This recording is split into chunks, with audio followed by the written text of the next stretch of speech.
The credit belongs to the man who was actually in the arena, whose face is marred by dust and sweat and blood, who strives valiantly, who errs, who comes short again and again. Because there is no effort without error and shortcoming. But who does actually strive to do the deeds?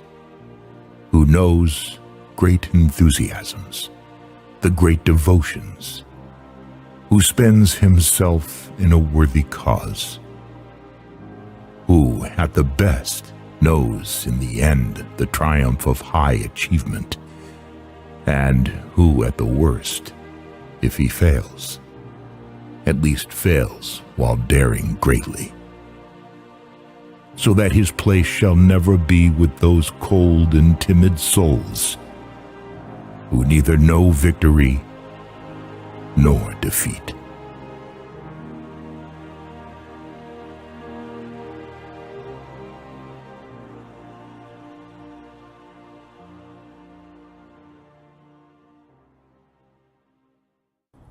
Spartans! What is your profession?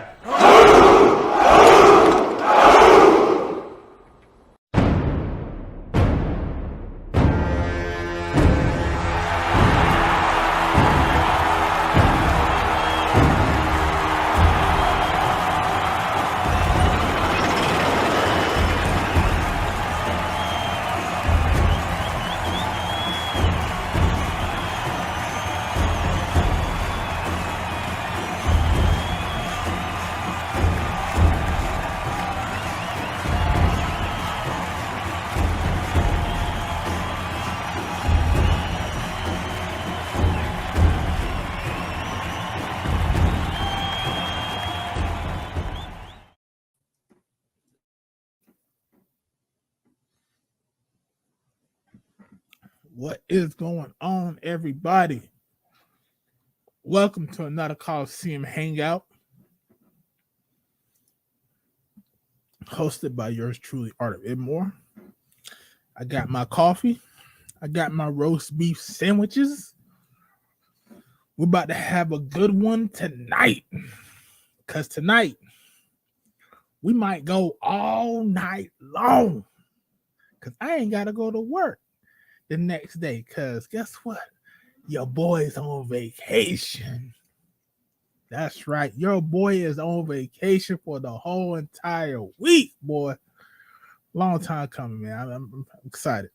I'm good, man. Be able to rest, relax, stretch out the old back a little bit, get some relaxation going on, get some more reading done that I need to get finished. It's good, man. Something to say about staying with a job for a long time. Something about that. Let's see what we got here. We got Charles Faulkner. Keeps running away from this man ass whooping he's trying to give him. What's going on, man? We got Prince Johnny. What's good with you, bro? A.L. Evans. With the camper with the grill shooting the guns in the countryside. What's up with you, man?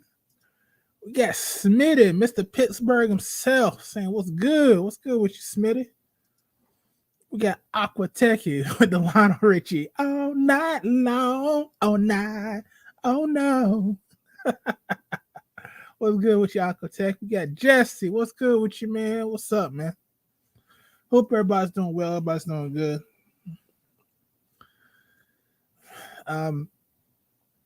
Like I said, and on this channel, I'm going to be doing more so stuff that's going to be in the books that I've been reading.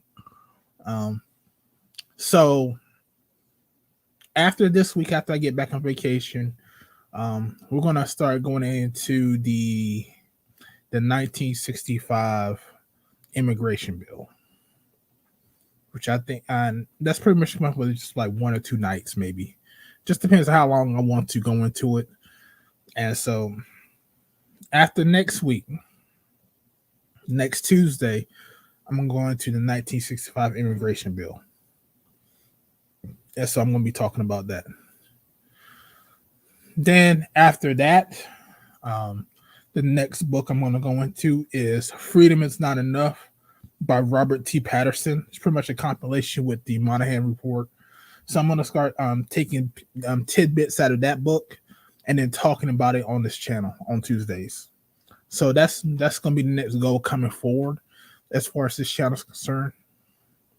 So y'all be on the lookout for that.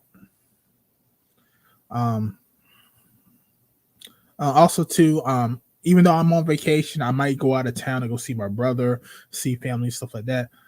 Since I'm able to do live streams from my phone through this channel, you might see some live streams from me. Like if I'm sitting in my car and I'm just talking, you'll be able to hear those from me, and just with me talking about certain subjects, because the whole purpose of me for this whole month and a half, I guess you could say, is just to just try to reestablish my channel with the algorithm. So I've been re-uploading a lot of my old content that I have. I still have to re-upload, I think, the last part that was on my channel before it got taken down, of the Kerner Commission. And then I'm going to make a playlist of Kerner Commission 1 through, I think it's like 13, from my channel and BGS's channel. So that way, if you want to go back and review the Kerner Commission, it will be all on the playlist for you. So that way you guys can go ahead and watch it. And like I said, any of these special stuff that I'm going through in the books that's actually going to be very informative, that's going to be on my channel. I'm going to start putting playlists for them. But just let you guys know where I'm going with this channel this year, and just let you guys know that I am committed into putting out fruitful information for you guys. It's not because the whole purpose that I want this channel to be is a wealth of information. I don't want it to be any other like Red Pill channel, because a lot of Red Pill channels talk about women already. Like I do too. I talk about the relationships between black men and black women, stuff like that. But Red Pill means more than just talking about women. It means about life itself, where you stand, actually understanding the truth of the world that you live in. That's what Red Pill means to me. It's more than just women. It's encompassing the whole thing about economics, life, you being a man, the truth of you being a man, the truth about women, the truth about, just about everything. And ultimately, what I want Saturdays to be is a beacon for men to come through and listen to good conversation. We could battle to and fro, but it's not going to be disrespectful. People want to have their time to speak.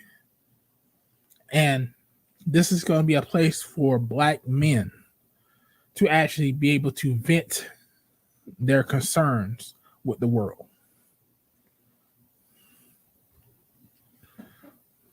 That's what I want this to be.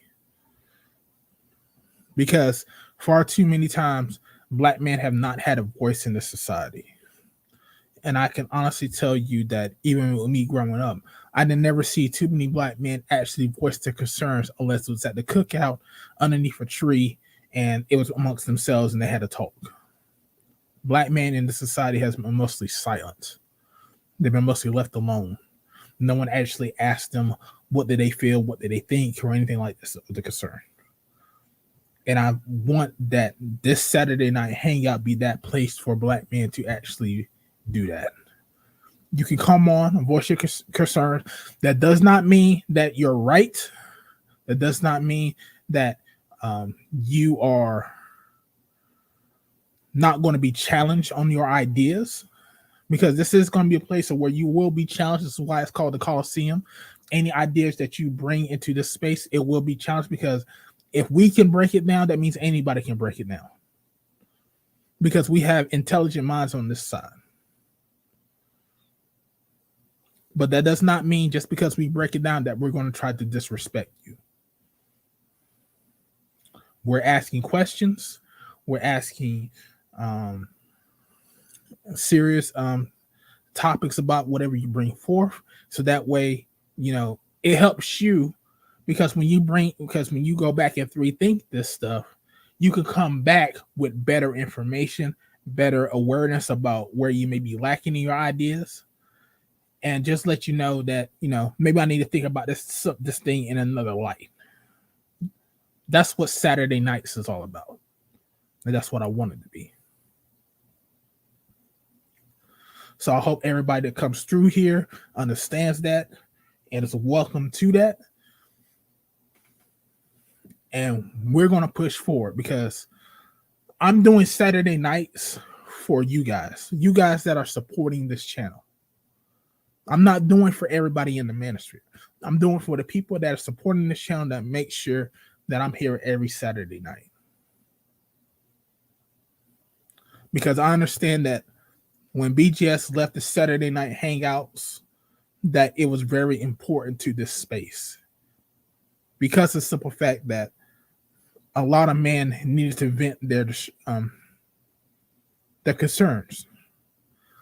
And BGS allowed them to do that on this channel. And it was refreshing to hear Black men speak their minds unfiltered, even if we did criticize them. And it's important for this space to have that. And so that's why I took up the mantle. I took up the mantle because I knew how important the Colosseum was to the manosphere and how it helped men. So I wanted to continue that tradition. So that's why I'm here. But I'm only going to be here if you guys support the channel, if you guys subscribe to the channel, if you guys, respect what I do on this channel. That's it. And to be honest with you, I respect and I treasure everyone who has donated, who has shared, who has subscribed to this channel, even through the downward spiral that I had the last month. You guys let me know that what I'm doing in this space is appreciated. And I thank you for that. I really do. I really do. If it wasn't for you guys, I probably would not start this channel up again. But because I know that you guys are accepted to the information that's on this channel, that you guys love the Saturday night hangouts, that's why I could continue to keep doing it. Because I know you guys appreciate it. You guys are want this to continue to keep going on. I look at your chats all the time. I see what people say. I make sure I read them as much as I can. And like I said, I'm honored, man. I really am. I'm honored that you guys are here. So without further ado, let's see. Let me put this up here. See who we got in here. You guys are typing. Ninja X Lord, he said, "Evening, gentlemen. The series y'all did with BGS and more Killer Commission." Yeah, that's the series I'm doing. I'm re-uploading. I think I got one or two more uploads, and that's it. What's going on, BGS? I gotta talk to you anyway about Halo, sir. Treb says, "Great conversation. Favorite drink, favorite smoke, good times. Always, man." Aquateki says, "Seeking the truth about the world around you. That's all that matters." Yes, sir. You know it.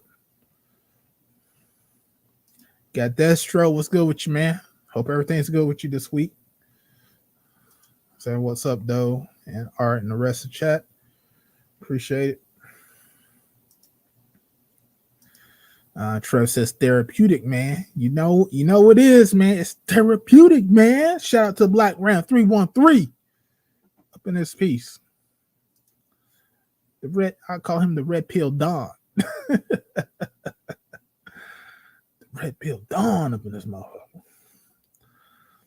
And I also too say, man, support your PhDs, man, because I was thinking about the PhDs today. Support Dr. Tia Son Johnson. Support Ronald Neal. Support Green Gorilla.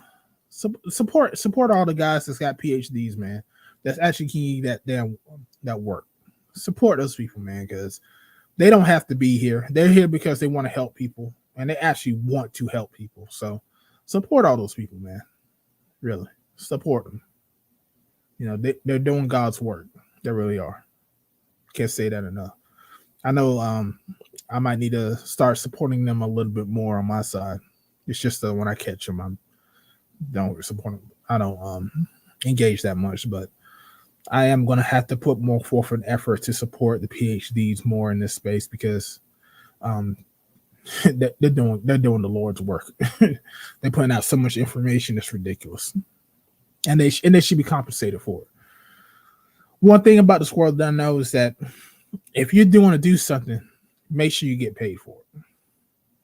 Make sure, because you need to be paid for your efforts, no matter what. I don't care if it's just a job that you're doing, that your job, even they say that if you're doing anything for us, that you need to be paid, and they're doing a lot of work for us. So make sure you pay it forward to those guys. I don't care if it's even $1, $5, $10, $100, whatever you can spare for that week. Because I know everybody's going through some times right now. Make sure you pay it forward. Yeah, just make sure you guys pay it forward, man. But without further ado, take a little sip of my coffee. I'm on episode. I finished episode 4 yesterday. AB. Like I said, BGS has been so gracious to put me on the black market tip, and I actually finished episode 4. So of course I saw Master Cheeks butt cheeks to say least. So everything's good. We just gotta figure out a day to do it. This is Z with a slow car. What's good with you? Peeping as usual. You leave those peeping eyes alone, Mrs. Z. They're scaring the little kids. He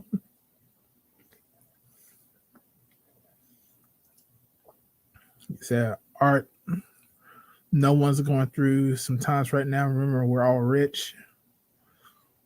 You might be rich in that game. How many damn cars you got? I mean, but to be truthfully honest with you, everybody goes through hard times, man. I mean, it took me a struggle to get where I'm at right now, and I'm not nowhere special, to be honest with you. I don't feel like it. I mean, I remember coming to Raleigh and I had no car. I had to get around stuff with a bike. I remember going in an apartment, had to ride my bike to the grocery store, get like 4 bags of worth of groceries, and had to put 2 bags on each handle and had to ride that shit back to my house. Like I said, I look at it like this: for where I was when I was in my 20s compared to now when I'm almost 40, it's night and day, man. That's why, like, when I look at younger people, I tell them, make the right decisions, because what you do now will affect you in your future. And that's in everything. Even if it's stuff that you do as a teenager will affect you in your future, man. Hell, I didn't get my first car till I was like 24, 25. But I knew that because I did not get my car so late in life, it hindered me in aspects in my life to where I could have been successful at. But that's what it was. I wasn't prepared in a certain aspect of my life, which hindered me from getting certain jobs. Because it didn't happen for me when it was supposed to. That's why I tell anybody, you need what you figure out what you need to do is you need to look at what you need to do and figure out how is this going to affect me later on in life. Go 10 years down the road. Okay, if I do this 10 years, where could this lead me? And then just make a decision about your life. A lot of people don't do that. A lot of people are just going off at the whim. Like, oh, well, I'll try this. Maybe it'll be all right. This, that, the third. It's like that's not how you're supposed to live life, man. You got to strategically plan out what it is that you want. You have to, because life is not a game. There's some real life consequences that could follow you throughout your whole entire existence on this planet. So it's good to just sit down and analyze what it is that you need to do. You got a plan. You have to. People don't get rich just by just doing alone. You have to plan stuff out, and you have to follow a strict guideline about how you're going to go about things. But people don't get that. I don't understand why, but people just don't get that. Now, most people that got money, they don't go out and buy expensive ass cars. That's going to take them a one whole fucking paycheck to pay off.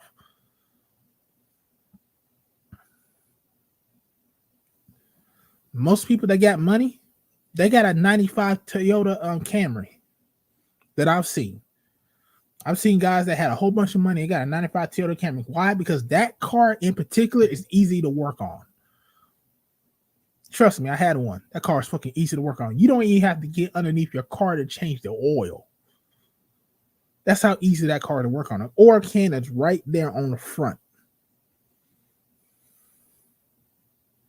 That car is so fucking easy to work on. I missed that car, but I got into a car accident. But that car was so fucking easy to work on. It's like the oil can was right there. The oil was right there. I mean, oh my God, that car was so fucking easy to work on. You can't get cars like that, and now you gotta get underneath that damn car. Not saying that's not a bad thing, but I mean, pick your poison. Better do things upright or get on the ground and do it. Just saying.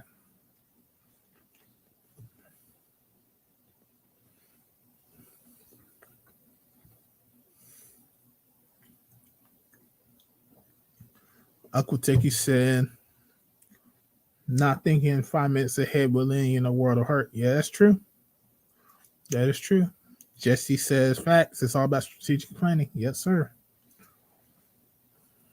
Elon Musk doesn't live in a mansion. No, he have his own house. His last girlfriend he dated said he lives very, very cheap.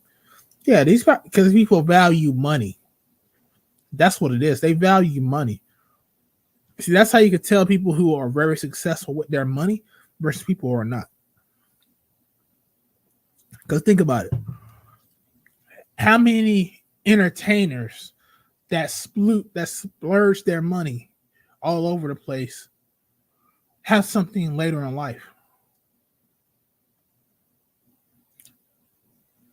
Mary J. Blige, all her hits, all her stuff, guess what? She has to work just to pay bills. She's gotta still be on the road just to pay her rent. You mean to tell me throughout all your life, not one of those houses you own yet? Think about that. Mary J. Blige came out like what? Like 93, 94 maybe? 95? Mid-90s? 2002, she still has to fucking perform just to pay the rent onto her house? You didn't invest your money correctly, sis. You should be on the house and the land. She should have owned the house and the land where she lives and just take a plane to wherever she needs to go. Her house should be paid for. Her land should be paid for.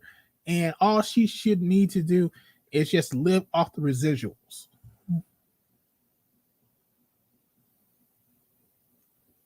But that's the thing. You want to sit there and live this lavish life because you got some money. And that's where a lot of people mess up, man, especially us as people, to where as soon as we get some money,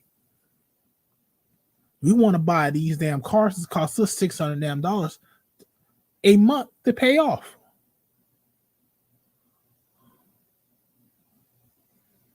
And that's just real talk. Why are you paying $600 for a car just because it looks nice versus something that you could pay half that, looks decent, and just make sure that you know it can get you to point A, point B. Yeah, excuse me. Yeah, Aquatex, she should be able to retire by now by all the songs she made, but she wasn't doing what she needs to do as far as her money concerned. And plus, on top of that, she got divorced. But even still, she should own her house by now. KJ, you say you didn't get no notification? I mean, that just lets me know that YouTube is probably going to shadow ban this account, which is why that's why I put multiple channels on different accounts, because what I've learned is that YouTube will shadow ban the account, not the channel itself, because you can make multiple channels under the same account, but if there's one channel that they don't like, they'll shadow ban that account under that Google. So you may not be getting my notifications just because they may shadow ban this account, because I have been posting up a lot of R.P.L content for the past month. But just make sure that you hit the bell notification. Make sure you hit that bell so that way, it's maybe not something on your end. Because if you're not getting a notification, then it's on Google's end.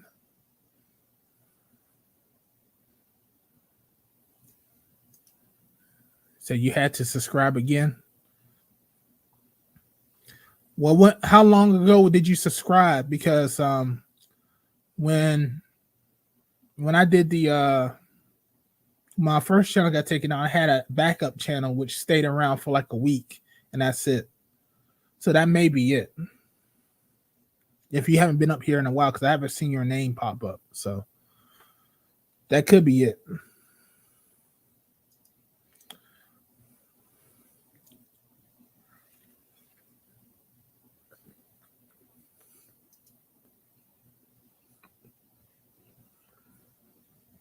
The answer is not shut up, and I'm getting auto notifications. Well, we'll see. We know how YouTube is, man. We know it's not how YouTube is. But anyway, guys, like I said, this Saturday is not really for me. It's for you guys to come through and voice your opinions. I got 37 people in here, so like, share, and subscribe to the channel. Get on a panel so that way we can talk. And other than that, let's get the Saturday night hangout rolling, man. I'm going to copy the StreamYard link.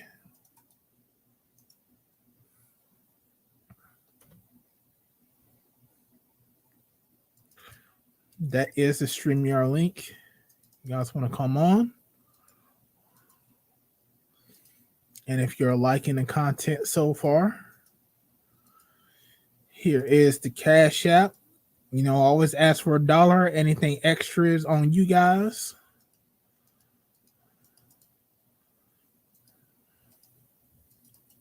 So $1 holla. What's in effect? What's up, AB Media? Hey, what's going on, Art? Not much, man. Just got off my own live stream a few hours ago. Oh, okay. So, the mail. What's going on? Dusty Software. What's up, y'all? Y'all hear me? Yeah. Yes, sir. Can you hear us? Yeah, I hear y'all loud and clear. Anybody watching the NBA playoffs? Nope. Not really. Nope. Lakers out. Pacers out. I don't give a shit. Oh, sorry about that. Yeah, did y'all hear? Oh, I didn't think I was on. Yeah. All right. He has, remember, all your subscribers, they have to select all when they hit the bell and then select all. That's when they get all the notifications. I don't think you're shadow banned like you think you was. Is that they have to select all? No, I'm just saying I was shadow banned for a minute. That's what I'm saying. Yeah. That's what I'm telling people. Make sure they hit that bell. Yeah, not just hit the bell, but select all also. They got the 3 options. They have to select all. because I get your notifications, yeah, because I select on all. You know, we hit the bell, it has all personalized, and then none. They have to select all, and then you get the notifications. Well, I'm just trying to make sure. Yeah, so I know how YouTube is, man, because I've been dealing with them for like past 2.5 years. yeah, Mhm. nah, that's how it was, yeah. Because there's some apps when I recheck on YouTube channels, and I just had to select on personalization. I didn't get the notification, but when I selected all, then I was getting the notifications. Yeah, I know YouTube be unsubscribing people, so they have to resubscribe and stuff. And then when they do, not just hit the bell, but tell them to select all also. Hit the bell and then select all. Then they'll get to the notifications. Yeah. Yeah. Zab, is that you? Yeah, what's going on? Okay, I just want to make sure it's you. Because it looked funny. Yeah, no, I was on another panel. I just decided to come up here.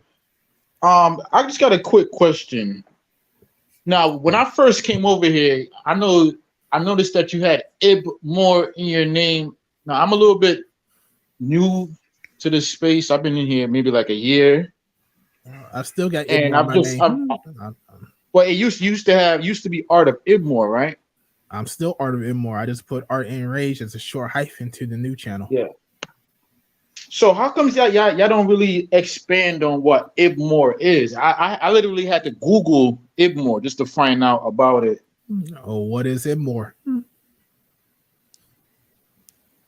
Introspective black, some shit like that. But I You that's can't what say I'm asking. you no, hold on. You can't say introspective black shit like that if you researched it. Come on, man. Well, that's why I'm up here asking so that if you're at Ibmore, you could like break it down what it is. Like, is it a closed off society? Is it like a secret society or something? Oh man, you're doing too much. Do your research, man. All right, so that's the thing. I gotta research when I got somebody that belongs to Ibmore that could just tell me. Because you all right, it's about introspective black men of reform. It is the offshoot of Mgtow. You know what Mgtow is, right? Right. I know about Mgtow. What does Mgtow mean? Men going their own way. Why? I'm not part of that society. I don't believe in the philosophy of it. Okay. So why are but men? I am curious about it though. Why are men going their own way? Well, I would surmise that because you said you done research in it. I'm going to answer you. Okay, go ahead. I would surmise that it sprung from the incel movement, where men have rejected. So all right, because you're completely wrong. So I'm going to ask you, who did you hear that from? That's just from me studying it, me like observing. No, okay, so what did you study about Igmore or Mgtow or anything like that? What I said, like the Mgtow movement. What channel you went to? Did you go to Roll Tomasi? No, I don't. I don't. It wasn't just one channel. It was probably. What other channels have you been to? That's what I'm asking. Give me names. Well, I've come here. I've been on pretty much all the Manosphere channels. Name the Manosphere channels. What's the name of the Manosphere channel that you've been on that talked about Ibmore? Well, none of them talk about Ibmore. You're the only channel that I've found to be on the Ibmore. How do you know I'm part of it? How do you know I'm Ibmore? How do you know I'm not lying? I don't know if you're not lying. That's what I said. Like, oh boy. If you want to know about Ibmore was an offshoot of Mgtow. If you want to understand what Ibmores are, you have to understand what happened in the past. What happened in the past is this: a lot of people was part of Mgtow, but then there was a racist element in Mgtow, so they created Ibmore as an offshoot for black men because black men have certain problems in society that white people don't have. Okay. So if there was a racist element attached to the movement, why would y'all choose to even continue along with the movement? Because don't black men have issues within the society as well?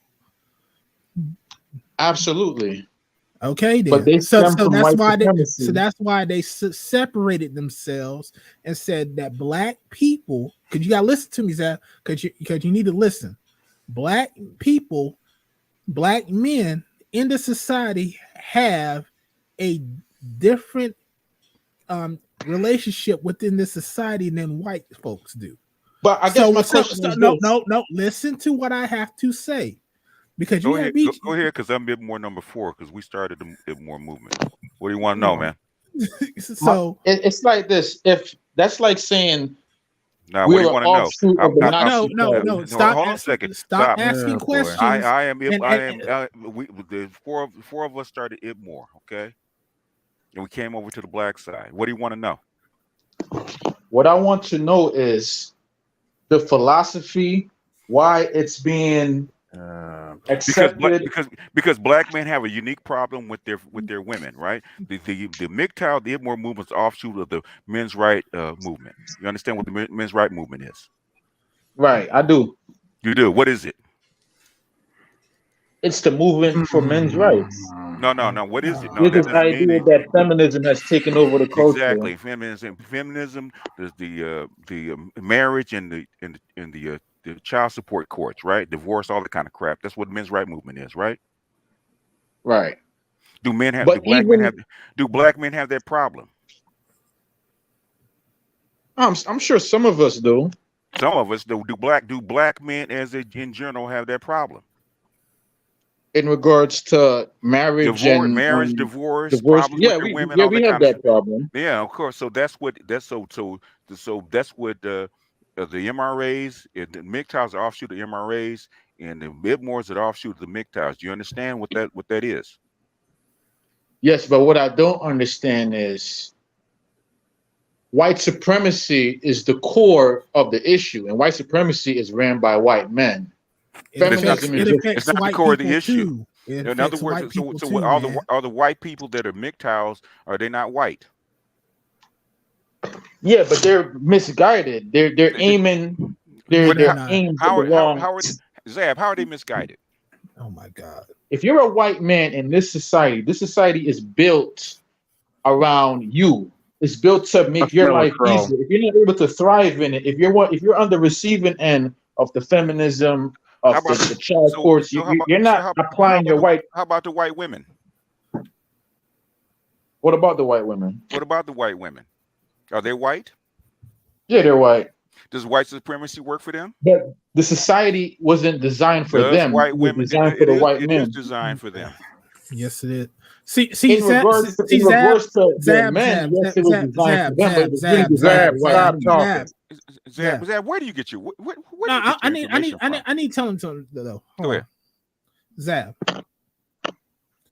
You need to start if you want to ask questions. You need to ask questions, take in the information, and then come back once you've done more research. Because obviously, what you shown us is that you have not done any research. You probably heard one thing and they come to us to talk about it, and you're acting like you know more about it than us.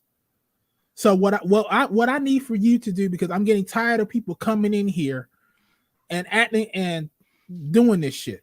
What you need to do is get the information, go forth out there and research it for yourself, because we say this to everybody. You ain't got to believe us, but go out there and research the shit if you really want to know. Yeah. Let me ask you a question. You talk about white supremacy. What have you read, and who have you read? Who have you studied under? Well, I've studied philosophy. I've studied. What have you read, and who have you studied under? I'm a Gnostic. We study esoteric philosophy like it's lunch. So, who have you studied under, and what have you read? No philosophers that I know, any philosopher that I know, they've read something. They have their favorite authors. Who have you read? Well, as far as philosophy, I've read Plato's Republic. That's it? Who else? I read a lot of Ayn Rand's books. Oh God. Ayn Rand is a lot of pseudo philosophy. Okay, which one did you read? The Fountainhead, or did you read? I read the Fountainhead. I read Atlas Shrugged. Atlas Shrugged. You would know that's pseudo philosophy, right? And what's it? Yeah, I think all of that is all pseudo. No, it's all pseudo. Okay, all right. So in other words, My- so how does it lead into racism and white I supremacy? base my understanding on logic. So That's the you're not using foundation it of right my now. Not, What you're have not you You using read? ain't using it right now, bro. What have well, you because read? I don't believe in your philosophy, I'm not using it right. No, well, no, the thing is, because you're not the thing telling is, us anything. you're not telling us anything. That's what you're not even using logic. I've come here asking Logic has a questions. format. I'm not here to preach. Are you trolling? Tell you anything. Hold on. Well, you're not asking questions. You're preaching. Yeah. Yeah. How am I preaching? I came here asking him what Idmore is, and his response was, I "What's told you what Idmore?" we told He you what turned the Idmore question was. back to me when No, I we came. told No, you what I told you what I just Idmore asked was. you. What I asked you was, who did you learn that from? And you pretty much just told me just like nothing.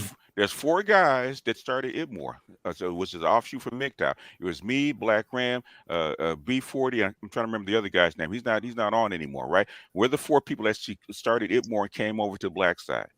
So I'm Idmore number 4. What do you want to know? We started the movement. What do you want to know? All right, what I want to know is, do you believe that the core of the problem is white supremacy? No, it's not. And why not? It's because well before there was white supremacy, okay? Well before there was white supremacy, it was actually really started with the liberal social contract movement. That's where it started, because actually it really started from when they actually dismantled the patriarchy because of the machines coming in the Industrial Revolution, right? They took the women out of the home and the children out of home, and the state took over. That's where the problem started, as far as feminism is concerned. Feminism basically at its core, and me and Green Gorilla actually went back through the logic and went back through the philosophy and found out where it actually started from. Started with Locke and went to Rousseau and started in 1792 with the social contract, and the white women wanted the same rights as men, okay? Because before that, the vote and all those rights would lie in the hands of the aristocracy, but it came down to the common man, and women wanted in on it. That's where feminism started. Suffrage started in 1840 when the common man was going to get the right to vote. Common man didn't get the right to vote to 1848. And that's when suffragettes went crazy. That's when feminism started. Any other questions? Well, I base the inception of white supremacy from the birth of the Europeans coming in contact with the Africans. So I go a little bit.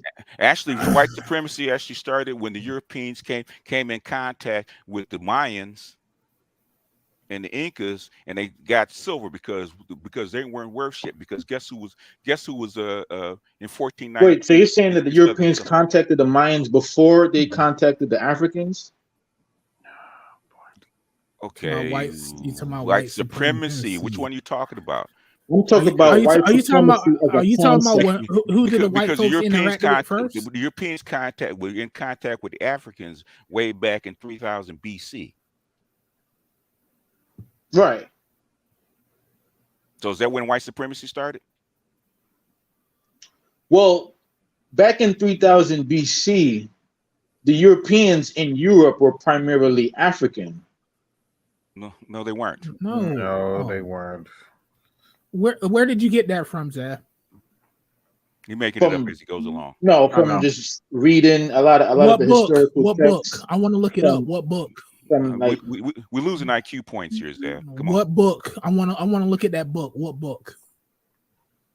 I mean, there is no book. They weren't writing books back then. And a lot of those books were lost writing when they burnt down the. They were. So how did you get that? So how did you get information? Okay. All right. Well, Zab. we can just use common sense. Zab. No, come on, man. Stop. No, listen. Hear me out. No.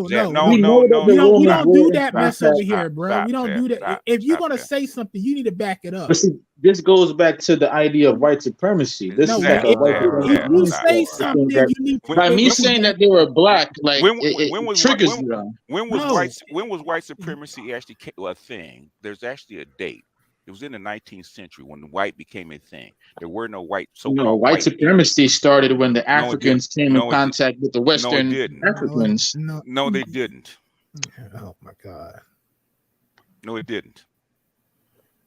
What you're alleging is just not historically true. Black folks and white folks been going back and forth for 5,000 years, man, across the Mediterranean. It's not new. Do your history. And again, I'm alleging that see what I say, Zab, is that you're putting under the disguise that you're trying to ask questions, but what you're really trying to do is tell us what something that you think we don't know, but no, I'm answering. And when we ask questions,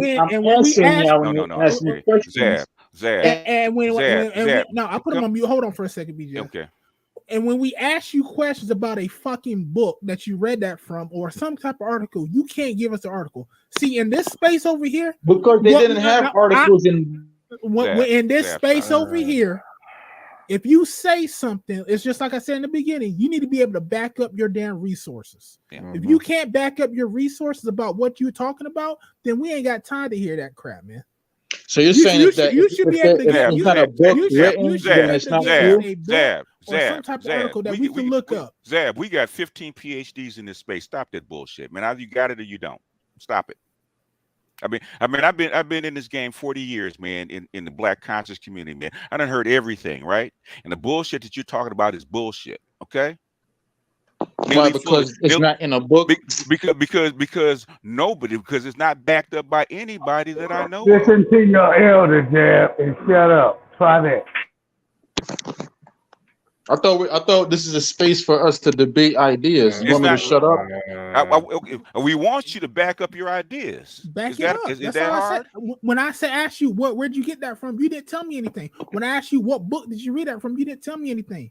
You're not backing up. You just they don't have books that were written 3,000 years ago besides the Bhagavad Gita. You ever read a book called? I mean, the only book, if you want to, I'll bring up the Bhagavad Gita. That's a book that's been around. Stop, man. Stop.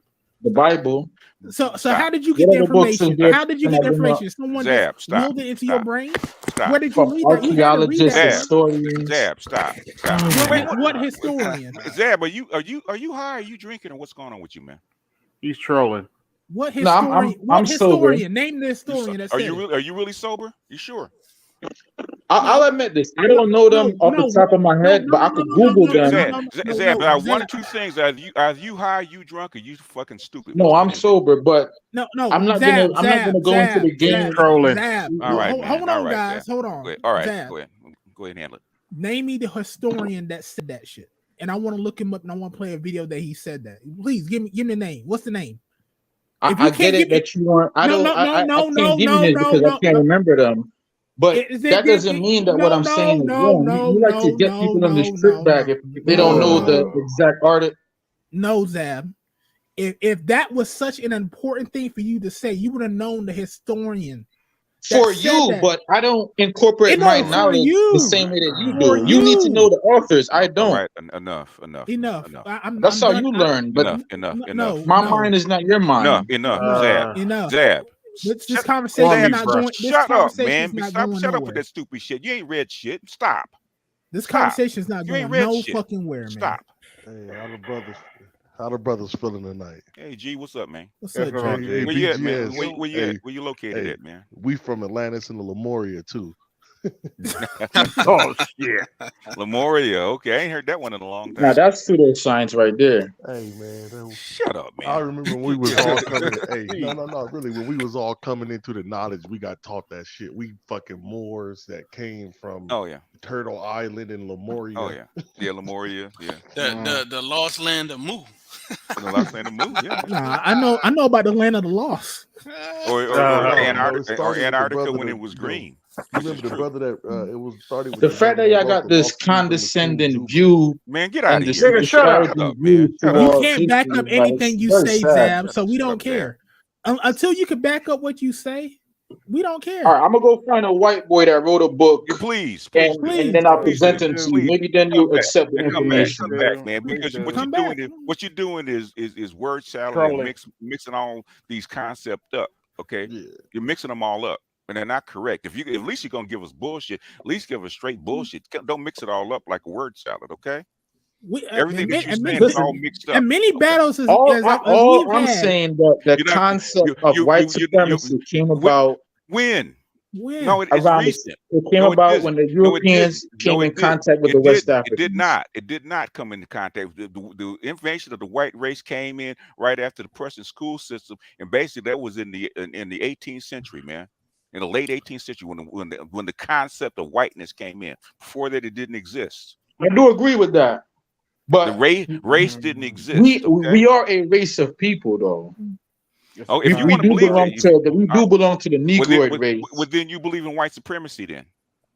No, I don't believe in me believing in if you believe in the in race, the you believe in white subspecies supremacy. category of the Negroid is not white If supremacy. that's just white scientific. supremacy. That's white German supremacy, science, dude. man. Yeah, Go look it that's up. German That's German science. science. Go look it up. Science is science. Science doesn't belong to any Yeah. race. It's peer reviewed. It's Oh, brought dude, before shut a panel. up. It doesn't belong to Okay, any. okay, Science is Zab. true, no matter what. Degree? Where's your degree in it then?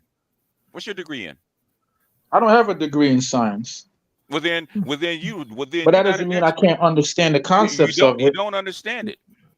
Bro, you all the way wrong in this shit. You know that, right? What STEM field did you Oh, study? I'm wrong because you said I'm wrong, so I guess I'm wrong. It doesn't work like that. What STEM field do you study You in? can't back. I could back up everything I said. Can you? What STEM field do you study in? I just told you I'm not a scientist. Well then why are you gonna talk on science like you understand it? Get the fuck out of here. Because I don't have to be a scientist to talk on science. Yes, you do. Hold on. you do. Hold on, we could kill it right here. The dude that came up with that concept is a. Do I have to be a mathematician to know that 2 + 2 is 4? Said the Negroid. Right, if you understand it, want to understand it completely, you do. What we saying. The dude that came up with that theory that Africans are Negroes and it's not a theory. They no, listen, it's check the genetics and we do have a thing called DNA.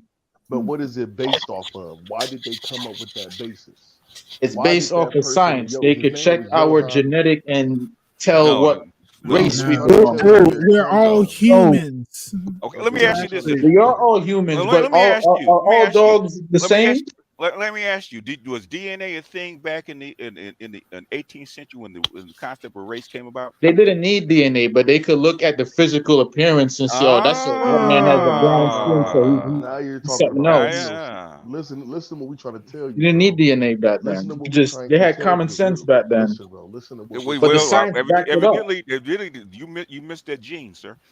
Listen to what we trying to tell you, bro. The dude that came up with that was one of the forefathers of that Nazi shit, of eugenics and all that. The dude Johann von Birkenbach or whatever his name was, he came up with that classification to talk about Asian people and how the white man was superior to the Mongoloid, but the Mongoloid was superior to the Negroid, and they classified it all that shit was racism, like Darwinism. That shit is all based in eugenics, bro.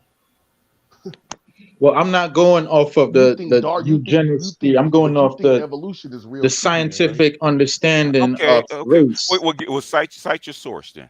What's your source? We need sources, bro. We keep the Genome Project, where they mapped out the human genomes. Oh God. Okay, when was that? It started in the year 2000. And it's still ongoing. It actually started in the 90s, but when did they finish? When did they just ongoing. It's not finished. They just finished it like 2 months ago. They just announced it. They mapped all the last genes that were left. They actually mapped them out. They just finished it. Well, they're still understanding it as far as in relationship to diseases and certain. Okay. All right. He's making the best he goes. All right, man. All right. It's starting to piss me off. You sure you're not high, man? I'm positive. All right. Okay. I was trying to give you an out. Anyway, what's else on the table? I'm on vacation this week, sir. You are? Really? Yes, sir. Yes, sir. Okay.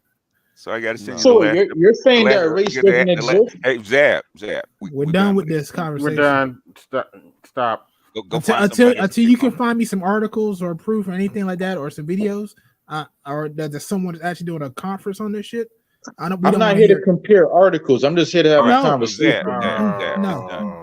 It's done. We went from a simple thing like Idmore and Mgtow in this space, and then you want to put it into white supremacy. We're not going there, right? All right, but before we do that, let me just get this straight. You don't believe in the concept of race, is what you're saying. You're saying that it was invented. Oh, dude, stop! Just stop! Okay.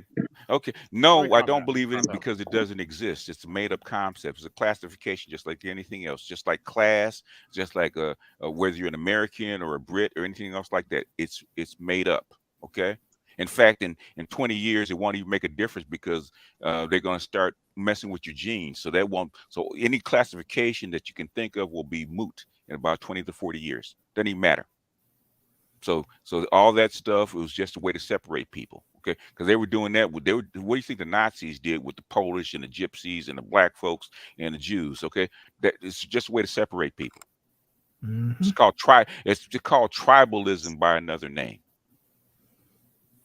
Okay, now does that answer your question?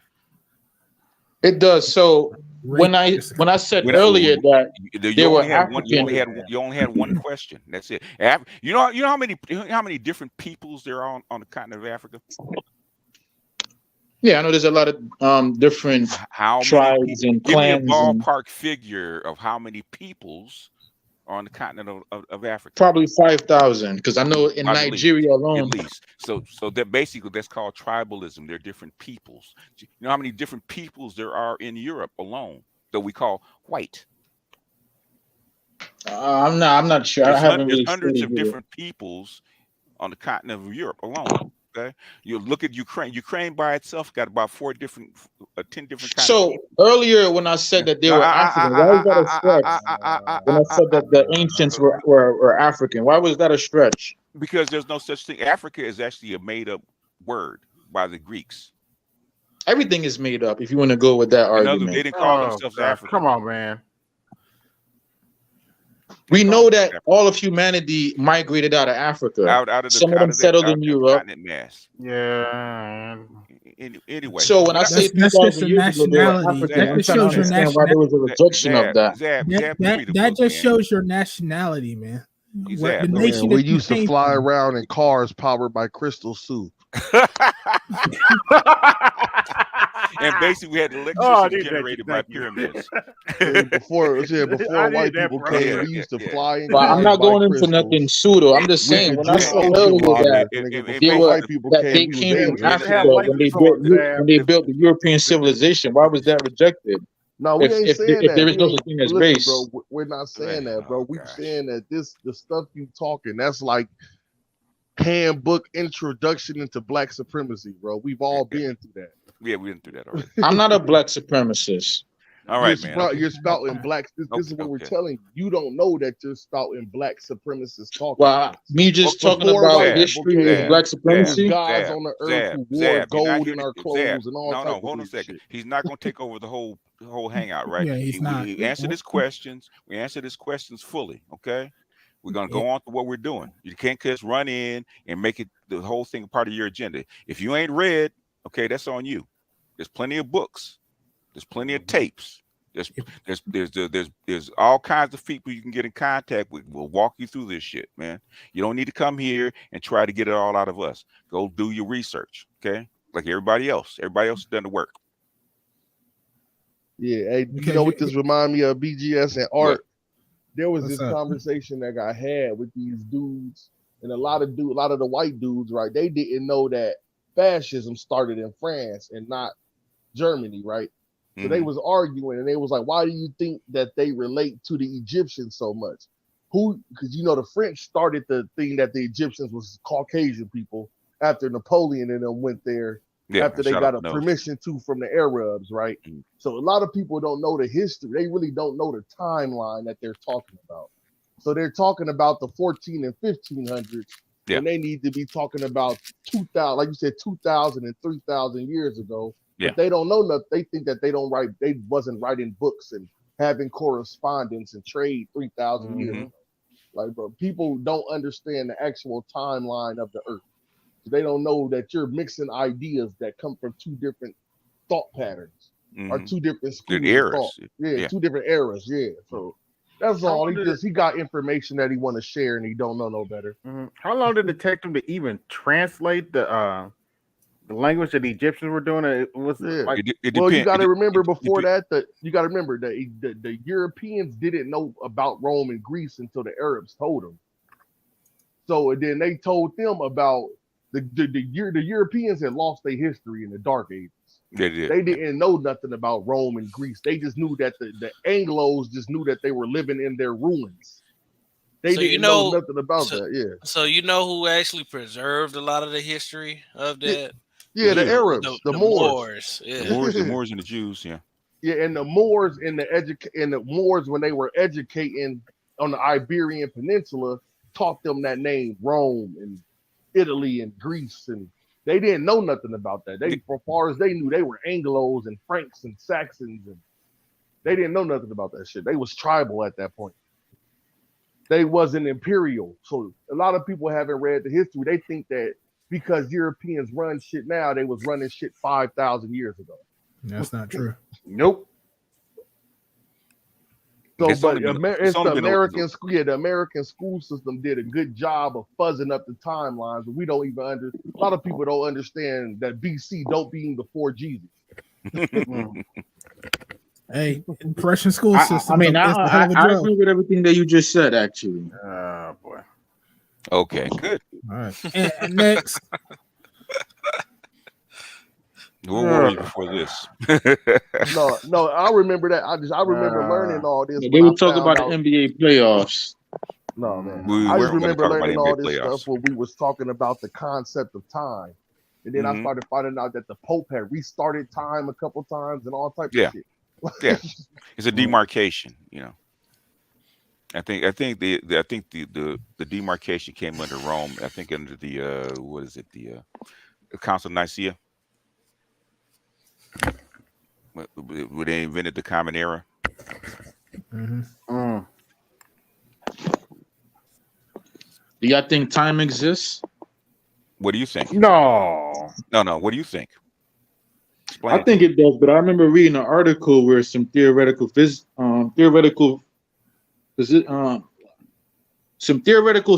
were saying that time doesn't exist. Okay, why did they say that? Why did Because they say that? it's actually entropy. Where did you get What does that mean? Hold on a sec. What does that mean? It means pretty much like if you take an apple over time, or it's going to go through a process of getting rotten.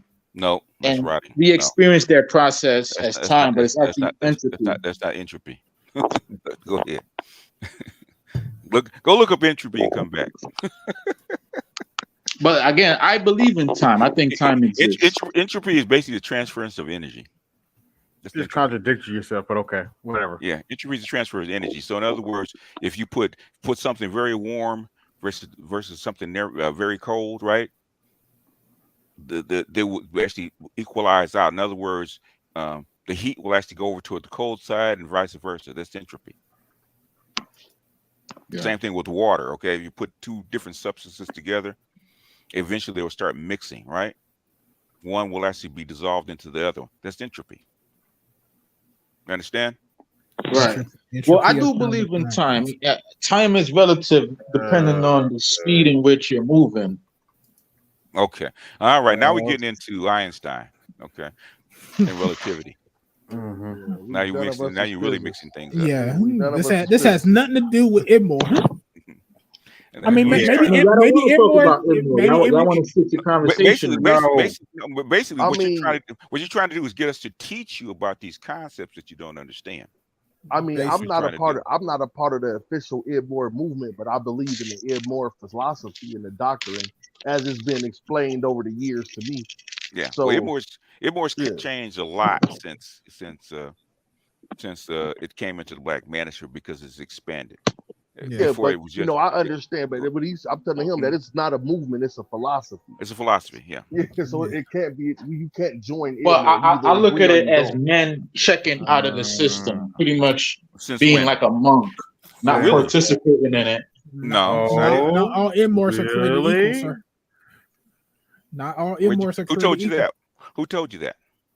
Nobody told me. That's just what I concluded. Well, you're not thinking. So you just take a name, you take a concept and map on what you want to onto it. Is that it? Well, I do reach conclusions based off of what Like I've what? seen, what I've learned, What have the you seen? conversations I What, see what, y'all what, what engage have you in. seen? Well, what have you seen about Itmore that would say that Itmore would turn you into a monk? A Or lot of it comes from the conversations that y'all have on these where panels. did the concept of monk come from? It's a religious thing. Nope. No. Nope. Not when there's context. No. Have you ever heard of a Mgtow monk? No. Go look it up. Go look it up. So you don't even understand the And basis get off the of what panel you're and trying go to look it up. argue against. Yeah. Now, this is a learning moment because you don't even understand the basis of what you're trying to argue. You know what? This is what my teacher used to call compound ignorance, right? Okay. Simple ignorance is when you don't know, right? When you don't know, and you don't know because you don't know, so you have no concept. So basically, once somebody that has simple ignorance, you teach them what the concept is, they accept it and they move on, right? Compound ignorance is when you don't know but you think that you're right. Those are the most difficult people to actually reach because Zab thinks he's right. Like that. Zab thinks he's right. That's how come he doesn't want to accept what you tell him. Well, no, I would like to know. You're asking me questions about. It's like you're asking me questions about your philosophy. In other words, you're the one that asks the questions. You're the one that asks I'm the trying questions. to learn about it, but you're asking me questions about it. But this is the problem, Zab. So that's a trick bag. No, it's not. I'm going to tell you what the issue is. Guess who made the trick bag? It wasn't us. I'm going to tell you. I'm going to tell you what the issue is, Zab. The issue is that if you want to learn, and you're talking about like, okay, I got Itmore in my name. I got BJ's got Itmore in his name. Yeah. Ask questions. Take what we have, and then go forth and do the research. See if what we're saying is correct, and then come back and say, hey, this is what I found. If you want to actually learn, you don't get to learn by chastising people about what they've been through. If you want to learn about what they've been through, I think Mgtow was an incel movement.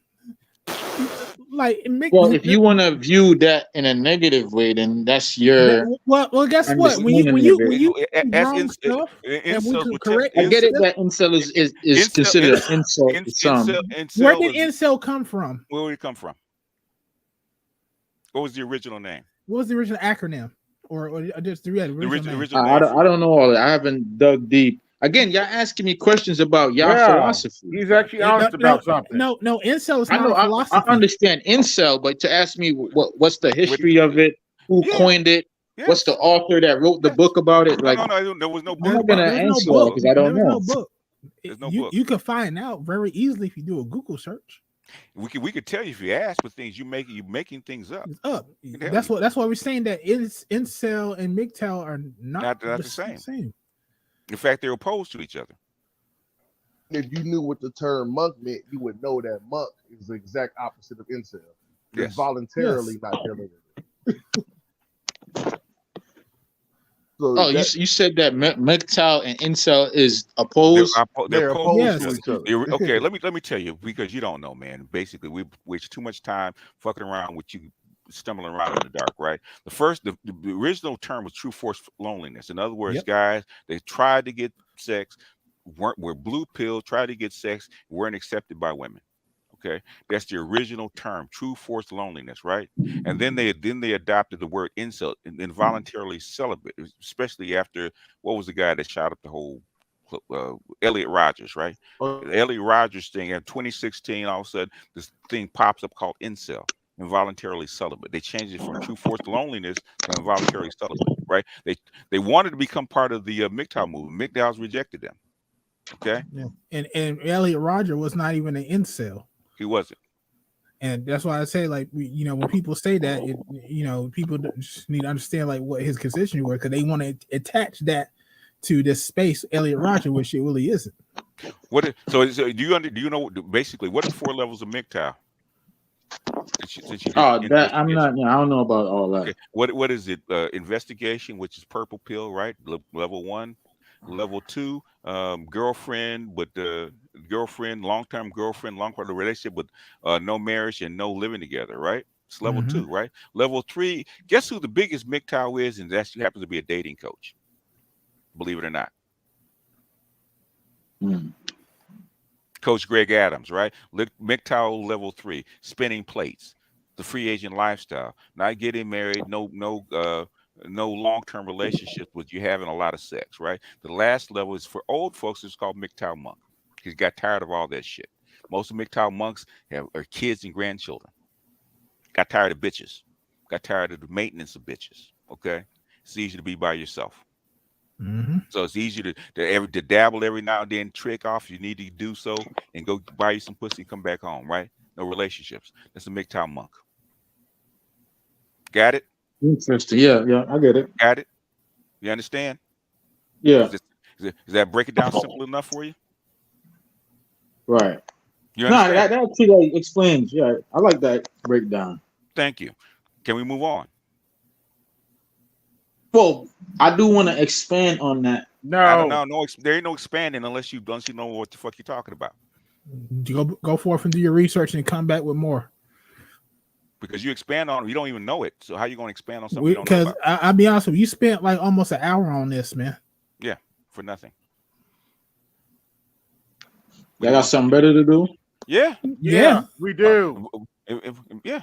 Oh, really? So this whole hangout is not about you, man. So we're twiddling our thumbs, waiting on you to give us something to talk about, huh? Nah, but this is like very educational. To you. No, having these debates. This To ain't. you. It's not a debate. Brain cells. To you. Debate what? What are you debating? You don't even know the concepts. How can you I'm debate tell you, something you don't know? I'm telling you what debate. I Listen, do believe in the idea of our society and the maintenance of it, and that involves men and women, ideally in a family format to foster the growth of children, so that our society to progress. Oh, good for you. So if we want to accept this idea of men checking out of the system, mm-hmm. Why are they checking out the system? Do you understand that? primarily because they're not finding ideal mates. No. Mgtow. Well, that's my opinion. What's your opinion on why they're checking out? BDS, let him find out because okay, what he's trying to do, he's trying to find out through us because he don't want to do the research himself. That's all this is. Because if he did the research, he would know why men are checking out. He will understand why there's a Mgtow movement. He will understand why there's a men's rights movement. It's plain as fucking day, and you're trying to get the information out of us so that way you don't have to do no research whatsoever. I get it. You got to say feminine. They're checking out because of feminine. I'll give you a hint. Go. Zab, why are you here? Yeah, go to on YouTube and put in Mgtow and put in Barbar. Okay, you get all you want. Barbar. Say that again. Barbar, B-A-R-B-A-R. Put it in. He's the initiator of Mgtow. Him and he's called Thinking Ape now, but he used to be Stardust. Put in Stardust. Put in Barbar. That's the beginning of the Mgtow, and you got to follow it up from all the way up. Get off the panel when you do it. Yeah. I'll go do that. Y'all have a good one. Continue y'all conversation. Thank you. Y'all have a good night. All right. Damn, man. What the fuck?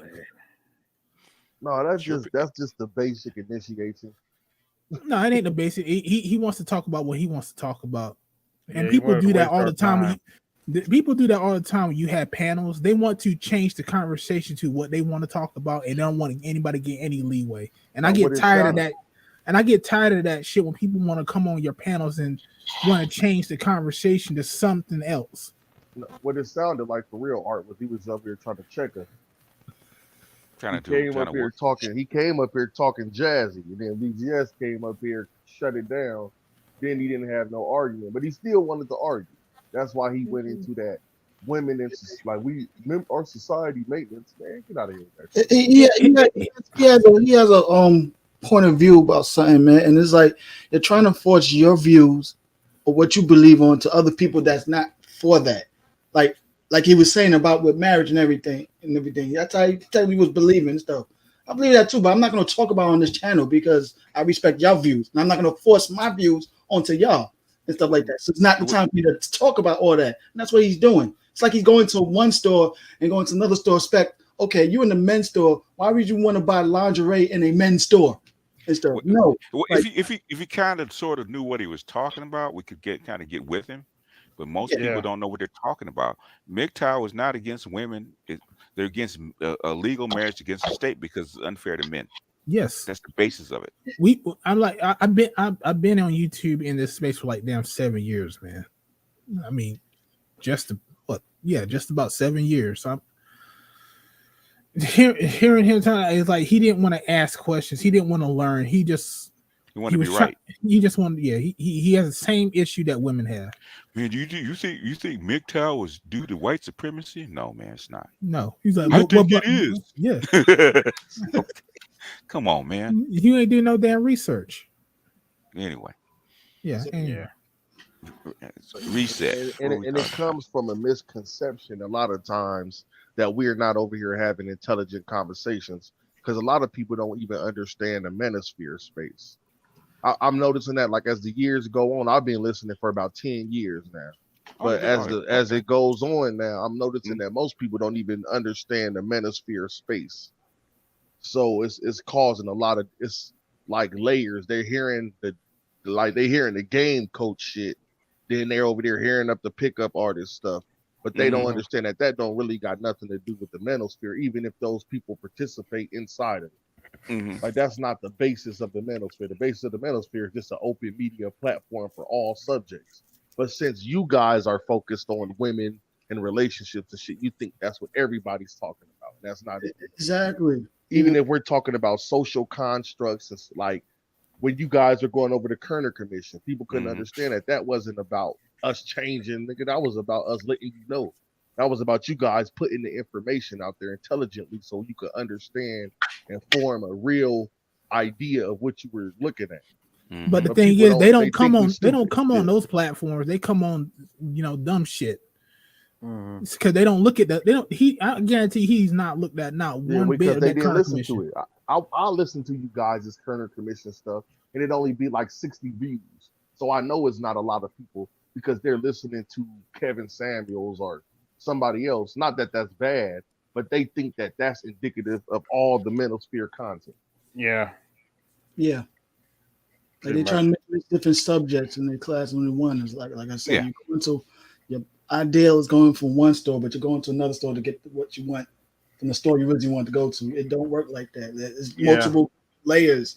You can't mix the layers together like that. Like, know what show you're watching, understand what they're talking about, and then sit back, with good faith and learn about it. But don't enforce your views from other content creators onto another content creators. Don't work that way. They might not believe in our views. It's like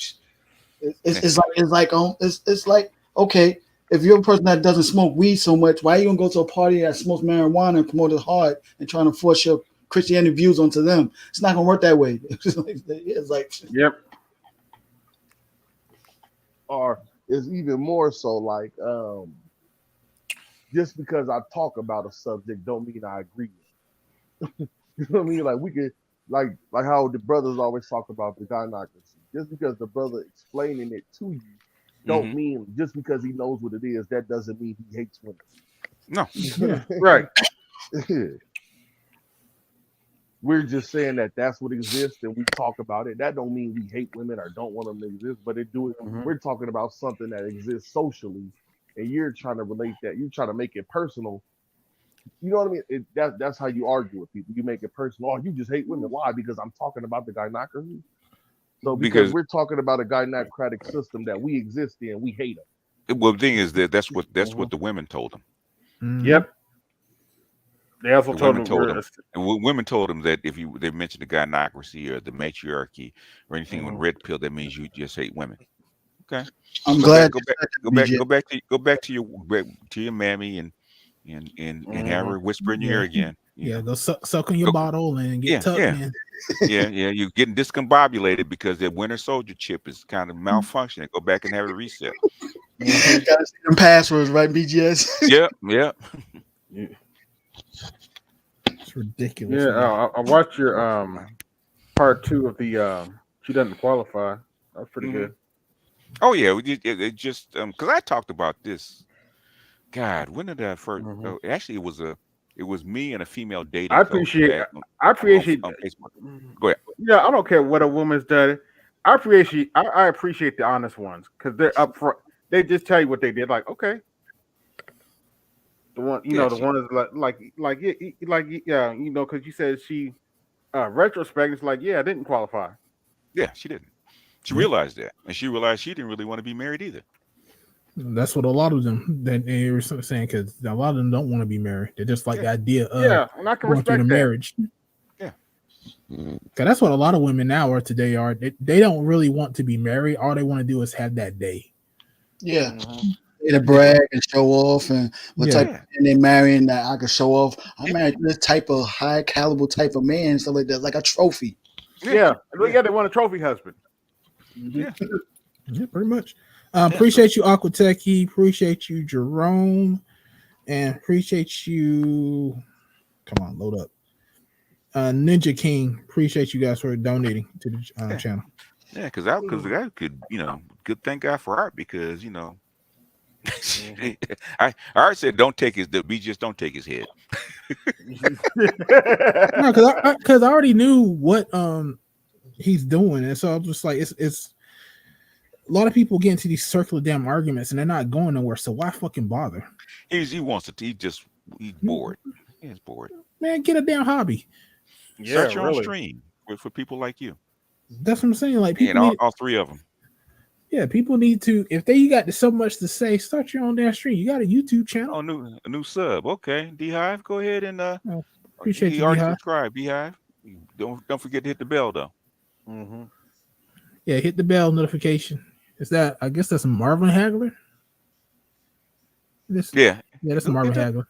Yeah, that's what I put in my videos. Like, share, subscribe, and hit the bell. Mm-hmm. Yeah, make sure you hit that like. Dollar holla.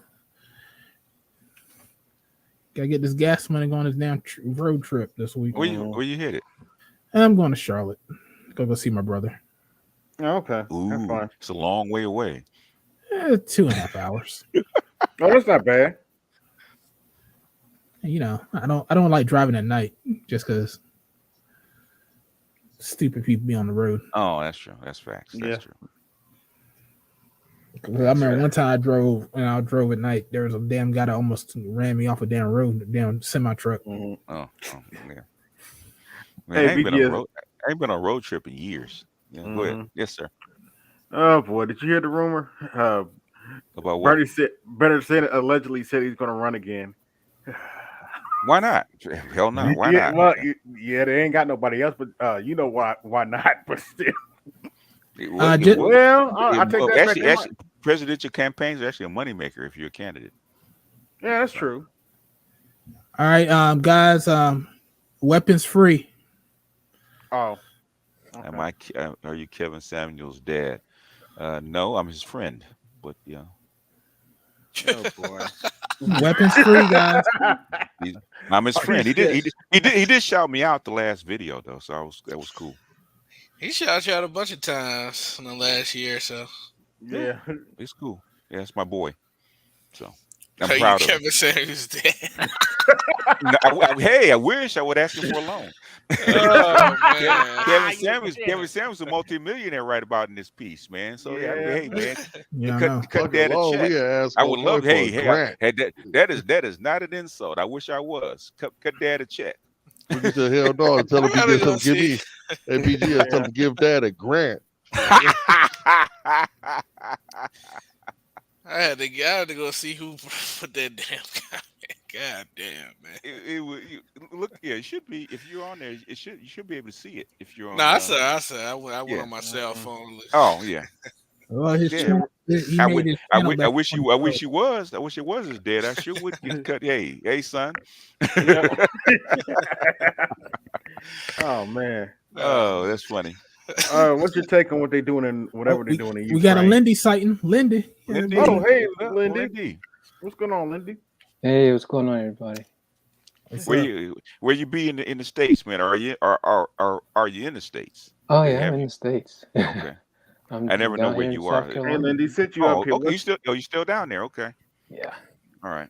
Okay. Lindy, since you up here, what's your take on what's going on over there in the Ukraine? Man, I don't give two shits about the Ukraine, man.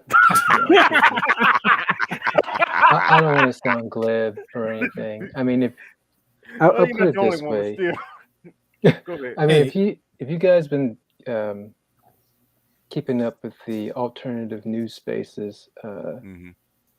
What's his name? I think BGS. You played a couple of videos. Oh, Scott Ritter. Yeah, Scott Ritter. Mm-hmm. He is probably one of the last well-known Russia experts out Mm-hmm. there. Mm-hmm.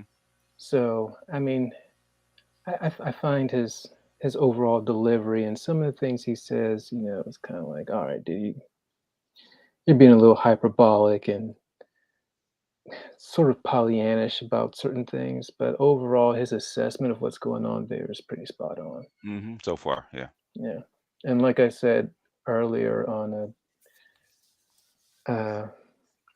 the private hangout with BGS, man, this is more posturing and following, you know, Mgtow doctrine and all this other stuff, Mm-hmm. man. There's Mm-hmm. these guys, even though they're erudite and they're bullshit, because most of what they espouse is bullshit, and you know, they have influence.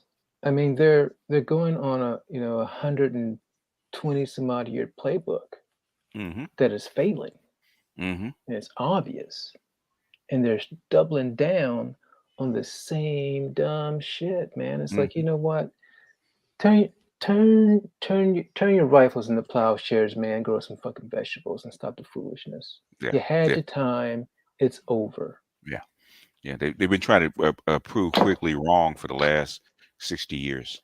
So in other You words, know, they're trying to repeat 120 years of insanity. No, it's a certain doctrine yeah. that Okay. they're trying to repeat. And the thing is, it okay before globalization, right? Mm-hmm. It worked because the middle of Earth Island was actually the crossroads. Actually, that's where China and Europe actually crossed, right? Because China used to be the biggest manufacturer of goods. It is now, right? In fact, Yeah. China's kind of repeating some of that in a way. That's what Mhm. the road is, all right? The old Silk Road, the old Mgtow doctrine along the Silk Road, but things the belt actually bypasses all of that. Because once you got into the New World and you developed South America and the United States, the Mgtow doctrine doesn't work anymore No, once it's it been doesn't. developed. Yeah. It actually, not only does it not work, it's been proven historically to not work, it's also been proven to be a total fool's folly. Mm-hmm. You know, you had a Yeah. bunch of inbred Euro trash from the British Isles trying to force other people who really, if you really want to look at demographically speaking, they are the ones in the minority. You know what I Mm-hmm. mean? And they're trying to exude control and power over everyone else. Because let's be honest, there's not much as far as raw materials and resources on the British Isles. Mm-hmm. If it wasn't for, you know, globalization, the mercantile period, Mm-hmm. and industrialization, the country wouldn't even be able to house Make and cotton. feed the population as it stands currently. Yeah. Yeah. The biggest turn in European history is when the conquistadors found silver in Mexico. That was the biggest turn. A big cache of money that nobody knew existed, because the Chinese only accepted silver for their goods, right? And the Europeans didn't have enough goods or silver to actually get what they needed. All of a sudden, you got the biggest load of silver on the planet. All of a sudden, they become wealthy overnight. They can buy anything they want. That's how they built their their civilization. That's where it started. And they've mostly squandered their civilization. I mean, look what's going on right now. Yeah. I mean, really, if you really want to think about it, and I've mentioned this, I think a long time ago on the Coliseum once or twice. Who is it? Spangler, Oh yeah, Oswald Spangler. He Oswald. called Yeah. it, man. Mm-hmm. You know, he's a Nietzschean. Nietzsche called it. You know, you gotta have a balance between the Dionysian and the Apollonian, and we've Mm-hmm. gone full bore Dionysian, man. Mm-hmm. That's why you got all the LGBTQTIA stuff going on and everything like that, which has always existed. Damn, they got more letters to that shit. Yeah, they Might keep as well. adding. They Yeah. keep Yeah, the legitimate, as Art New Star said. I love that term, legitimate. Yeah, well, they got to get the A's, B's, and C's in there somewhere. Yeah, Yeah, I call it LGBT, Yeah. A, B, C, D, E, F, Yeah, G, H, I, J, I think K. You know.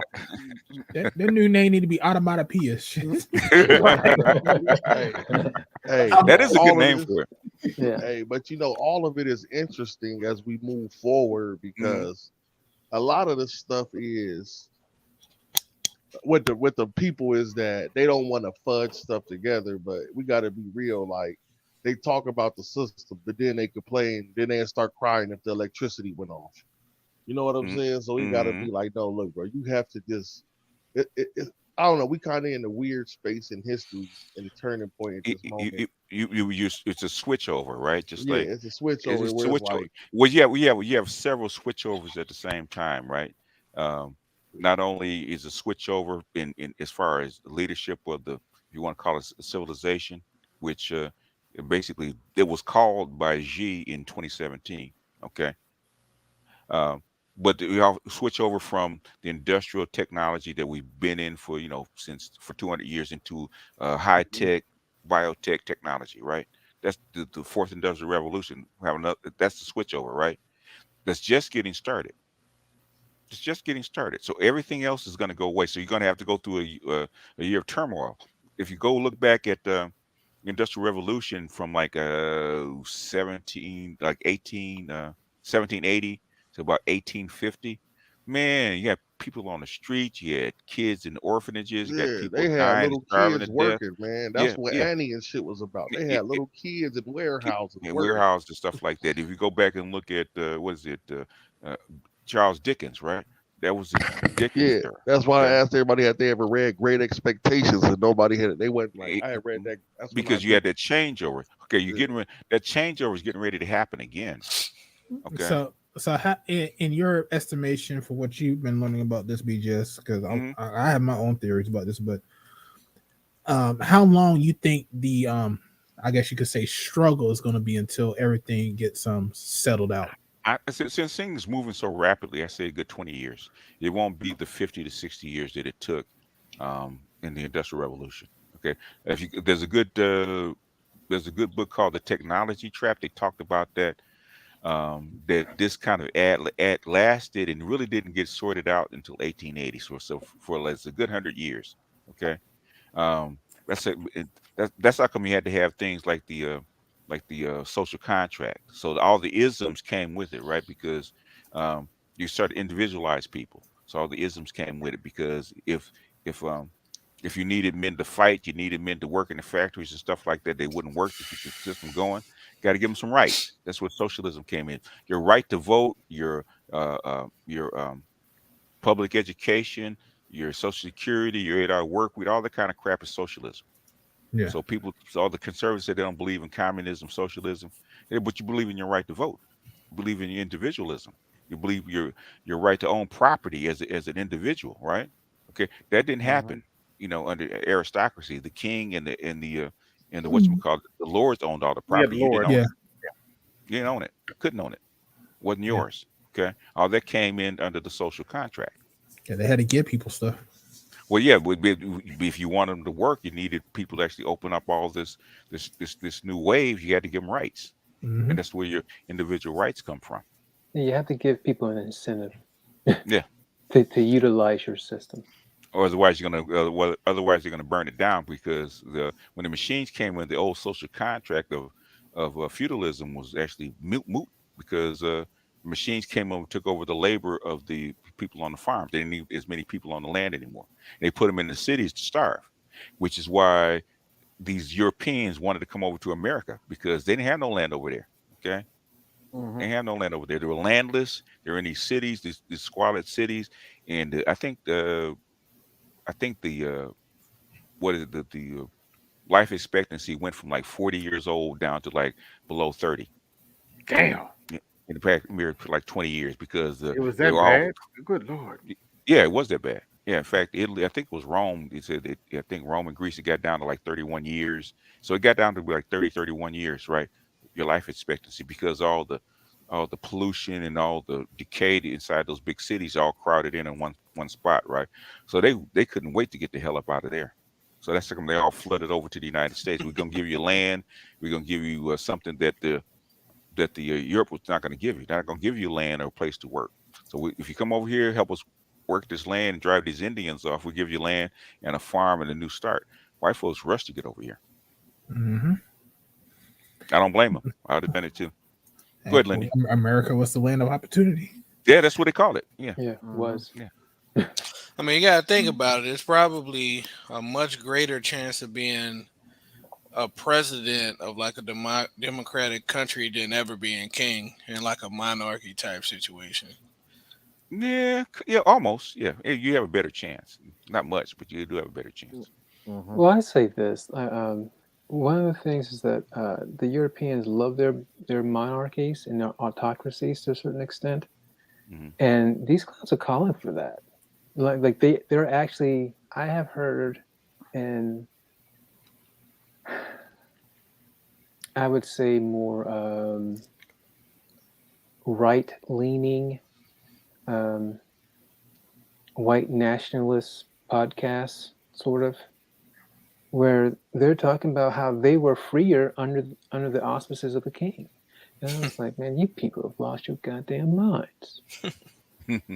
You know, and it's one thing that I found interesting because I forgot who said it, but it's like in order to have a well-functioning democracy, you have to have intelligent people. Yeah, you do. You have to have a well-informed citizenry, and that was the whole point. That was what the founding fathers said. That's why they did not immediately just give everyone the franchise willy-nilly. You know, because most of the people who were, in the colonies during the revolutionary period, most of them didn't even pick up arms and do anything. They continued on with their lives and paid their taxes like good sheep. So, I mean, we're right back. We're right back to that. The only difference is that there's a lot more of us, and then you got all these aspirational Negroes thinking that they somehow are going to wake up one day and just, I don't know, what is it, like a reverse of that movie Soul Man? They're all going to wake up and they're like, oh, their skin is going to be bleached and their hair is going to be blonde or something like that. As long as they don't have a tattoo on their ass, I'll be all right. and that they're going to somehow be respectable, even though nothing that they do is respectable, or even mature for that matter. Well, so and the thing about it is, I like that you guys were doing the Kerner Commission thing, and that BGS was putting out information on the Monahan report, because it shows how this artificial group of people known as the American Negro have been kind of like a cultural scourge within the milieu of the American experiment. Yeah, that's true. And now at the twilight of its, short-lived empire, the whole entire country is falling to shit. And I'm laughing because really, it reminds me of the fin de siècle era of Western Europe, specifically like Germany, France, in the early when during that period when they nationalized, like when Germany nationalized, right? And then you had the wars, the two world wars, World War One, and the Weimar Republic. We are living in the Weimar Republic, American style. Yeah, unfortunately, and that's what it looks like. It's starting to look that way. It really is. And I think within the next couple of years, we might end up in a depression. Nah, they said we already in the depression. It's already here. We're not in depression yet. What makes you think we're not? What's your opinion? Who, me? Yeah. What do you think? It's the continuance of the financial chicanery that's going on. Okay. So the depression means the party's over. It's getting there. Okay. It's getting there. Well, So basically, what you're saying is I need to buy a whole bunch of whiskey. If you Well, I if you mean- think that you can use that for something other than drowning in your own sorrows, yeah. Yeah, what- yeah, because the nickel worth of fentanyl will get you high as you want to be. Yeah, and dead Well- quicker than you would Yeah. expect. Well, that's if you use a dime worth of fentanyl. Well, But what- PTSD but- did but- tell us to buckle up. But what if Yeah. I really love whiskey though? No? Hey, if you really love whiskey, man, then I hope you got a strong liver. Yeah, it's just would you have a president that has nothing to lose? Yeah. And I was hoping maybe he'll do the right thing. No, Nah. no, no. And You thought wrong. he doesn't care. No, he doesn't care, man. He does not care at all. I mean, really, if you really think about it, you might get a crime bill 2.0. Ooh. Oh That's shit. That's kind of hard with all the white folks on fentanyl. They don't care, man. I mean, they don't have enough prisons for those guys. They don't care. They may just execute people in the street. Oh, no. Oh They shit. currently, Oh man, that Oh boy. I know do this that? straight Ooh. from the horse's mouth. They currently building like 9 new federal prisons It's right not now. gonna. They don't it's have. not gonna be enough. People just die of fentanyl alone this year. Those are boondoggles, my friend. It's like 100,000 people. You got like 4 or 5 million people addicted to fentanyl, man. You don't have enough prisons. Okay. You don't have enough money to maintain it. No. Yeah, that's why they gave out It's out the worse than free 4 or crack. 5 Okay. million. Wait a minute. Let me forget. All right. Let me put it to you this way. Mm-hmm. How much of the population black men make up again? About 5%. Population is about 6%. Yeah. Yeah, 5 or 6%, about 20 million, right? Yeah. Mhm. We're Right the around there. majority of prisoners in America, right? Yeah. Right about it. We already, just black men, make up 25% of the world's prisoners. Yeah. I've seen the methadone clinics. Mm-hmm. BGS is not lying when they said they literally cannot afford to lock all those white folks up. No, I can't. The cheapest prisoner is $45,000 a year. Cheapest. It Yeah, costs and- less to send them to college, but they don't Yeah, give a well, shit. well, now they're doing documentaries on like little documentaries on these little small channels about how the war on drugs was actually racist, and we need to find a better way to do another war on fentanyl. They need to. The thing is that the war on drugs was actually against the men versus men actually against the two revolutions, revolution, which is the anti-war and the civil rights. Okay, Yeah. and But the that's men what I'm in it. saying. That's why it's so Yeah. ironic to me that a couple 10 years ago they was talking about how it didn't have nothing, like the war on drugs had nothing to do with this, and now they released all those documents with them dudes saying, yeah, we were specifically targeting them dudes. Like, Yeah, because they it's depending on who you talk to, and it's probably talking out of turn a little bit. Lindy will pull me back in if I am. Literally, if you go read Dark Alliance, right, you know what the stuff was about. Yeah, you can only have to do that. Just go watch the series Snowfall. Yeah. Because they're telling you the truth about what went on, right? no, they been told the truth. Like we always knew it. Like the brother, like the normal brother already knew. Like, bruh, you know what's up with that, man. We don't got no boats. We don't got no ships. Yeah, niggas don't got no ports. We don't own no fields. No planes. They no trains. needed the stuff to make money, right?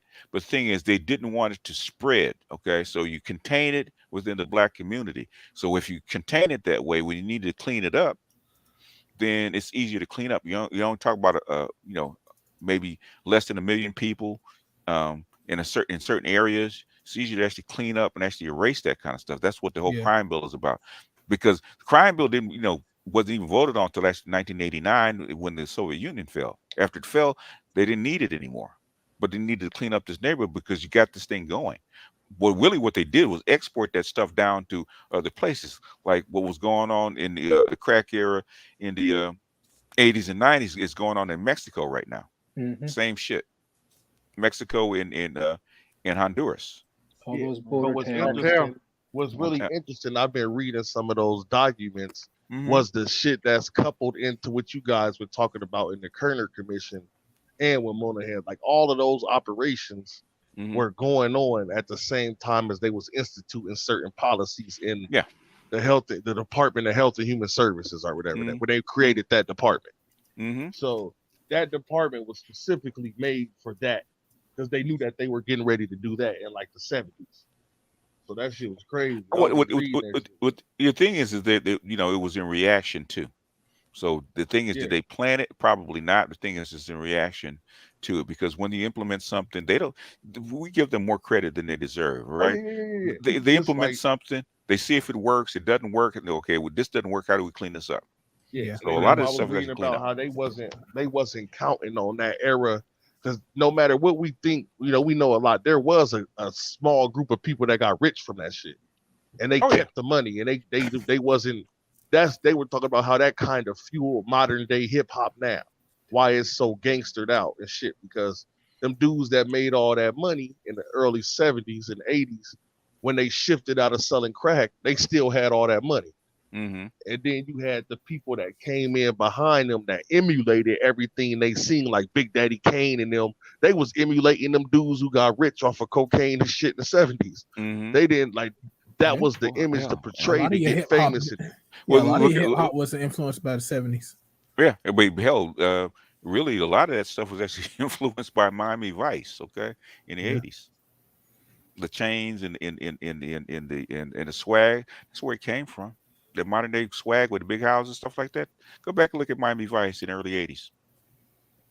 That's where all that shit came from. Shout out to Mr. Z. And all those all the gangsters, because I was in that era, right? All the dope dealers and gangbangers actually copied what they saw in Miami Vice. Yeah, that and Scarface. Them niggas wanted to be Scarface. Where was Scarface located? Miami. That's Miami. Scarface was the biggest motherfucking gangster influence I've ever seen in my neighborhood. Say hello to my little friend. Yeah. In fact, like I said, I played basketball with one of the Escobars. Man, we all know what they say. All they got is they balls and they word. Yeah. Say Jay-Z said Scarface the movie did more than Scarface the rapper to me. They did. Well, that's why he called himself Scarface. Everybody loved that damn movie, especially that damn Porsche he had. Oh yeah. But go back and look at the series Miami Vice, and see all the stuff, all the bling and all the stuff that went on with it, the cars and stuff like that. That's where they got it from. Yep. They wanted to live that lifestyle. And what was the #1 movie that influenced young men? And they were talking about the #1 most degenerate movie that influenced young men in the 80s. You already know BGSU from the homeland. Yeah, Colors, man. Colors. Colors fucked it didn't fuck y'all up because y'all was already living like that in Cali. But they thought Colors fucked the Midwest up. Oh, okay, because Colors. Yeah, that might be true. Because we looked at Colors and say, oh man, that shit don't happen here in the hood. Yeah. But niggas in the Midwest thought that shit was really going on in Colors. They was like, nigga, the Crips and the Bloods. They didn't know no Crips and Bloods in 1986. Nigga, that shit hadn't got there yet. Okay. Man, so movies is very powerful, man. Neurocinematics. Yeah, study that shit, how it affects the brain. Yeah. It's called a psyop, fellas. Yeah, there was a psyop. They was talking to there was had brothers on the documentary, some older dudes. What it was. There was some older dudes in their 40s talking about they seen Colors when they was like 13 and wanted to be rocking and shit. Actually, the closer thing to gang banging in the 80s, the closest thing is probably Boys in the Hood. It's actually the closest to it. Yeah. That was later though. Boys in the Hood was after Colors. Yeah, it was after Colors. But the thing is, you want to know what basically gang banging in the hood was about. Look at Boys in the Hood. It was closer to that in LA. So the two best examples that I always give on how like media affects the brain and influences people. They talked about Birth of a Nation, so the original silent film, How after that came out of theaters, it actually significantly increased Klan enrollment across the U.S. And also A Different World with Bill Cosby. How I talked about after that started airing, it significantly increased HBCU enrollment amongst black students. Yeah, it did. Yeah, the actors themselves was like, when they made fans, they was like, they want to go to Hillman. I remember Jasmine Guy was telling her, like, I'm sorry, babe. I mean, Hillman's not real, but the influence it had, like, Hey, But BGS, that's what good, happened though. to Jasmine God? She hit the wall like 1,000 miles an hour. She's got a white mother. Oh, and she Yeah, old. and then like, I was just bringing that up a little bit. I didn't mean to derail the conversation. Sorry, guys. Yeah, well, she got a white mother. That's what happened. And she got those genes. Okay. Okay. Hey, That makes sense. I know you mentioned Boys in the Hood. I think another movie I would say, but took place in the 90s with Men's to Society. No, Boys in the Hood. Another level. Boys in the Hood is more accurate as far as if you want to know what gang life was about in Yeah. LA. Boys in the Hood is probably more accurate. Oh yeah, definitely, yeah. So by the way, no, but we got talking about by the the way, influence. We talking about the influence, BGS. We not talking about the realistic of it. What I'm talking about, if you want to know what was more realistic out of all the movies, Boys in the Hood was probably more realistic. Oh no, most definitely. We know because you was there. You know what I'm saying? Yeah. But me and Mel, we talking about the influence it had on people. Yeah. Me and Mel, that we 30. Us being 80s babies and seeing that, yeah. Yeah, we 30 years old. So we 30. So by the way, I real know quick, Menace I don't know to if y'all- Society, like Menace to Society and Colors and shit. When I was seeing that shit, I was getting adrenaline rushes. Like, yeah, man, like and we would go outside and we would play like we old dog and shit. And it was all about who the craziest. Like, I'm gonna hit the Asian lady. When we had Arabs, we didn't have no Asians. You know what I'm saying? Like, like I do. And you started hearing references and raps like "oh dog," like And you know what? Me being in New York, remember that movie Strap? Yeah. Oh man, I was like, damn, that was a damn deep movie over here from taking place in New York. Like, damn. You know what? Because we all knew, because everybody knew Cali was the homeland. Like, that's the gangland. Like, that's where all this shit we see. All the shit we see around us come from Cali.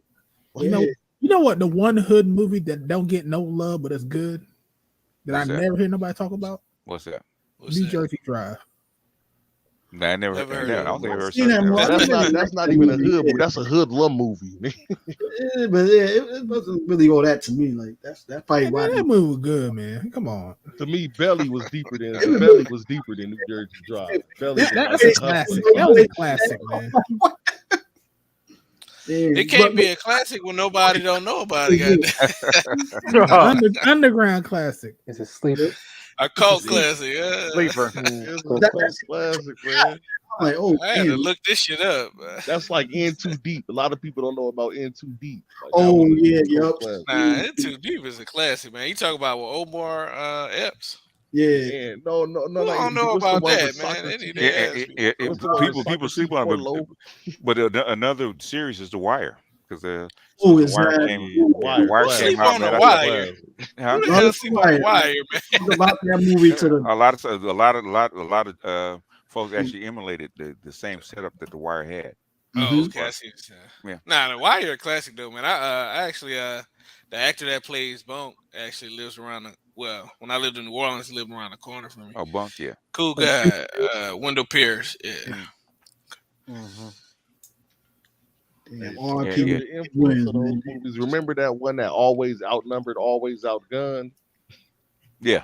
And it showed the brother trying to do the show with Lawrence Fishburne. It was trying to show the brother doing the right thing. And it, I mean, that joint used to be crazy, man. What movie is that? There's just so many different movies. Walter Mosley's always outnumbered, always outgunned. Oh. Yeah. Now, you know what's interesting on the influence tip is like, just watch some of the like I know kids that's like living, the gangster lifestyle, and like when they was kid, they used to watch a lot of gangster movies and shit. Yeah, and they used to kind of emulate that movies. Stuff.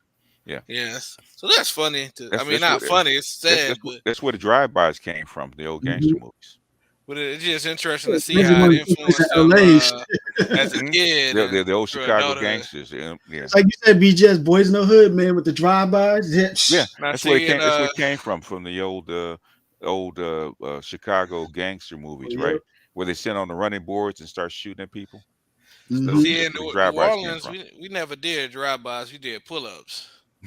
So you just I This remember guy. you just pull up on the that's side of the what y'all car. called it. Y'all called it. We called it walk down. So they remember got that a scene from they got a down. line by a rapper from New Orleans called BG. Say we don't do drive by New Orleans. We do pull ups. Nigga on the passenger side automatically die. I remember that Shout out scene to when Tupac. Bonnie and Clyde I know, on right? Baby at the end when they shot him up like that. I'm like, oh my gosh. Who's that? Remember the old Bonnie and Clyde movie with Warren Beatty Oh and yeah. When they set him up. they shot him up, killed him Yeah. like that. I was like, Yeah. oh damn, like I ain't gonna find that kind of made me cringeworthy a little bit. I'm like, damn, they caught him Yeah, if few drug lords down in Colombia got done like that too. Ooh. Yep. Yeah. Well, they I do know. that. They do that all the time. Hell, they do Yeah, that you know when to. they like they They talk about like do when they that to regular old folks. 50 shots into the car. Okay, yeah. Mm-hmm. He Yeah, talk about how like when they folks, freed old girl, the politicians. Colombian, there was like a Colombian lady who got released. They Mhm. sent her to Colombia. She disappeared 30 minutes. Mhm. Yeah, she knew. I forgot her death name. sentence. She was like a kingpin. And they let her out of federal prison and deported her. Mhm. Man, the army took her and she was never seen again. Her family was like they looking for her to this day. They just They want the know body back. they know what happened. Oh, they look for the body. Say that they gonna find that body just as soon as they find Jimmy Hoffa. Yeah. Man, Hey, come on, they man. ain't You never know gonna Jimmy find Hoffa Jimmy. buried at Met Stadium. They ain't never gonna find Jimmy. No, Jimmy. That boy at the mound at Met Stadium. No, Jimmy Hoffa got put into a live pit. You'll never find him. Man, they got so many damn rumors. I heard the live pit, No. Met Stadium. It's a live pit. Yeah. I heard they put him in a drum of acid. No, so that's like a barrel of acid. Was they had 3 or 4 gangsters said he was in a Y'all live haven't pit. seen that movie, The Irishman? He told the whole story. Yeah, but they said it was a great movie, but they said that dude pretty much lied about a lot of stuff. I'm just joking. You know I'm joking, bro. You know what I'm saying? Because people think everything they see on TV is real. Like, Yeah, bro, that's it's true. TV for a reason, bro. Will Smith. A lot of people do believe that shit though, man. You're right, G. Like a lot of people, they'll see a movie based on a true story and they just think everything is correct. Yeah, like Crazy. just like I heard on old boy, what's the old dude, the Keep It 100 dude name? You talking about Marcus? Yeah, some nigga was trying to argue talking about The Color Purple was a true story. I wanted to slap him. I said, based on who, nigga? There ain't no lady named Miss Silly that wrote that fucking book. Joking. Idiot. You're joking, right? No, I'm not joking. He was like, yeah, The Color Purple based on a true story. I busted out laughing at work. Like, I almost died. Well, Danny Glover say like It wasn't black women pissed off. It wasn't Zab, was it? Wasn't Zab? That wasn't Zab. I don't know who it was. I believe he really thought that shit was based off of a real story. Like that was like just like I had to tell him, Roots ain't based off of real. There was nobody named Kente Kente. Like, sometimes you have to tell people this shit they think is real. Mm-hmm. They trying to remake The Color Purple too. Like they are a lot of they this need shit, a new era. So yeah, they are remaking it. And don't give me any ideas, BGS. Like they're already casting for it. Actually, you talking about they turn Sugar into a transgender? Don't give me any ideas. They might actually what? I thought you say that they gonna. Oh yeah, that was funny. That's what I thought of. Sugar should be transgender. You got to remember they were there back then. Remember the song "Lady Marmalade" by LaBelle? Oh god. Yeah. Yeah, it's transgender. Yeah. Yeah, I know they were transgender because they had a couple of R&B artists that got caught up back in the day, like Teddy P and a couple other cats. Eddie Murphy. You gotta remember that shit. Well, Eddie Murphy. Eddie Murphy. Like he was just giving that person a ride, man. Come on. Yeah. And she was choking, and she was choking on a piece of chicken. He was trying to clear her throat with his. We actually talked about this on because he was driving on the previous stream. Like I actually got confirmation about Eddie, unfortunately. What do you mean? With confirmation, it was in the news. What are you talking about? Yeah, that's being known, bro. That's being known. Yeah, but it was in the news. He got caught. It was in the headline news. Eddie Murphy? Yeah. I remember that when I was little. Yeah, it was LA Times. Go back and look at it. What my man Dave Chappelle say, that Eddie loves all the girls. Yeah. Sort of next to like remember Hugh Grant when he got caught with that prostitute. But I don't even care no more because a lot of comedians I like actually was on that shit, man. Richard Pryor, I mean, his shit was out there Yeah, too. he was Listen, well that known shit for is doing that shit. normal, bro. Go That's normal. go look up Sir Lady Java between Hey, Richard Pryor and Red Fox. hey, BGS, you Yeah, know who kept yeah, it real? yeah, I heard You about know who it. kept it real? Who? James Brown kept his real in his movie when they used to be showing those party scenes and stuff. Mm-hmm. And he was hanging with Little Richard and shit. Like he kept it real from that point. He the only one, like Ray and them and all them old movies tried to make it seem like that shit wasn't going on back then too, and it was going on the whole time. Oh yeah. You know, if you look at, believe it or not, if you look at, I think it was the Aretha Franklin story. Was it what do you call it? What's her name? In the very beginning with the party and the parties Yeah, that she were was going that on. old girl party. What's the girl name? They made a movie about her too. It just didn't go mainstream. Yeah, And Queen Latifah played her. yeah, Yeah. Bessie Smith movie. yeah. Yeah, Bessie Smith. Yeah. She was bisexual. She wasn't Yeah. Oh, she talking about bisexual. that She one was, she had that sex scene with old girl. yeah, she was that nigga. What you mean? Yeah, she was. A lot of that stuff went on. It was just private. Yeah, you didn't talk about it. Mm-hmm. Yeah, I mean, there's like a lot of movies that show it though, but I mean, they don't really show it a lot. But They like hint even at it. Yeah, there's an show that. old Italian movie about this young prostitute, and they actually have this one scene in the movie where they go to this gay club, and it's like way back. It's like the early 1900s, 1800s, some shit, and it's like a whole bunch of white women with like, dressed like men and shit. It's like a lesbian club. Now listen, you know what they talk. You got to read a lot of those old pirate books and shit. They always talking about it. They just got their own little names about it. I remember I used to read. I read a lot, so you know that. But I used to read like pirate fiction, like we're going to be swashbucklers and privateers and shit. And they always had them dudes on the boat with them that they would just. That's where the glory hole and all that shit come from. Pause. Yeah. That's what the cabin boys were for. I know. Yeah. I gotta add a I mean, pause. but in there. Pause. that's always shifted to the European. What's good, y'all? That is their culture. Hey, what's up, Drew? It's a lot more common in their culture, you know. It was common everywhere. It's like because in European culture, Africa's the one spot where they really are strict on that stuff. Yeah, they but I'll say this, right? So in the European, you can do it, but don't get caught. in the European militaries, like they would smash the young boys, like the squires and stuff like that. Yeah. Like the young boys. But in the African military, they actually, like when you read a lot of African militaries, the family, like the wives and shit, would actually like lag behind the military. Yeah. You know what I'm saying? So like I like when people try to just put African people in that shit, like nah nigga. That shit may have went on in small instances, but it was not as acceptable in European society. Go look at the movie Alexander the Great, right? When they first started, guess what? The families lagged behind, right? But it got too unwieldy to carry the whole civilization with you to actually go on a campaign. So that's when they brought the little boys in. It's much more efficient. Yeah. You could train them, the trainees and sex at the same time. That's when it became more efficient. That's when the armies became more efficient. You ain't got to worry about nobody getting pregnant. Yeah. In fact, that's what. Who was that? I think it was DeAndre told me. That's the reason you got a certain amount of females on in the Navy on boats. Hey, and then I even heard it. I heard it from a Marine. Wait, you disagree, Lindy? No, I don't disagree. Okay. But you're the expert, so go ahead. Yeah, it's not really. I mean, I get what he's saying. Yeah. Because back in the day, when I was in the Navy, when I first got in the Navy, it was still like old Navy. Oh, Navy. Like yeah, it was old school. Cats had earrings, wore beards sometimes, especially if they had fought in like Vietnam or something like that. They got like little special privileges and shit. But they did away with all that kind of stuff.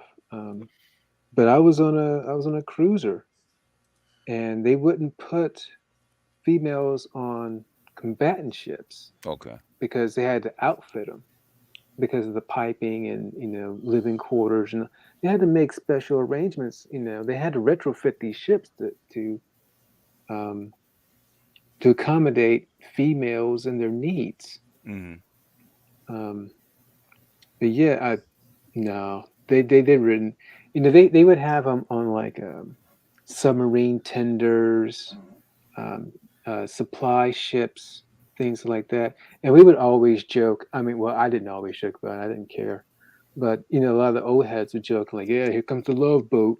You get the supply ship come alongside, and we'd be on a cruiser, and it's nothing but hard legs. And you look across, and you see them, the Navy chicks, what we call boat hoes, in the bell bottoms.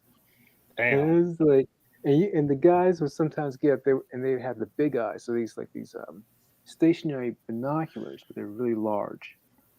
And they would sit there, and they would be like, "Oh man, she's kind of chunky, but she'll do." And, huh? Hey, like the quartermaster would be sending messages via semaphore, trying to hook up and stuff. Trying to figure out what port they're going to and all this other foolishness.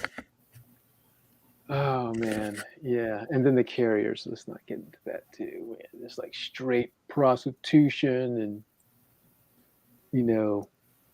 all kinds of foolishness going on there. But then when we finally got females on board, it was not about alleviating the sexual desires of the men on board, because they could care less. There's plenty of porn. There's plenty of porno mags and plenty of porn passed around, and everybody got, if you were in the bathroom stall in the head, and somebody was there, you always gave 2 knocks. Finish up. And if the guy gave you back, and if the guy gave you 3 knocks, come back in 5 minutes. Damn. Hey, that's a good system right there. It's a system. Hey, the good, in jail you just put the towel halfway up. Sometimes cats would be in the shower, late at night, man, just get off watch. Go take we just gonna call it giving themselves some quality time. And leave some dream babies. need a little me time, huh? Yeah. It got so bad at one point, like halfway through the deployment. We would always, in my berthing, the piping was kind of messed up, just because shoddy designs. Americans really don't care about nothing when they're building anything. But that aside, we would always have like overflows from the CHT tanks where they kept the shit. And you would wake up, in the middle of the night, get ready to go on watch, or you wake up at Reveille, heave up and thrice out, and you gotta make sure you basically learn after a couple of times to look down on the deck and make sure there's no brown trouts floating around. Brown trout. Damn. Yeah, it's pretty gross. Yeah. Wow. Because then when that happens, then you gotta sanitize everything. So you gotta clean everything up, and then they just they kind of just set up fire hoses, and we just hose the place down, and then they then take the fire hoses and like these main suction ports or whatever in the sewage system, and they just overpressurize it to get out any clogs and stuff like that. And it was mainly because of, dudes beating off, man. Beating off and taking hellified dumps. taking them hellacious dumps, eating that nasty, you know, I don't know what that one nasty has to do. Navy chow, man. I don't know what one has to do with the other, but It might have a lot depending. It was the what would happen was it got so bad, so many people, because the stuff just coagulates okay. in the pipes. So you got, you know, feces and That boy said coagulate. it does. It does. You get feces and you get magic juice. ejaculate Mhm. in the pipes. Oh, And it just okay, like glue, huh? yeah. Ugh. Yeah. Yeah. Like one time I saw a turd, man, and it was kind of, well, It had character to it. yeah, it was glistening. Oh, That is God. Damn. What the? And I was like coming down. I wanted to get something on my rack. So basically, you're saying it didn't have a matte finish. Yeah. Hey, Yeah, did you glistened a ever little want to bit. get back on boats after you got out the Navy, like sailboats and shit? It took a while. And how long Like- would they keep you guys out there? Like, Yeah, it depends. Back in the '90s, when on the deployments that I went, because most of my deployments were back in the '90s on board ship. Because I left the ship in 2001, but during that time, I think I went on like 5 deployments from '97 to 2001, and some of them would be like one. The main one was like a Mediterranean cruise, which was 6 months back then. During the global war on terrorism, you know, and you know, in Operation Iraqi Freedom or whatever, sometimes those battle groups or strike forces would stay out for maybe 8 months, and I think a couple of carriers stayed out for like 11. The ones that were stationed in Japan. There was a couple that stayed out for about 11, and we didn't have an op tempo like that since like, you know, the early to mid '80s. Was the last time you had an op tempo where, you know, the deployments were almost a year long. But yeah, and I think they've tamped it down now, but then also they had to, because ain't nobody signing up like they used to. Like right now, they're offering, and this is for you broke cats out here, if you're listening, you know, they got sign up bonuses for 50 grand. Oh, just for signing up? Just for signing up. Of course, they're looking to fill certain roles, you know, probably more in like one of the more high tech fields, because it is a training. It is a place where people get trained. You know, a lot of vocational training goes on in the military, and there's a lot of vocational jobs that need to be filled out here in the civilian world, because there ain't a whole lot of, you know, opportunities for people to get these vocational skills without spending a lot of money. So if you, I wonder how drones are going to affect that in the next 50 years or 20 years, because drones are changing everything, man. I was reading an article inside like Forbes magazine. They was talking about how the production of drones is probably going to start lowering the need for actual pilots, like people to fly the jets and shit. So they already have drones that's like strike capable. Yeah, whatever they call it.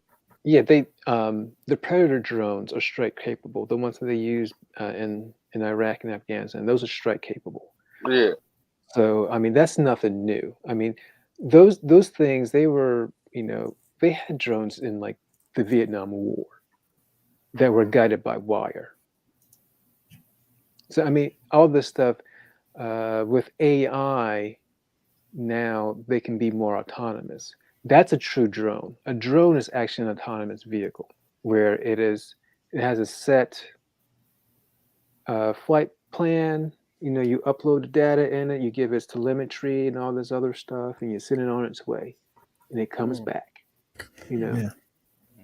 what we have now is remote controlled aerial vehicles Yeah. that have limited autonomous functionality. And the reason why you want to have limited autonomous functionality is like when, when the Iranians shot down one, and now they're able to reverse engineer it.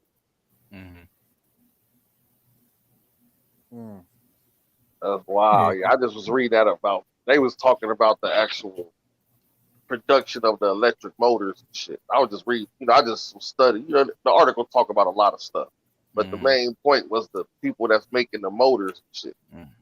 Right, and they was giving out the grants, and it was like $1 trillion grant given for military development over 8 years or something. So they had those companies competing, talking about how it's changing the format of the warfare that they're going to fight. Because now the drones can go further.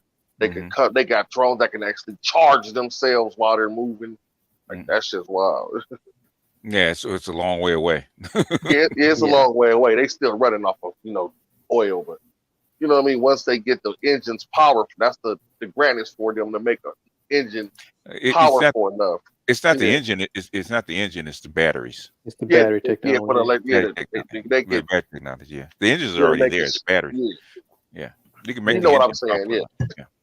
You smart enough to get it out. Like I don't know the exact terminology, but it's for the engines to output the power needed to. Yeah. You know what I mean? Yeah. Yeah, the engines are already there. You can retrofit the engines just to work on electricity. It's just the batteries are not there. No, and the battery technology that can do these things, they keep blowing up. Yeah, because it's not ion, it's not lithium, so it's that other, it's the new stuff, right? The R2, whatever. How do you get a high energy output without it blowing up and turning into a bomb? Yeah, they had developed like this graphene. They was talking about using graphene in art. Yeah, the Japanese are working on batteries that use carbon-based technology and basically they're pretty much like they're more like capacitors with an inducting system. I don't want to get too technical and all this stuff, but they're holding the charge. Yeah. Capacitor is basically a battery. Yeah. Electrolytic battery. Yeah. And I want to go back. I don't know the exact name, but the new stuff, it's like graphene, graphite. It's graphene. Yeah. We was reading. I was just reading about that and the cost of it. I don't know. The graphene is a better conductor, so it actually passes energy better than with less heat than the current technology. But still, the thing is, it's still about storage. Yeah. Go ahead. No, I'm sorry, BGS, but the materials to make the overall materials that they're trying to utilize are cheaper and more abundant because there are certain battery technology that they use in certain drone, quote unquote, technology that is prohibitively expensive. If there were, if they would, stop being jackasses and mine the fucking asteroids instead of trying to dig this shit out of the fucking Congo, you would have this issue, But that also goes back to, I think, something that BGS has always said. These people spend all this time shooting and killing each other over really a whole lot of nothing instead of being more collaborative and, But I gotta be number one. Yeah. I mean, the everything that you want in abundance is out there in the asteroid belt. Get out there. There's no reason to fight over anything. It's all out there. But isn't that the importance of like formulating moon base and stuff like that, so they have somewhere to actually operate from? Moon base, really, Mars is the ideal place to actually formulate bases in production. If you actually want to take these minerals or this stuff and actually process it and then send it to Earth. Yeah, I was just going off the information I had from like Starlink and shit. They was talking about how the moon Mars is just so far away. Like Mars is so far away, and the moon is right there. But where Mars is close to what? I have It's no close, idea. Yeah, it's I close don't. to the Yeah, belt. It's right. okay, It's yeah, right next to the Asteroid belt. belt. It's right next to the asteroid belt. That's why Mars is so important. yeah. But that was I just was reading that they was talking about setting up moon base because it's the soonest that we could get a base set up. Yeah, It's supposed to mean, be like 30 years for Mars as opposed to 16 or 15 but years for the moon. the thing is, the reason Mars is important is because it's right next to the belt. Oh yeah. No, Mars is important, but they were saying they want to test everything on the moon first before they send it. Like that's the importance of the moon is to test it to see if it act like the structures, the transportation methods. Because right now, how they're planning to do it is in those ships. Is most of the ship will be empty. They launch it off, and When it's was just the like last? a container. Huh? When was the last moon landing? I have no idea. They were 50 talking years. about 50 they were years. they were talking about the technology from what's the old boy name? Because he just won the contract, Elon Musk. Yeah, He but just won the contract from but they spent more. NASA. Spent more money fighting each other than developing moon bases and stuff like that. Oh yeah, no. I'm talking about them actually developing moon with the right now. What they're going through is all the beta testing for the technology on moon base. Nothing is Yeah, based off of Mars. It's based off of calculations to the moon, right? yeah, that's true. But thing is, all that stuff is already done. Okay, all their research is already done. They just haven't applied it yet. It's already done. It's been done. The Chinese are using it right now. Chinese got a moon base. Oh, They're I trying didn't to know take a that. moon into the water. Yeah, Yeah, I didn't know. I just I knew was I just about to was. say that. Actually, yeah, I was saying Yeah. the Chinese is really, from what I see, is like the only government that's really investing a lot into that stuff. yeah. The U.S. Because that's what Quigley was saying. Basically, Quigley said, a lot of stuff. That's why Tragedy and Hope is such an important book. That's like uh, um, Craig Hewlett used to emphasize it all the time. He said the Tragedy and Hope is the most important book in the 20th century to America. I That is the agree. most important book. Okay, he said that is your Bible. And every time I look at the way America does things, it always goes back to what he was saying. What he was saying about the evolution of civilizations and how Western civilization is actually evolving, right? He said the biggest impediment to progress is basically old dinosaurs, right? United States has a lot of old dinosaurs that are in the way. They want to continue to do the same thing over and over again because that's what worked in the past, right? What we're doing to do now as far as struggling over what? This, this economic situation that we have, fighting over what, killing people over what, right? The thing is, the future is not here; it's out there. Okay, which is why Elon Musk is not who you think he is. Okay, Elon Musk is not a billionaire because of it. Elon Musk is probably closer to Tony Stark than he is to Bill Gates. That boy is Eddie Iron Man out there. He is. They actually beefing now, right? Who? Elon Musk and Bill Gates. He's trolling Oh Bill man. Gates.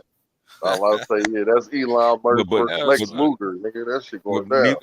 none of them went out to be anything without the government contracts. Hey, what's the Oh, of difference, course. GGA? What's the Between what? difference Between what? between Tony Stark and Bill Gates? What would you say? Bill. Okay. Well, basically, Bill Gates is a computer scientist, and Bill Gates does have a corporation. Elon Musk is military contracts. It's just not. They're just not saying it. What do you think? They just handed NASA over to him, and he's private. Come on. Yeah. Yeah, But yeah, this is the Bill Gates is more like Lex SpaceX, Luthor, nigga. SpaceX is basically NASA with a private name on it, so they don't have to go through all the rigmarole to get shit done. Yeah, see, this is the orientation of the planets. You got Mars right here and the asteroid belt right here. All right, there. That's why it's important. Why So- you think Elon Musk is more focused on Mars than the moon? Nigga, look how big Jupiter is. That bitch big. Bruh, gas So giant. basically, what you're saying Hey, AL, you can handle Jupiter, AL. Basically, what you're saying, Elon Musk is going for the $1 trillion play. That's what you're saying. Yeah. Oh wait, that's the future.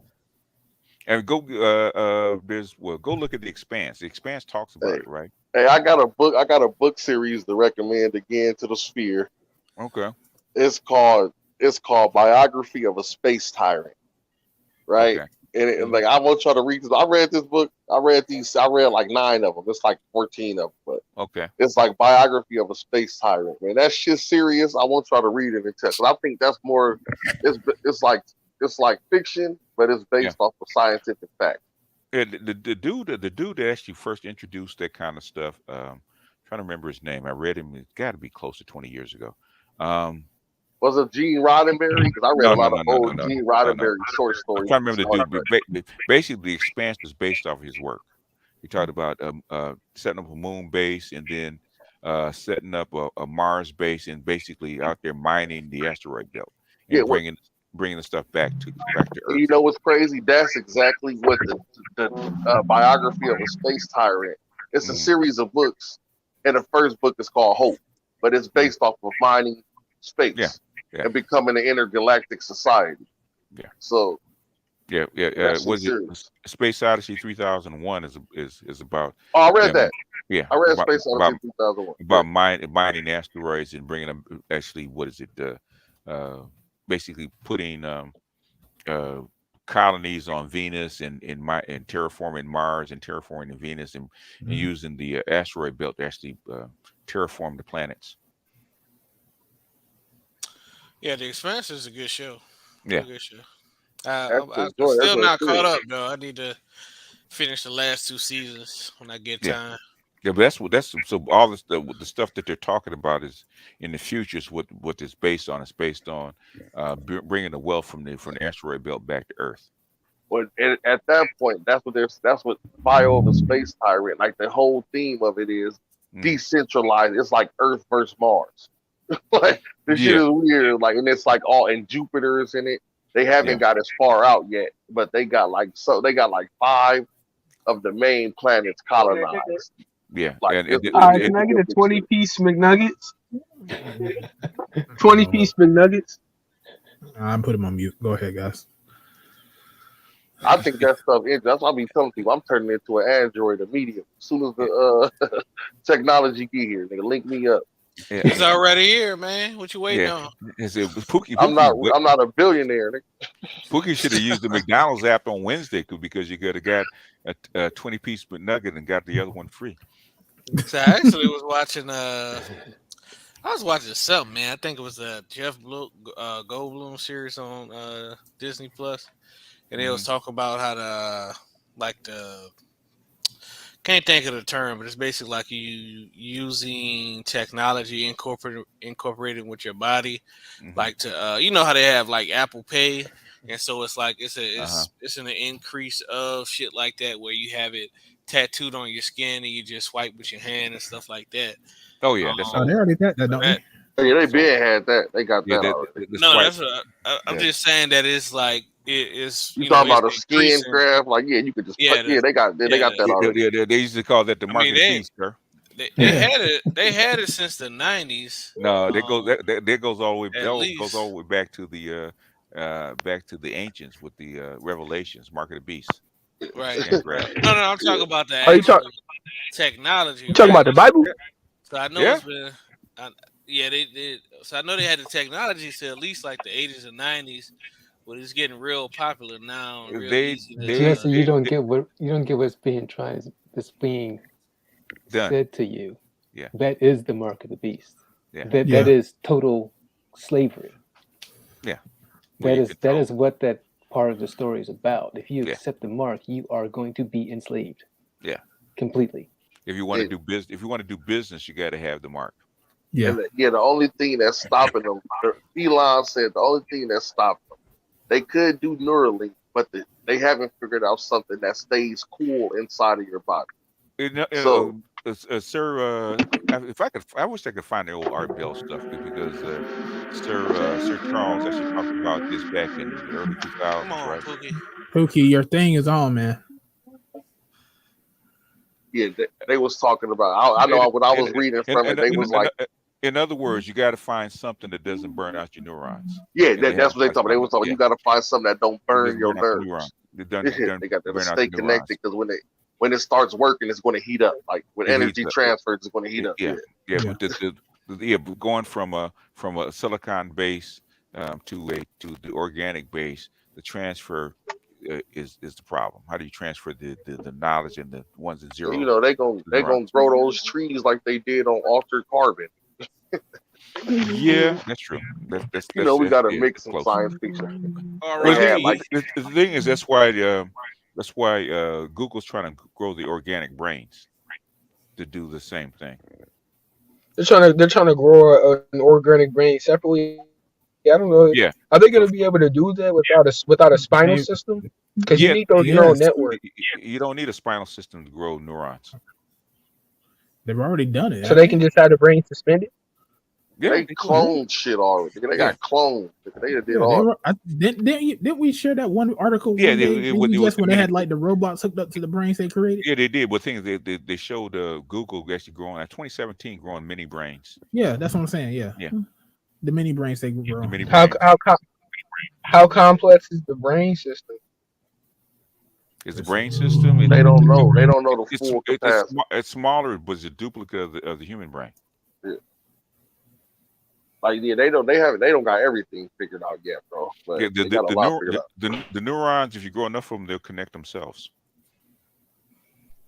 Like they haven't figured out the question, where's your mind at? No, that's one of the questions. They don't know. Like you know you have a brain, but where's your mind? Yeah, they don't. Like, where know. are you at?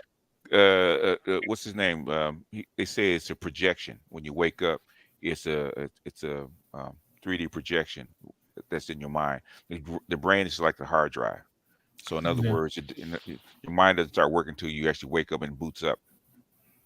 You know, you used to say that all the time back in the 80s and 90s. What? Bobby Hemmett.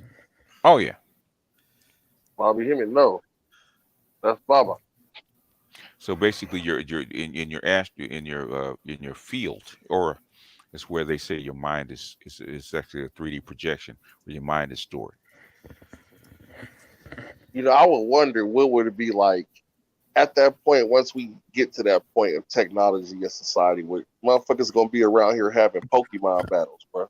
Like it's gonna be like Yu-Gi-Oh! I'm trying to hack your brain type shit. Be like they're already trying. What's that shit? Ghost in the Shell type shit. Yeah, they're already trying. Yeah, they're already trying to do that. I know they trying. That's what I'm trying to get with them. Good luck. Futurist. Go ahead and volunteer. They'll work on you.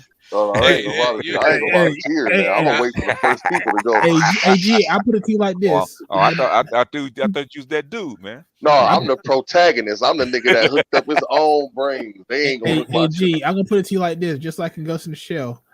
They gotta pay for all that shit that's put in them if they leave. And if you don't, that G, your ass gonna be. Damn, can you hear me talking? My bad. He can, but he just didn't want to. He's excited. He's impatient. I get it. Honestly. But yeah, because when Agent Mgtow was talking to Mgtow about it, she said like if they take everything, the only thing we left of them was damn lungs. That's it. That's it. Bruh, you know what I'm saying? Hey, Art, I'm saying your ass gonna be looking like RoboCop with a cap and gown. That's all you got. There's a pair of lungs, 2 bags, and half a brain. I mean, damn. I mean, they gutted that man. No skeletal structure, no nerve endings. They didn't even save any of his tissue. Like literally, just they saved this tissue. That's how they made him. Not really.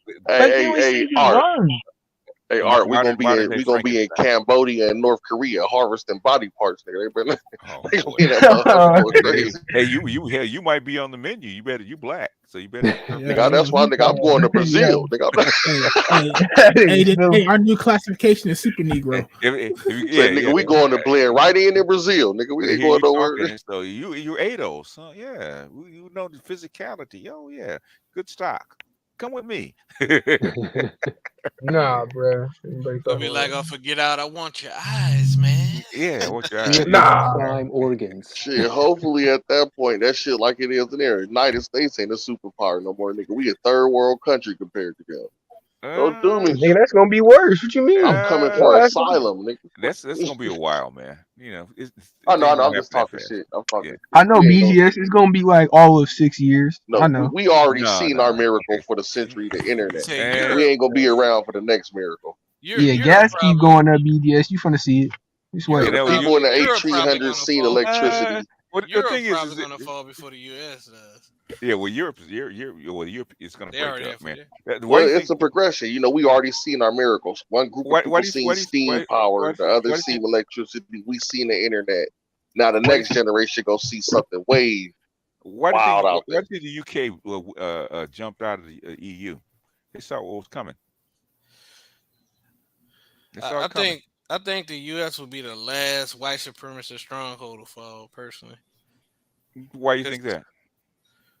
we just have a lot more economic power than the other European countries. I believe the Bible with it. I believe those I that was think that first shall be last. It's gonna be Britain. They're gonna I be the also last standing. think that we have I, a better control of energy and food than those other countries. how did Like they we're not at how did they solve the demographic problem? well. I don't think we're going to get that solved, but I think that our demographic problem is maybe like, how can I put it? Like it's the demographic issues in the European nations are actually far more advanced than ours. So like Really? it's like we're Really? we're a little bit we have more time than them in Really? terms of the demographic issue. We're already they're already below the 50-50 mark.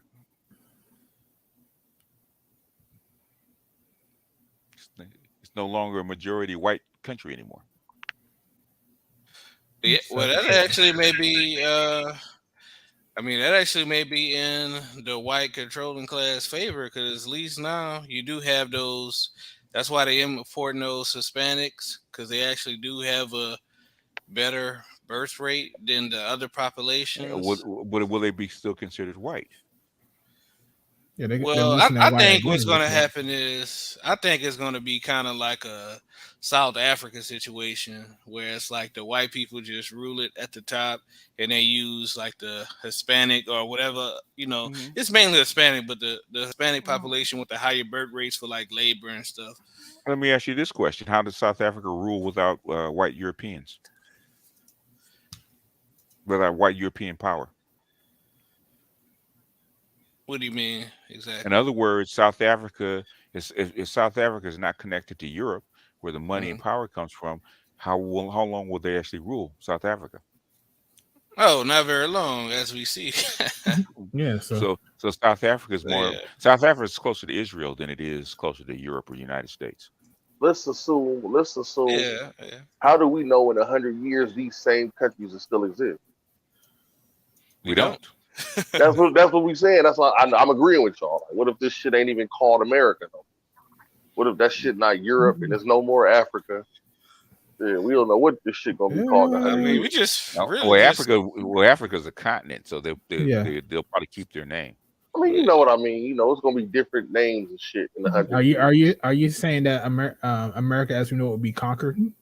I'm saying No, in they'll break up. 100 years, America as we know it might not exist politically. shit. It might be the country of Texas, Arkansas. Nigga. You know what I'm saying? You don't know what this shit gonna be called in 100 years. We don't. No, we Yeah, don't. that's true. I mean, arguably in like 50 years, they're already talking. There are already talks in places, quotation marks. I'm sure that you guys already noticed that, there's talks of this country balkanizing and not 100 years, but less than 50. So The country balkanizing and separating off into states has been around since the 1700s. You're talking like another civil war. Yeah. I mean, So that's always been on the table. there's always been groups trying to break away from different countries over the years. You just don't hear about it because, like, when you actually look up how many wars that went on in the U.S., you were like, "Damn, I did not know about this shit at So all." you hear about it in Texas. They talk about that shit in Texas all the time. We're gonna Yeah. just turn into our own country. Yeah, because they got mad because their candidate didn't win. and go where? That's the whole thing. Yeah. In Shit, fact, they ain't going nowhere. They know what's up, man. in fact, my advisor told me 30 years ago that people are basically gutless when it comes to shit like that. Definitely. They're basically You're more gutless. hive mind than you think you are. I'm saying just California think talk about about the it whole too. idea of national identity and pride in one's like that shit only goes so far, man. Everybody really kind of tribal, but if we from a nation, we're gonna be proud of it. But if that shit disappeared, you're not gonna be like, yeah, rebirth of our old republic type. We're not about to fight to rebuild the shit. It's the whole structure, man. Once you integrate into a structure, separating from it is completely difficult. Like trade, like defense, your money, who your partners are, all that kind of stuff's got to be renegotiated. Well, you know what? BGS, me and a couple Moors brothers had this discussion one time, and they was talking about how they was, we was talking nationality, and I would say, well, whatever nationality that I would exist in, I would have to be allied with America. And they was looking at me like I was crazy, like, bro, I couldn't go nowhere else. Like, I speak English. I'll go by I don't use the metric system. I don't use centimeters, and I don't even understand how to convert that shit. I don't speak no other language. Like, I'm really limited in where I can move politically, to where even if we did get a sovereign entity established as far as nationhood, we would have to partner up with America to survive. Not really. I mean, most places in the world actually do speak English. No, I'm not saying that. But I'm saying our particular group, as far as ADOS or FBA, whatever we're gonna call ourselves, we don't have nothing to offer anyone else that's not linked to this system. We don't know how to exist outside of this system. You do. Basically, most places in the world, their citizens only get up to maybe the 6th grade as far as education, right? Yeah. You get into high school, you're way past I would say 70% of the world. So you take a whole educated class and put them someplace else. They didn't have to pay for you to be educated. No, plus, no, you're taking your skills that you learn from another country onto the next. What I'm saying country. is, we do like my business expertise is geared towards the American system. I don't know how to operate in a place that doesn't have our checks and balances. Like, we do business a certain way, right? Like, that's why I try to talk to a brother about doing business in Africa. We have a regulation. This is what I'm saying. We have a regulated force. Like, I'm a truck driver. We got the DOT, and the DOT is overseen by the federal government. So there is a disciplinary committee set up to stop truckers from drunk driving, or being like, even though they might do it, they may not. We have a structure in place to get recompense. If you don't pay me, I can go to the DOT, and I'm gonna get my money eventually through lawsuits, through court. My money is going to come, and you're going to pay my fees. But if you go to like Nigeria, then you ain't. They don't have like the government is so. You have to build relationships. Yeah, you have to build relationships. That's what I'm saying. I don't know the right terminology. I would just keep our entity here and do business through us. You're a Pookie, man. You would adapt. Exactly. That's what I'm saying. We get along. You would adapt. You would adapt. Yeah, I mean, all you gotta do is just, like BJ said, just build relations. And if, for most people, if there was no regulations, they feel like they can get more done. Basically, most folks that are on the continent don't know how to drive trucks. Actually, regulations are there to help you make money, not stop you. Like, I don't know, it's weird. The regulations actually standardize the procedures to where commerce can be done, right? Yeah. Okay, for everybody. But the thing is, regulations also is red tape that you have to go through to actually get something done, right? Yeah. Whereas in the third world, are there regulations? No, but guess what? If you need to talk to the person in charge of transportation, there's only like one person between you and him. No, most definitely. You can talk to him directly. Yeah. Hey, There's man. definitely room for growth. Like, we can say, okay, we're going to bring civil engineers and design a highway system, or design an interstate bypass. Like, that shit takes time. That shit also takes 800 motherfucking excavators. Like, you can't just, the beauty of of these emerging economies and like third world countries is there's less red tape and there's less competition. So you'll routinely see like people from first world countries actually going to those countries to becoming like millionaires and billionaires. Where like in their country, maybe they were, they weren't able to get to that level because it's a lot less competition in those particular fields. And competition, of course, is good for the consumer, but as a business person, it's going to mean that you're getting a less market share of that market. But that's like this, Jesse. Though the only way to build a highway is to talk to somebody in the government, and you got to have the funds. Just like we're going to build a highway in Burundi Mm-hmm. for transportation or something. Like we gotta. They don't have any factories to replace the parts. It's like, okay, yeah, we gotta. Our machines are going to break. We're going to need fuel. We're going to need like that. That's the issue in those places of people building. It's like, yeah, we could get the shit there, but keeping it running. If you drive a truck, like PK know, if you drive a truck, it costs money to keep that shit running. Not only money, you need the supplies. Yeah, well, the thing is that's where you have to have relationships with not only people on the ground but also importers. Yeah, most definitely. That's what I'm saying. Like, it would have to be a group. When I was talking to the Morris brothers, I was explaining to them like I don't have those connections. So I would stick where I have the connections at to grow my base. Well, the thing is, you can't make connections if you don't go there. No, we go there slowly. We'll send one person. There's a bunch of people. Well, there's a bunch of people over there, but that's yeah. Well, but that's we could talk about it. But the thing is that um, that's part of a process. If you want something ready made at first world, yeah, you need to stay your ass here. They'll say I'm a first world person already. It's hard to go backwards worlds. Well, you don't know go backwards because you're never backwards. So no, I'm not saying. I'm saying it's hard to go from. It's hard to go from. I'm used to waking up, turning on the lights, and turning on the faucet. I gotta walk to the pump the water, make sure my solar panels connected, wipe them off. They have running water. Okay. I know they do. I'm using that as an example. Yeah. I'm used to my power running 24. Like the only reason I don't expect the power to ever cut off. Okay. Like, I don't expect. I'm not saying it but no, I'm saying that in reality. I don't expect my shit to cut off when I pay the water. But I'm saying, yeah, well, but some people are not adventurous, but I'm saying that's not the whole group of people.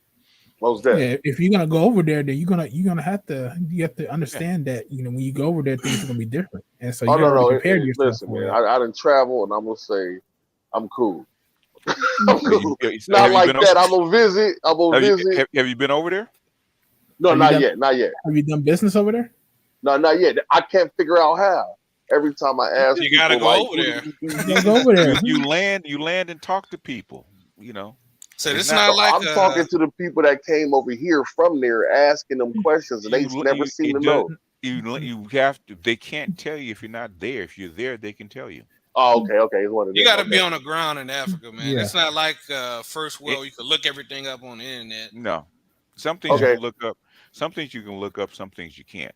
But even in Latin America, okay, that's the first thing you find out. Okay, you don't know how things run until you get there and you start asking questions. People tell you, I said, okay, it's a lot simpler than you actually think it is. Yeah, hearing about it and actually experiencing it is two different things. Yeah, like I can actually get a business set up in certain African countries much quicker than the U.S. Yeah. So like Rwanda, Ghana, it only take me like Rwanda is the quickest. It's like 24 hours. Rwanda, that's like East Africa, right? Yeah, East Africa. Okay. U.S. most states you're gonna have to fill out your articles of corporation. Get it notarized, sent into the state, whatever state organization you got to send it into, like the state treasurers usually, and that's gonna take at least like a couple days. Whereas in Rwanda, like Ghana, you can have it done a lot quicker. And there's also a lot less, like I said, red tape and stuff like that. So, I mean, it's trade-offs, man. It's trade-offs. Yeah. So I would ask, would you rather operate in South America or Africa? If it was like a third world developing situation, the open business with all the stuff considered, would you rather try in Africa or South America? I would rather try in Africa personally because I just prefer being in a country that's ran by black people. But it is a little bit. I mean, it's different in both countries. Plus, all right. So it's hard to compare because I'll say like this: like the countries in Africa that I operate out of, or plan on operating out of, primarily Ghana. That's where I've been the most. It's one of the safest countries in the world. So comparing that to a lot of Latin American countries are pretty dangerous. You know what I mean? Like they have Yeah, a lot of crime going on in those countries. Compare yeah. I was. like most African countries, a lot of African countries don't even have like huge drug problems like in Latin America. Like it's weird, man, being from a first world country because it's like chicks out there, like you come across like Ghana was the first place I ever came across where a chick doesn't drink alcohol, doesn't smoke weed. You know what I mean? So it's just like little stuff like that with the it's a safer country. But and I also would probably say Africa too because it's a less of a language barrier. Like Latin America, unless you go into like the capital city, a lot of people don't speak English. Like if you go to the capitals, like for example Colombia, you go to Bogota. Most people speak English, but if you go to the other cities, like going to Cartagena, Medellin, and all these other major cities, a lot of people don't. A lot of locals don't speak English there. Oh, yeah, I know about that. I'm Afro Latino. My grandpa from Honduras, but I don't know. I just just doing business. It seemed like because I've been thinking about leaving the United States, and it's just like not leaving completely, but going to let the United States money do what the United States money do. Well, But it's also like I don't want to give up certain things, so I'm trying to figure it out. Well, I say it's probably an easier transition in terms of amenities with Latin America because it's a little bit more developed. Yeah. But yeah. Yeah, and the dollar's in use a little bit more, and because they adopt American functions like there's Costco down in Colombia and down in Central America. So what's up, everybody? Woo! Uh-oh. We're gonna do it correctly. You got Panther up there. Man, Panthro. It's getting close to the end of April, man, because you sound tired, man. You've been partying your ass off. Oh, I've only just begun to fight. God damn it. Hey, in 2 weeks. You sound like you're finished. Hey, in 2 weeks, it's going to be my turn. Nobody gives a fuck about that shit. That's why they so. Well, you know what May is? It's just April plus. That's it. But anyway. It's already bull season anyway. Hold up. Bullshit season. But anyway. Bull from season. The chat to the, hey, mess with the horns. Panel, from the chat to the panel. 1, 2, 3. Woo! You know what's funny that Jesse said that about that? You know the most tedious fucking state to start a business is fucking Maryland. Oh, but I actually put. Y'all niggas don't make no money. Huh? Y'all niggas don't make no money. We know. Hold up, you got to speak up. I'm not fluent and broke. California, bro. California, where you got to pay $3,000 for a studio. Fuck you. You don't make any money there. So guess what? What's your gas? $10 per gallon, motherfucker. Money. You don't make any money. Oh man, I'm gonna tell you this one. I put like my first person through training, and there is so much money to be made. And one of the places that Jesse also stated, where I'm gonna be actually contracted to do, high risk security, is guess where? Ghana. Oh, that's what's up, man. So I'll meet you out there. You'll probably meet me. I'll be like, God damn, this is how Jesse actually sounds. He sounds like he's from Louisiana. God damn. The motherfucker got that's the only motherfucker who got some crawfish and some gumbo up in that motherfucker in Ghana, huh? It's funny because so much fucking insurance, so much fucking paperwork through Maryland. Maryland is one of the most gangster states ever. Like, you know what? Give us $375 and you can start a business. God damn. No, it's not. It's not cheap. You'll make your money plus some. Plus, there's a lot of offers. They're like, wait a minute, you started a security firm? Yeah, nigga, I need you. Like, no. Like, I need your type of security. Like, what are you talking about? Like, can you shoot a rifle? I can make a rifle sing like a Fergie Buckley song. Yeah. So, Listen, well, Officer Charles, let me Charles. ask you this. Oh. What type of do you have any type of niche that you're doing with security? What's your security firm? I'm doing private investigator and security guards and SPO, special police officers. Okay, because I thought and about executive protection and high risk protection. Okay, so you're doing some more. Okay, I got you. Cause I was a manager for a security firm, security company for a couple years, and I was actually thinking about started one at one point, but I decided against it. Cause like so basically it was two Marines, father and son that I worked for, two retired Marines. Mm-hmm. I learned a lot of stuff from it though, but like they did mainly like they did a lot of different posts, like securing buildings. They also did like what do you call it?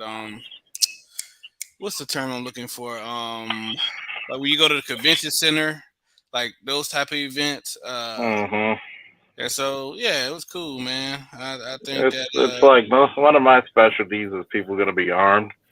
So yeah. Okay. Be honest, Charles. You all you did is start an OnlyFans. At least I mean it's better for me to do it than you. The only thing you started for OnlyFans is a bunch of brony niggas looking at you. So I mean, hey. Check out. That's the thing, Charles. We all not silver medal fucking muscle necks that kick doors in with AR-15s and shit. Wrestling suplexing ass Leon from fucking Resident Evil body built ass. So Charles, actually one of the I don't know if you know this, Charles, but in your area, the security company that has a contract with the NFL is actually based out of Maryland area. Like they do all the security for the Baltimore Ravens games, and they're the major security contractor for the Super Bowl. You can make good money doing it. It's just the funniest part about it is just like it's pretty much getting your name out there, bidding on contracts. Yeah. And you gotta have some skills. Like for example, you can't open a security firm with a lease in Maryland without having about 5 years as a police officer. Oh damn. Well, you got I think I got 3 times that. But it's everything's coming a lot faster than the average person because people were like, damn. I said, you know what I'm gonna do? I'm gonna start a security firm. And then 3 weeks later they're like, you know what I just got? My articles. Yeah. You going through the process, huh? Going through the process, got a lot of shit going. What game is that, Art? It helps. It helps to know a few people. I know a few people. That's how I got. That's how I got the shit so fast. Yeah, it helps. It helps to have a little network here and there. Tell you where to go, what to do. Yeah, it's funny when you call people and they be like, "Yeah, this is Charles Faulkner." No, wait a minute. You used to work. Think you used to work in Northern District? Yeah. They're like, you're a goddamn legend. What you need? Okay, give it away, give it this for me, Now the only thing, hey, y'all, we're gonna start calling this. We're gonna start calling Charles McNulty. Yeah, that's such the whitest name ever. That's like, I want your badge, McNulty. Like, nah. I want to be like Steve McQueen and Bullet. Just wear your turtleneck sweater with your cross holster and shit. He's more like Officer Bunk. That's true. Just don't be fucking all your clients, Charles. That's all. Yeah, that's Bunk. Bunk will fuck all his clients. I don't need to. You already know Charles had failed that objective already. You already know that I'm a hire fucking Pookie so he could bodyguard Lizzo. And next thing you know, he's gonna be married. You better pay me something for that, nigga. Yeah, Nigga, nah, fuck that. I need to work. Hell no. I need young nigga experience. Hell no. That's a lot of work. That's a lot of work, man. Nah, you just need to build your strength, young Padawan. I That's am, like- man. Use the Take force. time. Yeah, what and you don't majoring in, Poop? I'm using the well, force of one these thing he's not- Nigerian bones, nigga. Well, Hey, one thing Truth, he's what you not majoring majoring in, Truth? What's your One thing major? he's not majoring in Business. is one thing he's not majoring in is actually working out in lotion. Shut your ass up. You gotta your remember. ass You up. listen, hold up. Hey, Charles, you gotta remember Pookie lift 400 pounds in high school. That nigga's a legend. Nah, man. Allegedly. Oh, me. Highly allegedly. Allegedly, Well, you gotta understand allegedly. something. One thing I know That he nigga didn't said I pick up did was 8 about. plates. One thing he didn't But pick you know up it's was not fucking alleged. lotion. You know it's not alleged. What's not Is alleged? that I dunk over all three of y'all niggas. Like That nigga the Three Truth went to Musketeers. sky high. That nigga was up there with Zoom. I was waiting. Nigga, it's gonna be sky high off the pine wood. What the hell you talking I was about, waiting boy? for you make one of them jump shots, man. I know, really. He was breaking like a You're motherfucker. breaking like a boy. motherfucker, boy. You were. Boy, damn, I can't have wait no a minute. warm up Hey, shot. Art. Shit, I just put the camera Hey, out. Art. Goddamn. Hey, Art, wait a minute. It's called editing, sir. Hey, Art. Hey, Ain't nobody Art, doing wait a all that. That minute. shit fake. Wait a minute. On Pookie's video, was it light tan bricks? All white bricks? Shut your ass up with your non-shooting ass, man. It is. Bottleneck having I ass. don't have to. Wait a minute. The only thing I shoot are guns. What Look, you I know, because you ain't got a jump shot with your non-hooping I ass. put it to you like this, Paul. We got percussion, man. You ain't got one. You don't need one. You don't I have put it one. to you like this. To I saw need. so many bricks. I thought he was a bricklayer, boy. He was, yeah. We thought that. Hey, Art. You need to go work with I'm Art. You know what? I was so I'm gonna tickled, float the bro. ball right over the top of your head. How about that? I was so tickled. We was arguing with him that night, and the next day he came up there with 20-pound dumbbells doing free squats. The hell? Boy, And it wasn't 20 pounds. Who said it was 20 pounds? It was actually 50, but okay. that boy came up there flexing. I was like, look at this They were little 50s, but I appreciate the misnomer right there at the 20-pound bullshit. But okay, you know what I'm saying? Even though I'm shredded and I get the hose, and at the end of the day, I can jump higher than every nigga on this panel.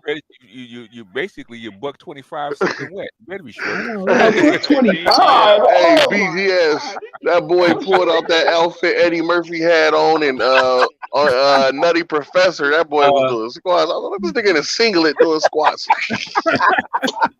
Nigga, you gotta learn how to work out. Everybody trying to hear that shit. Your non-squatting ass, nigga. That's why your knees blown out. Hey, nigga, I'm a truck driver. Nigga. I drive trucks. You know what I'm saying? Exactly, nigga. But in my high school, we was lifting 8 plates. Hey, BGS. Football playing there. They said that nigga threw so many bricks that he actually increased the fucking the real estate in fucking LA. In Sacramento, yeah. Shut your ass up. Oh my God. You Did better you shut up make before one shot in that video? nigga, you better shut up before I baptize you with lotion. That nigga can't make every damn shot, goddamn. I rebuke you I in the was name of looking shea at butter. that. Did you make one? Oh my God, we not talking about this right now. You can go back to the footage. I'm not talking about this shit. It's ridiculous. We can pull it up. Shit. Yeah, we can pull it up. Nigga said what? We're not playing these games. Come on now. We can pull it up. Respect my pimping, sir. I'm a defensive player anyways. I'm Dennis Rodman. I will snatch the ball. Don't do that. I will take your do pocket. that. That boy said he Bro, made 2 points and 17 rebounds a game. 2 points. I'll still give you 25, And he 20 did 4 off the dome. touchdowns in one game. I will too. take the ball from your hand mid dribble, Then my you nigga. ain't You won't Dennis even be able to Rodman. dribble. Dennis Rodman You won't be able scored to 2 points, dribble. 14. Here we go with Kung Fu. Snatch the ball, snatch the pebble from my hand. Oh my Pebble. God. Oh, okay. All right. Oh my We gonna God. see. See, that's what they say You until know we what get on the just court. happened? You know what just happened just now? I had a Interesting. chick come up to my car, and she thought I was, and I parked my truck right beside the Thought house. she was a T-Rex? She thought I Sitting was in the like, car. no, story, man. no, Ashy Larry. But no, she thought I was her Uber, and I almost drew on her. Like, what the fuck? Exactly. Oh, the boy pulled it. Okay. At least I get some advertisement with this shit. Hey, follow me. Subscribe to my shit, man. Look, I do good content. He needs What it. are you doing right here, man? What's that? I had no idea. Oh, I know what those are. Yeah. What the hell that mean? All Y'all the don't way know how to down work the out, ground. man. We not Yeah, doing he this. doing some We not burpees. He doing getting his this. little burp in. That ain't no Y'all burp. not. Look, y'all need to learn how to work out, man. Look, I'm the one who can jump 4 feet on this motherfucker. Oh my God. Look, or at the end of the day, And you got on I black can run. socks. You ain't Look, no real worker, okay. man. This nigga got on, G, you look, working my out nigga. Crocs. Look, two niggas can't talk My at once, nigga, man. how the fuck? Two niggas can't How talk the at fuck once, you man. You working know out that of black Crocs? socks is bad Okay. for your feet. God damn, can I get in, please? Look, How or the when fuck any you of work you out of niggas, Crocs, can I nigga? please? Oh, okay. Excuse me, pardon me, Somebody asked excuse me. this nigga, Look, how do you excuse work out me. in Look, Crocs? okay. Look, none of you niggas can run around your house, including Charles, without getting out of breath. All you niggas have T-Rex necks and Nigga, no you can wear arms, wedding and all bands y'all around niggas your have calf. arm fat like gospel chicks. Nigga, you can wear Y'all look wedding like bands church around women your with that calf. cellulite hanging from y'all arms, nigga. What we don't have is Nigga, you look like you going to church with them black socks. Nigga, shut your Them ass little up. black socks. Nigga, what Nigga, is you this? definitely Is dress this a like a dress code, nigga? Is Nigerian this all over elementary the school? place. Do I need my polo and shit? Hold on. You got a Like, fat what is girl this shit? getting off Oh, the look at treadmill behind you. That's not the real gym, man. You in there playing, man. What you mean that ain't the real gym, nigga? What you? Oh, this That nigga is not tripping. the real gym. I That ain't trying nigga to is hear somebody's this shit. apartment building. That's the gym I lost 70 pounds in. So how about that, nigga? Hey, that little mat, that's the ski slide when we was going up the snow hill. You know? Get little ski slide there. He's all You know what? This nigga's so broke he can't even afford Planet Fitness. He's in like city workouts. Nigga, Shit. fuck Planet like Fitness. city fitness. I don't need no damn God Planet damn. Fitness. God Fuck damn. Yo Planet got Fitness. over. That bum Yo ass got Planet around the Fitness. corner. Yo got around the corner Planet. workouts. Oh my God. Nigga, y'all God niggas, damn, bro, y'all man. niggas is so broke out there in Baltimore. All y'all got is that weak ass Planet Fitness. Nigga, I go to CalFit. Fuck that. I'm like this. CalFit. Nigga, why it look like you got fucking wedding bands around your fucking calf, you skinny motherfucker? Hey, boy, that old girl was just leaving to Shut get some your ass tacos up. on her break and shit. You just in there like, oh my. You never seen a nigga hit any weight. I'm getting tired You of never you see him niggas, pick man. up Look, a dumbbell. y'all mad. We mad at And I that. ain't never seen Charles with a Then this six nigga pack. was on the. And he This nigga was on mad the because Huffy. when he pull up his shirt, he has a pair of titties with a flat pack, 3-pack, Hey man, and then Mr. G you was ass. on the Huffy And station nigga, dirty you bike. got That like 3 motherfucker cheers went under your shit. Look. All I Hey gotta Charles. say is Oh, there you go. So what happened, BGS? What happened, BGS? We done already got past one. Oh, that's Hey, one. True. Oh. Already got past one. All right. Hey, All True. right. You hating ass. Hey, All you True. niggas hating. Wait a minute, What? True. You got all these videos, but where's your video of 400 pounds, nigga? Hold it. This is the edited version. Wait a minute. Hold up. Hey, Edited BBS, this is the way you shut him up. If you have, wait a minute. Hold up. If you got a video of you lifting 400 pounds, say I. Look, it's a road to 400. We gonna get there. Look. All right, my nigga, we gonna get there eventually. I with an asterisk on it. We gonna get there. We gonna put a pin in there. Look. Does it Flat exist? like a mug. Nigga, is that a jump? Look, goddamn it. That's money right there. Quit hating. Flat-footed. Oh, I'm Hey, flat-footed. Charles. Goddamn it, that's a damn Hey Charles, yes, I'm that shit flat-footed. I ain't exists trying in to hear Doctor that bullshit. Strange's Multiverse That's of money. Madness. Hey, why everybody quiet? Cause I'm making shit. What happened? Yeah. You making something. We stopped. Because it looked like your hoop is short. The reason why everybody laughing is because everybody think your hoop is short. Shut your ass. Nigga gonna start talking as soon as I start missing. Nigga done missed 2 shots. And, you missed that one. Hey, Look at that. you ain't even no real hooper, man. Shit. Your shoes don't even match your shirt. Oh You ain't my no hooper. God. I told you I don't this give a nigga dressed fuck. like a Nigerian. You matching ass niggas. Hey, you matching ass niggas. They'd be the same ones. Niggas with them Jordan shoes and the Jordan socks that I be destroying every day. Nigga. Trying to hear that bullshit. Black shoes with blue shorts. I don't give a You ain't imagine. Oh, white I'm brick. a motherfucking hooper because White I dribble a pan brick. basketball. I ain't trying to hear that shit. Range, son. Brick. Stay in your range. That boy dressed like he from Trinidad. That nigga on blue shorts, red shoes, yellow socks, and a green shirt. That nigga We gonna get there. I told you this We gonna nigga get dressed there. like a fucking Nigerian. Nigga, All he warm needs up. is a lime green suit. Too far out. All that nigga needs Hey, is a lime subscribe to green my suit, and he fits subscribe to right my in. channel. Subscribe to my channel. Look, subscribe to my warm-up shot. Let's take a step you know in. what? Nigga, You know what? can a nigga shoot a mid-range BGS? Goddamn. You know what the problem is? I understand what his problem is. The problem is he has the same Oh, problem that the WNBA has. They need to lower the goal. That's the Well, all right. I got to tell you the truth about it. We should actually be congratulating Truth because this is some real editing because that was the little kid's playground in elementary school here he was on. That was some beautiful edits to make it look like it was. Hey, you did better than me, Truth, though. I was a horrible jumper. I only had like a 22-inch vertical or some shit, like 23 inches.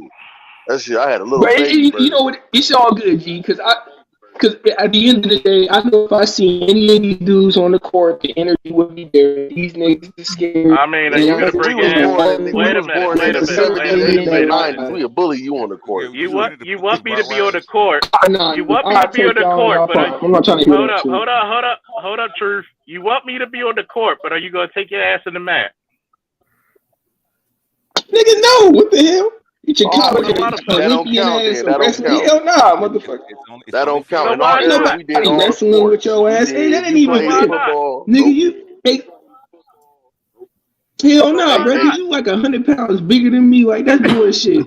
Nah, bro, that ain't even fair. At least I can get girls 100 pounds bigger than you. Hey, trust me, you would rather wrestle him 100 pounds bigger than dude your weight. Them dudes your weight to fold your ass up, boy.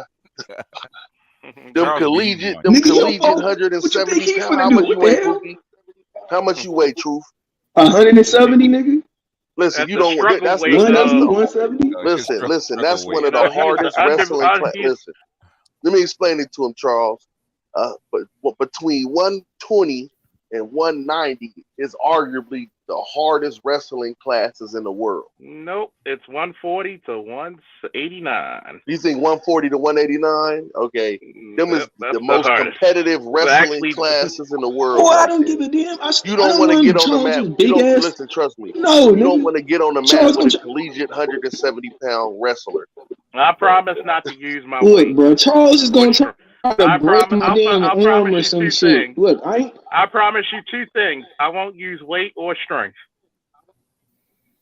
That's a lie. I don't believe it. How you gonna guarantee some bullshit? Charles, I'm gonna guarantee your that. ass with technique. I'm just gonna beat your ass with all technique, and I'm gonna make you scream like Patti LaBelle. I mean, hey, you can't guarantee you can't wait. You got 100 pounds on me, bro. That's bullshit. No, I'm not. You gonna wrestle my cousin? I will promise you this. Slow down, Pookie. Slow down. I will promise you this. No strength, and I won't set my weight on you. You did hood wrestling, Pookie. What were you saying, Lindy? I said he can play the pajama game with me. I'm only 125 pounds soaking wet. You gonna try to do some more Damian Maya shit? I already know you gonna be. You gonna be doing some jiu-jitsu shit. I already know about your little ass. You gonna have to stay behind that jab. Charles gonna have to stay behind that jab too, but for a different reason. I don't do jiu-jitsu. Hey, Pookie, man, I thought it was a game. I'm gonna tell you a story. When I was in high school, I thought it was a game, man. I was out there like 190. I thought this dude was like 140, talking shit, 135. Like, get on the mat, man. This is before I was a real serious wrestler. Man, let him tell a story. Listen, bro, you will get folded the fuck up. Them dudes will be there. You the technique and the speed. So you used to hood wrestling people that don't know what they doing. A wrestler that know what he's doing is going to fuck you up. He gonna choke you or slam you or arm bar you or throw you or do something to you where you thought like, yeah, I'm just gonna go use my weight and push him down. Then you flipped in the air. Hustle that you ain't shit. Hospital, man. Look, I had 50 I didn't see much bricks. That shit was on twice speed, nigga. I only saw like 4 goddamn bricks, motherfucker. So where was all them bricks at? Oh, all right. 4 in a row? 4 in a row, but where's the rest? What about the rest of the shots? I was seeing greens out that mode. We got outside the kiosk. Boop, boop, boop. Oh, hell no. Can I warm up? That was the first shot. I'm begging to play, Art. What game is that? Yeah, what are you playing? PK playing it. Yeah, what's that, PK? He's muted right now, so those are the shots they used to put up one-handed though. Yeah. I mean, he wasn't even jumping. He was on his tiptoes Yeah. shooting. Yeah. Basically, you're gonna be inside the key like that, man. That's basically place the ball in one hand and go up and follow through. Don't put the guide hand on. Take the guide hand off. But The guide hand people off. say that. Take People. the guide hand off. Put it up one handed, and when you get back far enough where you need to add his strength, put your guide hand on. Okay, so like, when I'm shooting like the far out jumpers and the threes and stuff. Okay. When you get out inside the key, you take the guide hand off and shoot it one hand. Balance the shot, balance the ball, and do your regular follow through. And then when you back off, then you start putting your guide hand on because you're gonna push through the guide hand anyway. You know. True. Hey, do you still hoop competitive? True. Yeah, yeah. Okay. I still train with a lot of committed athletes. That like one guy who's on my level. He's down there committed on the Aggies on the UC Davis team. There's another guy playing up down there in Yuba right now. He's averaging like 25 points, and I'm on his level. Like I was clamping him up during And by the conditioning and way, shit Truth, like that. I'm gonna give you a pro tip. If you're gonna do burpees, do the burpees, kick your legs out into a V or an A, and then come back up, squat down, and then jump. That's gonna make you more explosive, and you're gonna get more of a workout that way. Power jump or off the toes, because I want to be able to like keep that lateral too. In other words, that's a 3-count exercise, actually 4 count. 1 is when you squat down. 2 is when you kick your legs out wide. 3 is when you come back to the squat. 4 is when you jump, and that's 1. Like 1, 2, 3, 1. 1, 2, 3, 2. Yeah, but Charles, he's not doing it properly. He's like backing into the burp. He's not actually dropping down. What he's supposed doing to put your hands on the ground, kick your feet out, then come back up. But you like walking down. You like walking back. I don't know. The way he's doing it is not for power. It's actually doing for conditioning, right? Okay. Conditioning and like. But the whole thing for burpees. Linebackers do those drills all the time. Linebackers. But he's not doing it right, the whole thing about it is when you do, we call them jump outs. Yeah. That we did damn near 100 of those bitches. Thank you, Mr. Brown. God rest in power. Yeah. Oh God. That will get you more conditioned. When you do it the proper way, that will get you so conditioned, so explosive. Yeah. It's just for explosion. Like you already seen the issues with him jumping in the video. That would solve it. Because he would be from a squat and then he has to jump straight up and go back into the exercise, which would actually improve his game tremendously.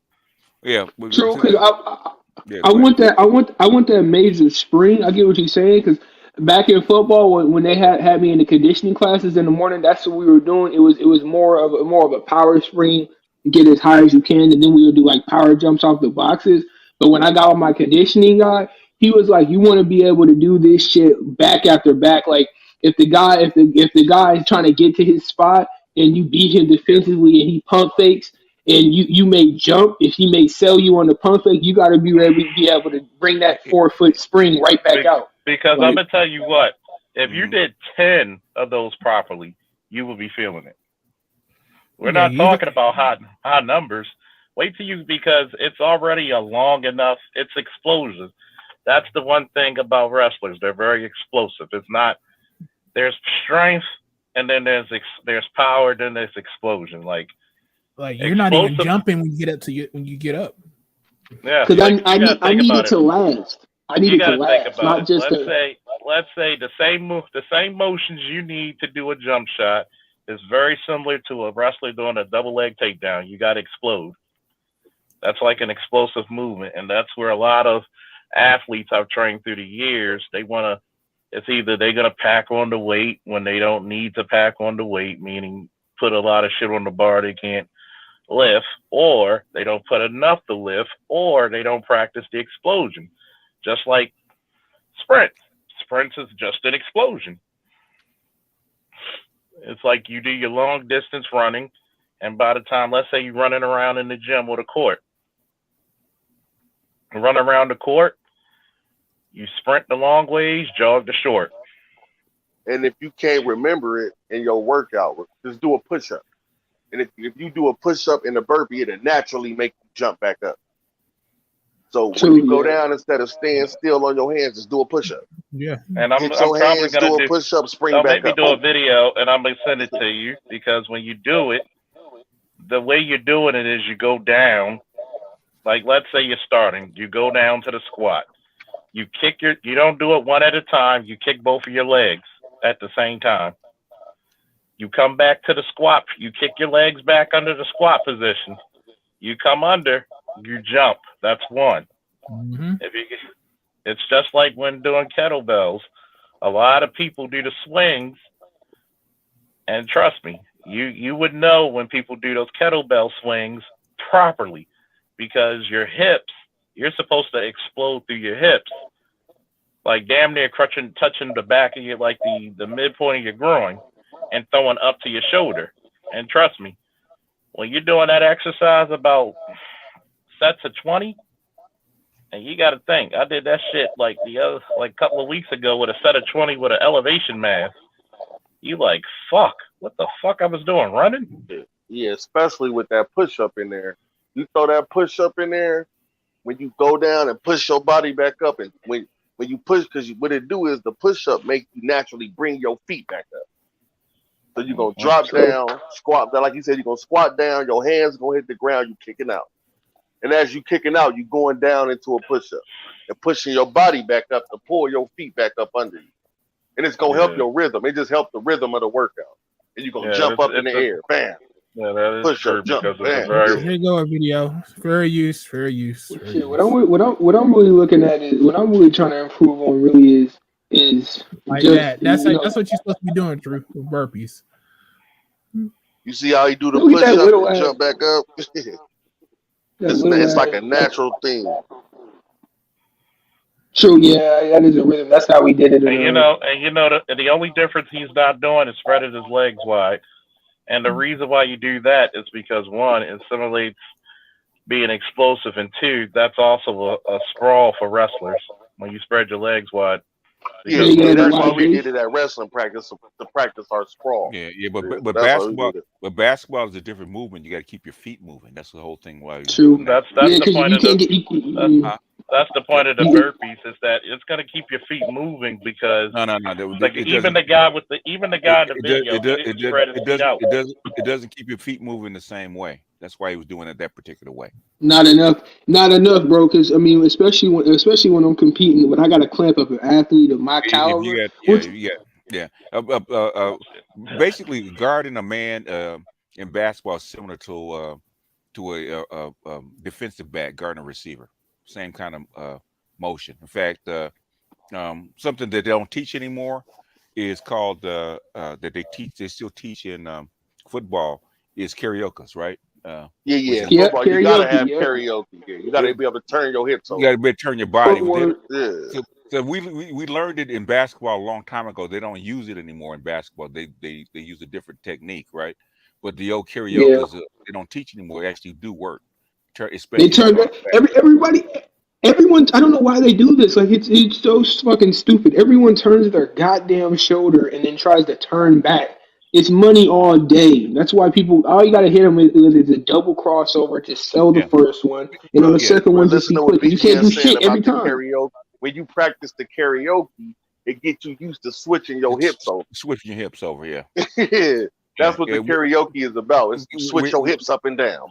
Whether now they teach what they teach you to do, what they try to teach you to do is backpedal as fast as you can, which is not the same. And that's why they getting crossed over and they falling on their ass.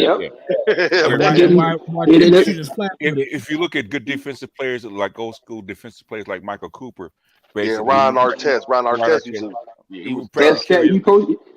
So basically, you defend with each hand. So no matter which way he turns, right? Because you swivel in your hips, you can turn with him You always just gonna say, man, you really lead with your hands and those hips, man, and all this backing up shit. Y'all lead. That's why y'all can't play defense. Yeah. That's why the old dudes that used to play defense, they would already be in front of them. Yeah. Literally, You- they would it was- anticipate the crossover and if, cross if, their if, hips over. if you can't swivel your hips, you can't change your feet. Okay. And if you can't change your feet, then you can't change the position of your body. So that's the whole thing about the old school karaoke. Hey, them, That's yeah, all. I remember doing them And what? BGS. Them joints was tough. Having Yeah. to do All them you across really, the football field. Yeah. That yeah, joint it's was Yeah. really tough. not.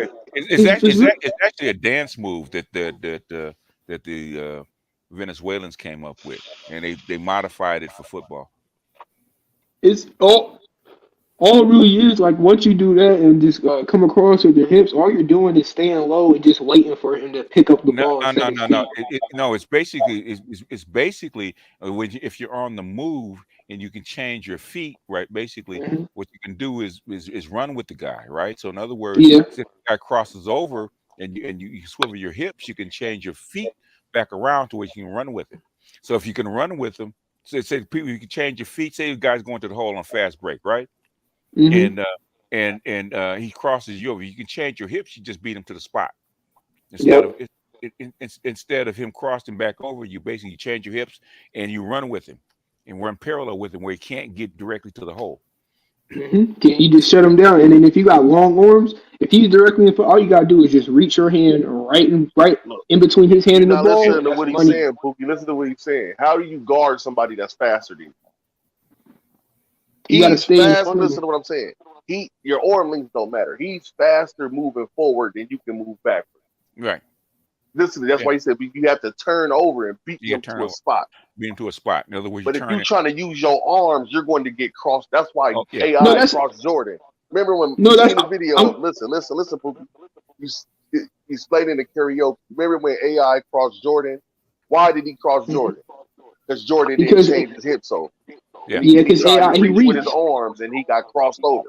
He reached first. I'm saying if you don't reach first, you reach last. You But reach if when you they reach set. AI last, did AI. That's what I'm saying. AI hadn't set his feet but yet. You listen, if reach you when they reach set their last, feet. that's a foul. But the thing, Because he's already moving. No, it The ain't. dude is No, already because you moving don't in hit front of the. you. You don't wait, hit the. Pookie, basketball defense 1-on-1. What did they tell you to do? Did they tell you to reach? What did they tell you to do?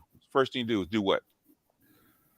Get in front of the guy. Stay in front Move of the your guy. Move your feet. feet Move your and get Your in feet. feet. front of your body position is more important than you reaching. You reach last, right? You reach last always. So, but if your body's out of position, guess what you cannot do? Can't reach. What are you True. gonna do? What are you gonna do with him if you're out of position? You're gonna foul him, right? Either foul him, give it up, or get crossed. The first order of defense is what? Stay between him and the what? The basket. The rim. Yeah. And how you do that? Move your feet. Move your feet. I've been coaching kids for 20 years. It ain't changed. What's the old saying, BGS? If you reach, I teach. You reach out there. That's why, Gordon used to say that. Yeah. and that's why AI was so cold. AI used to have motherfuckers standing still. Like, what the Yeah. fuck just happened? He gone. Yeah, But if you practice, he's if you a practice football. that, He's actually a football player that turned. Yeah, he's a football player. He was a quarterback. He was a football player. He knew them dudes. They ain't turning their hips over. I'm about to run right past Yeah, these he turned, motherfuckers. yeah, yeah. turn your, yeah. No, it doesn't even matter. They'd be like, "Oh no, you're not going to get it. I know what you're doing. It doesn't fucking matter if you know y'all what better I'm watch doing because Deion. Y'all better watch Prime Time. That nigga Deion Sanders was so niggas cold with don't it. know, bro. They didn't know where Deion was. That motherfucker flying around the whole field. Well, you gotta think about it. Like I used to work with a guy Fair use. Fair use. who used to play against Dion, and Dion would be like, "Look, okay." He would look at your formation. He'd be like, "Wait a minute, they ain't even throwing to you." He actually told him that when he played against That him. boy Dion's cold. He said they're not even throwing to you, and he'd be right on the interception to the like they'll try to throw it to the tight end, and he'll be right on it. Pick. Here goes the crossover from Allison. Yeah. See, he was out of position. Nigga, yeah. If you do the karaoke, you see how Jordan turned his body? That's almost a karaoke drill, but you can tell he hadn't been practicing. That's why he came back and won that Defensive Player of the Year. I bet you he went and did some karaoke. That footwork you gotta bust out them ladders. That's what really keeps me ahead of the game, man. Jordan was kind of flat footed right See, there. he reached Yeah. instead of turning his hips. Yeah. Yeah, he reached. He used slightly off because AI was slightly to He his reached right with the wrong already. hand too. And soccer players do it all the time. Soccer players and football players do it all the time. Yeah, soccer players cold with it. Man, Yeah. soccer players, they hit that motherfucker. They halfway up the field. Like, what the hell happened? Ball gone. Because they have Come across. to turn and run all the time, continuously. So Hey, and you know what? I think soccer players got the fastest acceleration in sports. Them motherfuckers take off, man. I thought I could do soccer, man. Them motherfuckers running. PK, you got ate by some wolves. Listen, man, them soccer player dudes, that dude, what's the main dude named Ronaldo? You know, he got NFL speed. Yeah, so a lot of them dudes, a lot of them You dudes should have got told me before you NFL change speed. your stream, man. Well, I can't. No, that's all right. I ain't got nothing important there. Okay. Hey, who y'all think the fastest athletes are? the fastest? Yeah, flat out running. I don't know anymore. I don't keep up with him anymore. Oh, yeah, I say it's out of soccer Yeah, and football. Yeah, this is soccer though. Hit. That's yeah. He doing them hip motions and shit. Yeah, that's scary. You're turning your hips. And then they make you do a mobile too. You gotta do the shit running because they put the trash can down. You gotta swing your hips. Yeah. And skip your feet midair. Yeah, I mean, in other words, your hips turn, but your upper body stays on your target. Yeah. Yeah. You just swivel your hips. But your feet change position. Yeah. So no matter where the guy goes, you're keeping him in front of you. You keep a sight on him. But BDS, what would you say is the difference between offensive footwork for basketball and defensive footwork? Because like when I'm defending dudes, it's I could just put them in a corner pretty much. One is proactive and one is reactive. Yeah, you have to react. The other one you already know where you're going. You're going to be faster proactively than reactive. Yeah, offensively, talking about basketball, offensively, what you're doing is basically you're trying to get to your spot. Okay, if if you look at any pro basketball player that does anything right, even Kobe says it's repetition, right? The crosser, all that other stuff is just to actually get to your spot and get your shot off. All the other stuff is actually deception. The crossovers, the spins, all that kind of stuff. I'm trying to get to my spot so I can get my shot off.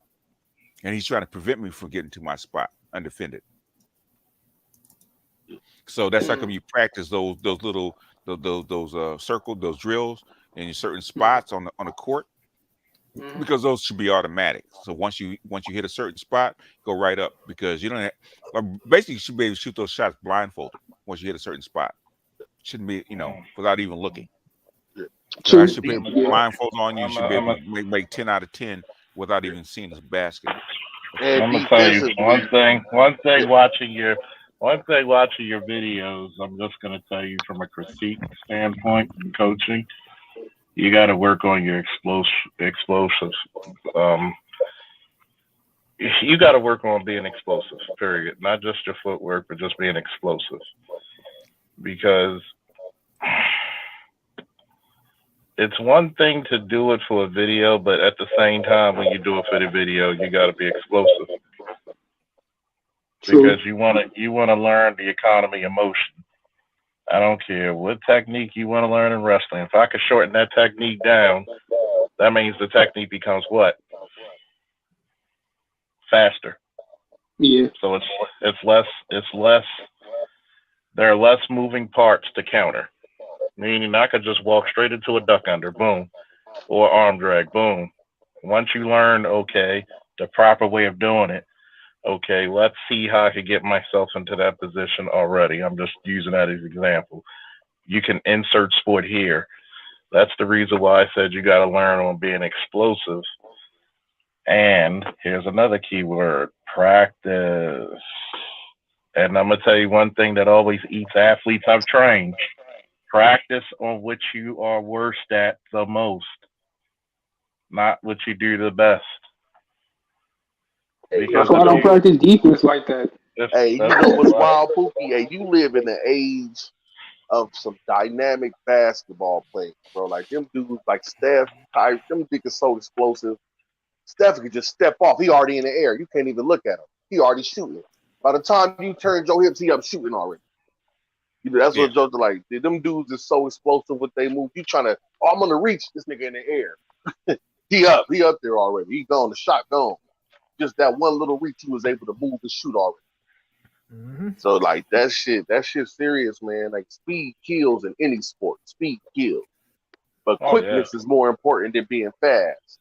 And that's timing, like explosiveness, man. And timing is God. Yeah, you get a good rhythm. You know who you learn that from? Boxers. Just watch how boxers move, and they'll show you explosiveness. They be that's all explosion. That everybody know we throwing jabs, hooks, crosses. But what's the difference? They footwork, how they move their body, the position they throw from. You got to be able to hit from everywhere. Feel out the rhythm of your opponent. Because that boxing, I want to go back to that too. Because I got power, but all you gotta do is you gotta get in condition and stuff. That condition. No, you gotta know how to fight first. You gotta know how to. You gotta go through the smokers Oh, because I'm gonna tell you. I'm gonna tell you what it is, man. Maybe it's the youth, but you don't take criticism very well. No, you don't. And it's like this. Going through the smokers, of course, if I started sparring, I'm gonna be out of win in about 2 to 3 minutes. Yeah, you can have all the power. That's good to know. No. So that's a heavyweight boxing round. That's actually somebody who can fight, Art. But anyway. But yeah, what you say? You said RK fight. Even then, if you're smart, you pace yourself. Okay. Hey, a 3-minute fight is a long time, man. That's a long ass fight. It is actually. I mean, you got to think about it. Even being a cop on the street where you're fighting with suspects, and I'm not talking about with she who not be named. I mean, people try to hit you and take your head off, or try to fucking run and fight. A lot of times it's about control. It's like, look, like if I could get away with, even though I know how to do chokeholds, the only reason they outlawed because motherfuckers don't know what the fuck they doing, because they don't know the difference between a carotid choke and a lethal choke, and choking basically the trachea. Because you could crush the trachea very easily if you look at it. Because a carotid choke, if somebody puts you in a carotid choke, you got about 20 seconds of consciousness, and the body goes limp. Let it go, blood comes back, and it's funny because if the Pookie got to actually dedicate himself to one thing, because I know how his mind works because I've seen it before. I want to go to this, I want to go to that. And dedicate yourself to this one thing. Just put your time in, put your grace in, put your conditioning in, put your training in, put your heart into it. Because with a lot of kids in your generation and the ones below, they're not taught to be disciplined, which is the number one thing that keeps the good from the great. No, bro, that Pookie, you ahead of a lot of people though, young man. Like, I wish y'all had been privy to a lot of these conversations when I was 19 and 20, and looking at the world, and actually had a group of older people letting me know, productive things and things that's really, I ain't gonna say matter, everything matters. Things matter and it's subjective to people. But I'm saying giving you constructive information. You know what I'm saying? Nobody telling you this stuff because we making fun of you. We telling you this shit because we not 19 and we ain't about to go out and do no fucking karaoke. So, but since you still competitive and you want to go do karaoke, Charles gonna do karaoke because that nigga don't got no neck. He don't got nothing else to do. But I mean, nigga, the way you talk, you barely got an upper lip. They said that's how fat your neck is. Mean? So what? That mean like this nigga just got an upper lip and just teeth. No neck, no fucking lower jaw, no nothing, no mandible. At least I don't gotta walk around making 240-degree turns everywhere. Nigga, nigga, they said your neck built like an owl. You could damn near do 360. Hey, BGS, for this nigga Charles to look sideways, he got to do a ladder drill. Oh man, guess what? Then he got to shuffle his feet. You know what? They used to say talk is cheap, but not for this cheapy motherfucker. nigga Charles so swole. You know that what? Nigga Charles so swole he wipe his ass with a stick in the towel. Damn. He can't reach back. Oh, muscle bound ass. Nigga, you probably pay midgets to wipe your back in the shower. Hey man, I wish I could. I have 3 of them motherfuckers. Y'all are God wrong. damn. Well, then again, when he tells us about a stick in a towel, we forget that he's from like the fucking Midwest. God damn, that's like a regular occurrence to them. Hey man, listen, man. If it ain't fixed, if it ain't broke, don't fix it, man. Hey, at least you didn't say a tire iron. Shit. I mean, that's what he used in case of diarrhea to plug it. So you gotta do what you gotta do. You know, we just go into the cornfield and get a good fix. We good. We going back home. Usually you gotta eat the corn first, not just plug it. God damn, man. Hey, you know what's funny? I was laughing. I was reading this article earlier on our local news. The motherfucker got away from the police. He ran onto the reservation and shit. Mm-hmm. They got mad. They talking about they try to go to the Supreme Court and shit because they couldn't catch them. Because, you know, the reservation got their own cops. Yeah, like they the state federal, cops had to stop. They got their own judges. Yeah, they got their own. It's everything federal, but he was running from the state cops, and he ran onto the reservation and started booting them and shit. So they had to argue. They had to call all the way to the native station that they have on the reservation to get him, but he was already gone. They didn't know who he was. He was on the reservation out of there. I think it's funny as shit how I saw a video with 3 cops try to get a guy, and oh my god, that is so embarrassing. Like, not for me, but for them, because I'm just like, y'all couldn't take this one dude down and hold him down. And I'm gonna tell you the folly of a lot of cops. Everybody wants to try to handcuff the suspect, and people will be like, well, why does it take 3 cops to handcuff a suspect? I said it depends. It depends on the suspect. It depends on the cop. One, if you don't keep a person's legs locked, like if you ever see me wrestle, I'm always on your legs. I got pressure on your lower back. You can't move. As long as I control from your lower back to your thigh, I don't care who you are on God's green earth, you will not get up on me. Every cop that I've seen in the video, huh? That's gonna be heavy. No, it's just because that's where everybody's center of gravity. Yeah. That's where most of your bulk of your weight is, from like basically there. So if you press against somebody's hips from their waist to basically from your lower back to your thigh, that's where a lot of your weight and your power is. Unless you goddamn Superman or something like that. Even Superman will be held down for a minute. And I'm gonna tell you, like, trust me, I've had some really, really strong guys try to get up. I'm like, no way, Bucky. They're like, God damn. And trust me, that will wear you down very, very quickly. Then on top of that, you grab a wrist. Whatever side you're riding, you grab the wrist. You got total control of that person. Now, what these 3 cops failed to do is what I told you: control the hips and control the legs. Wherever the legs go, the body follows. Wherever the legs go, you can't fake your legs out. I know where you're gonna go because you got to step. If you want to go this way, you got to step with that leg. You do. So those cops, 3 cops, all try to get the guy down by his legs. What's the most powerful part of your body? Your legs. Guess what? You can have 3 motherfuckers on you, and you can prop your legs up, which is exactly what he did. And the cops are so stupid and unorganized and so tired. They were like, the guy got back in his car, drove off. And I'm looking at it like, you know, that didn't happen when I was out there.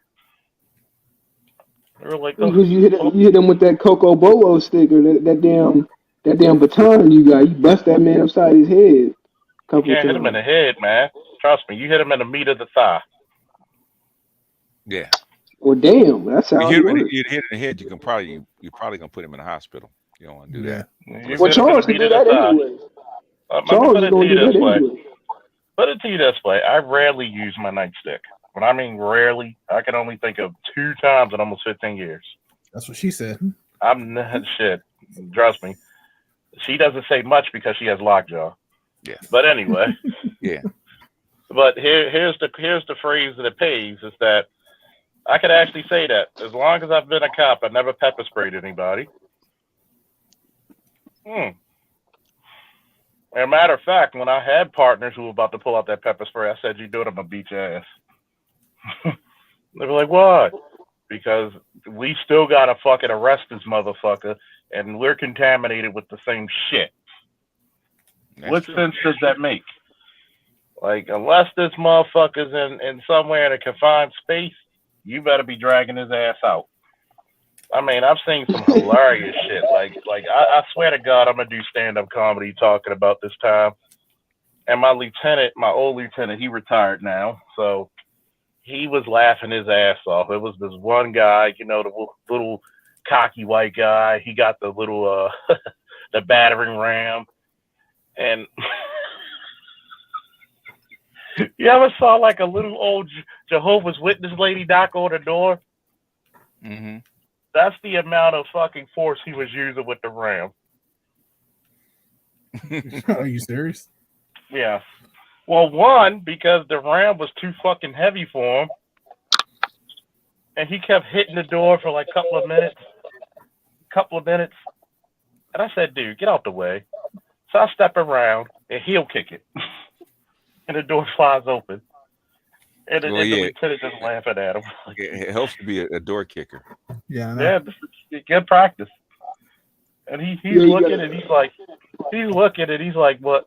And the lieutenant said, "Do me a favor, Faulkner, for now on, I don't want this motherfucker to come on shift without an hour working out with you." He was like, "I saw more force for my daughter's cheerleading squad than that shit." Oh, that's tough.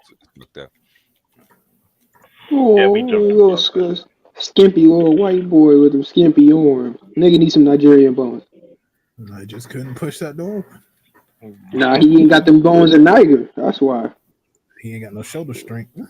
He ain't got the shoulders. He ain't got the shoulders in Niger neither.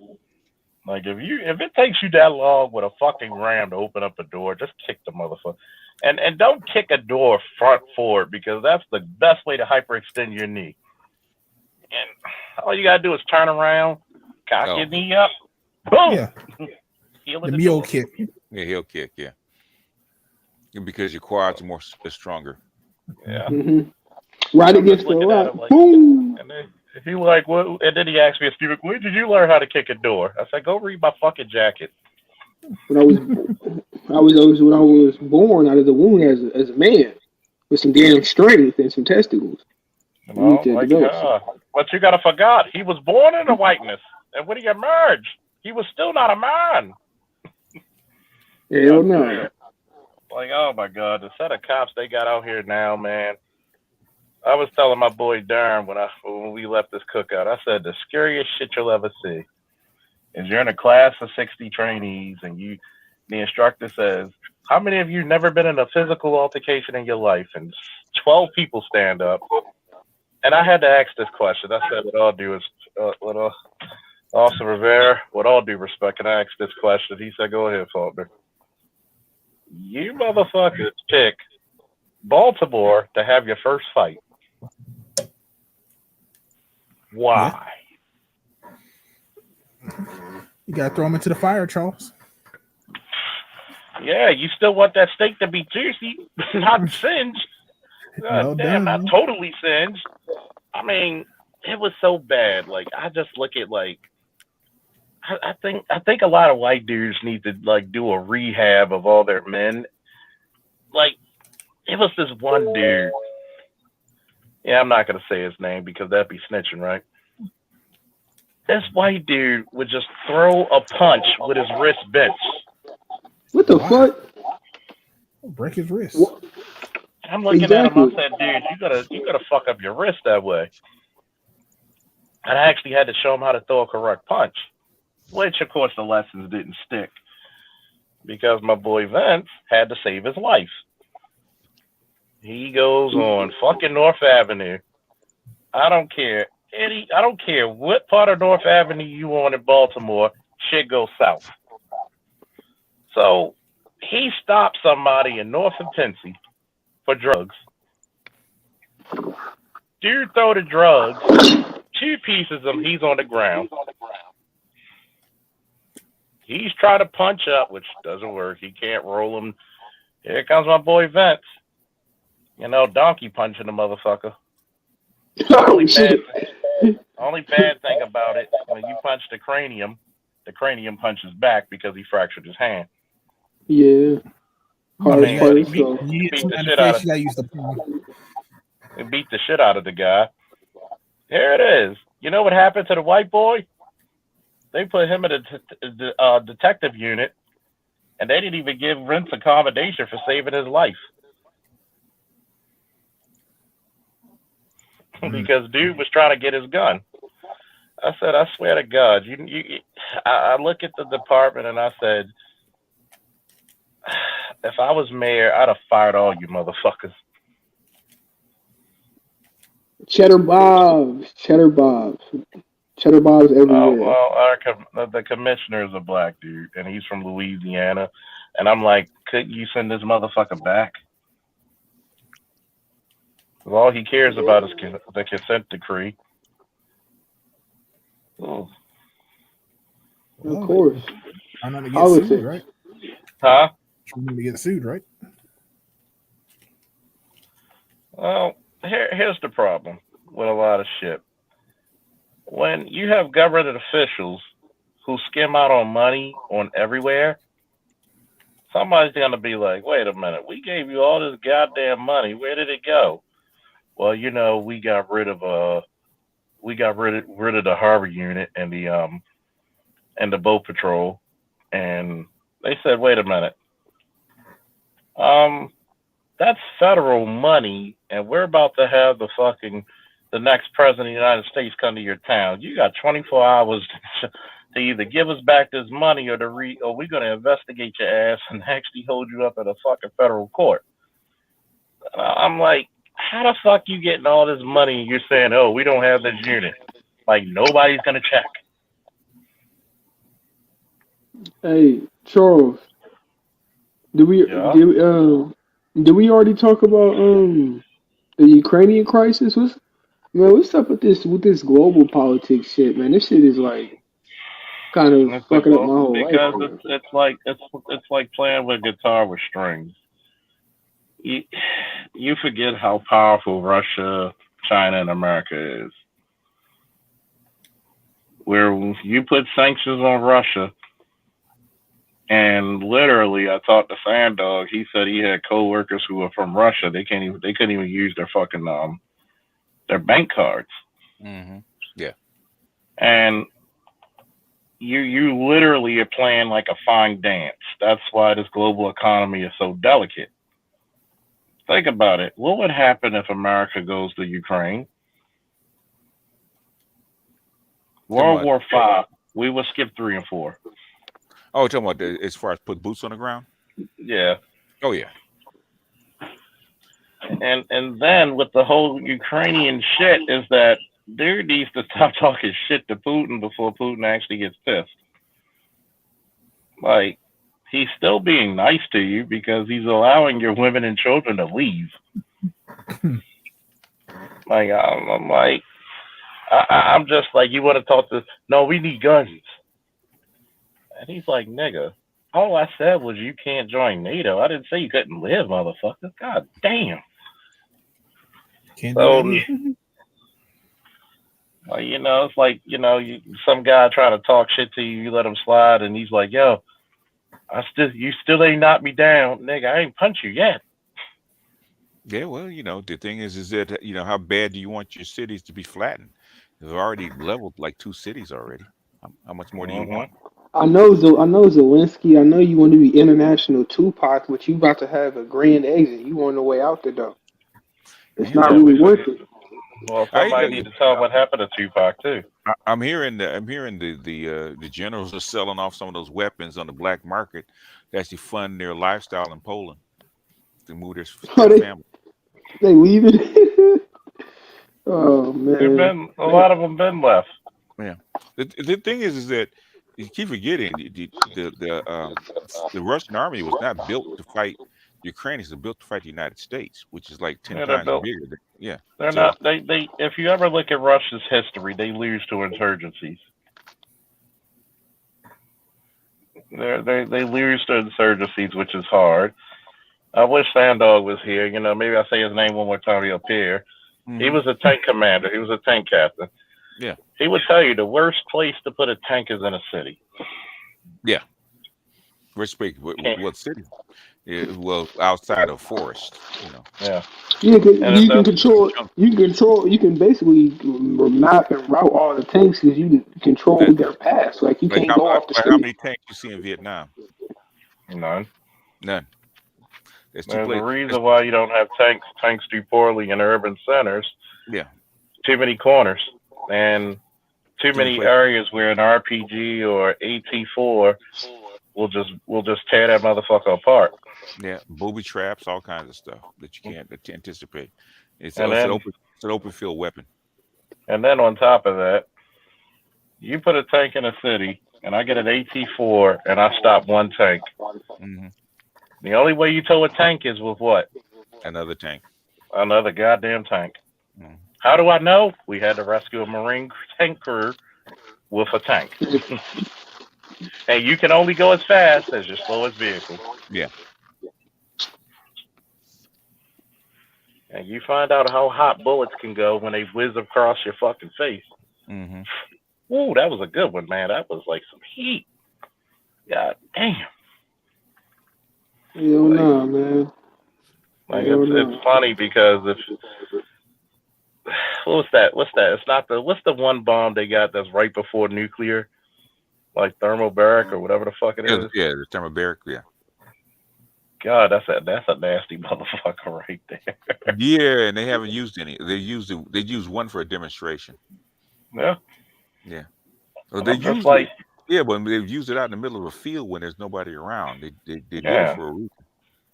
They're like, they're just showing you what we could really do if we chose to. Yeah. Like, that's why when people say, "Oh my God, they're fighting them," I said, "No, they're not." They didn't break out the nasty shit. And then you got some of the generals who wanted to use chemical warfare, and he's like, "Fuck no! You try to give these motherfuckers a reason Yeah, why not? because it's against the Geneva Convention." And Yeah, you will have the whole world converge on your ass. Yeah, you still have to do business with these people. Yeah. We're You don't do Americans. certain shit. You just don't do because like it would actually galvanize people to converge on you. Every country in the world will be like, we got he's doing this. We got to fuck him up now. We got to make an example out of him. Yeah, that's like we fired as generals when they first started, right? Because they conventionally you don't attack a city like that. You lay siege to the city, then you go in, right? The thing is, you lay siege to a city, you're gonna kill a lot of people. So, so he sacrificed some troops to actually not do that.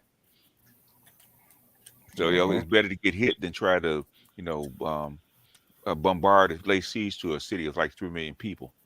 Because the only way you're going to go in a city like that, we have to level the city.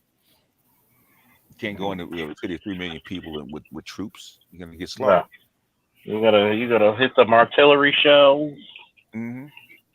And you're just gonna listen to the dun dun dun dun dun. Yeah. So basically, that's what you first thing to do. Give them a chance to run first. Get out. But then that's also the issue with the Ukrainian army because they're fortified and inside the city. So then by doing that, you're putting your citizens at risk. Normally, you don't do that. Hey, BGS, Charles, explain to people what artillery shells are. I don't think most people really know what they are. So it's like a 80 to 120, like 100-pound bullet. Yeah. That's what it is, and it's launched about anywhere from 5 to 15 miles away. Imagine all the kinetic energy that's being shown your way when it lands. Yeah, and it depends on what they have inside it, because sometimes they have depleted uranium. That's God. Well, that's for a different story. You don't want to deplete uranium. That shit destroyed my. When I really seen what artillery shells was, that really destroyed all my I was looking at the motherfucking artillery shells. We had went to a museum, right? Mm-hmm. And I was looking at an artillery shell, right? That motherfucker was like 6 feet long. Mm-hmm. And they was like, they bombed Germany with them motherfuckers 3 months. Not Germany, but Germany bombed London. They artillery shelled them for like 6 months straight. Mm-hmm.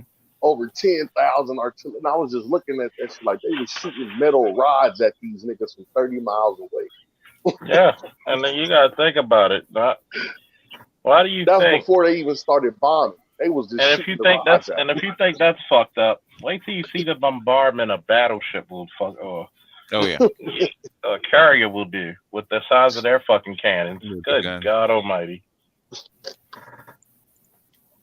They had the dude. They just showed the one for the one artillery gun. It was like a 6-man crew. You had a motherfucker on the hydraulics, a nigga aiming, the motherfucker carrying the bullets, somebody priming it. I was like, God damn. Two things you'll notice about artillery guys: they're gonna be big and strong, and they're gonna be deaf. But think about this. People don't understand that. Like, they about to shoot 10,000 hot metal rods at your ass in the next hour. Mm-hmm. Like, you can't even see them. Not only that, you don't even see them. They 15 miles away. I'm gonna tell you how powerful artillery is. When they were bombarding like parts of Iraq, I think it was like where were we? Fallujah. I think it was Fallujah. It might have been Fallujah. I know Fallujah. They bombarded Fallujah for like 3 months, didn't they? Yeah, and it was like the artillery is 3 miles away. The fucking pictures on your fucking wall was shaking. Mm-hmm. Like, I'm surprised I don't have like. I'm surprised I could actually function. God damn. Yeah. That's what you call shell shocked. It's the vibration from it. Nah, a lot of people don't truly understand the power of somebody like that shit. If you talking something, that shit is almost religious inspiring when you see 10,000 hot metal rods flying at you. And that shit is knocking down skyscrapers. We don't even have to go that deep. I mean, look what a fucking 50 caliber could do, or a Mark 19. Mm-hmm. Yeah. Imagine getting shot with a grenade launcher at machine gun rate. But you know how we are. We Americans, so we used to guns now. That's what I'm trying to explain to my homeboys. Like, nigga, you used to regular guns and machine guns. You used to that. Nigga, that ain't regular. A 50 cal ain't a regular gun. A 50 cal machine gun ain't a. Oh no, that ain't no regular. I know it ain't a. You said a 15 or 19? 50. 50 cal. Well, you can buy them. That's about the Mark. The Mark. You said a Mark. You said a Mark 15. Mark 19. A grenade launcher that shoots at machine gun rate. Well, our gun laws, you could buy those here in the pawn shop. You know what I'm saying? So people go you put one of these on the truck. They be selling them in the pawn shop for a couple grand, 1,500, 35. They be selling them. Yeah, they're right there. They be selling them in our pawn shops. That's a Mark 19. Just be dumping mounted, and you can hold it too. Can't you detach it? Just watch the beauty of this motherfucker. It's a belt-fed grenade launcher. The same. It's a 44 millimeter. The 40 millimeter. Excuse me. Same one that you put in your 203 grenade launcher on the M416. Wish the motherfucker fire it, but he's doing his testing. You don't want the shit to melt on your ass. It's not gonna melt. You're not gonna find it. You don't need that many.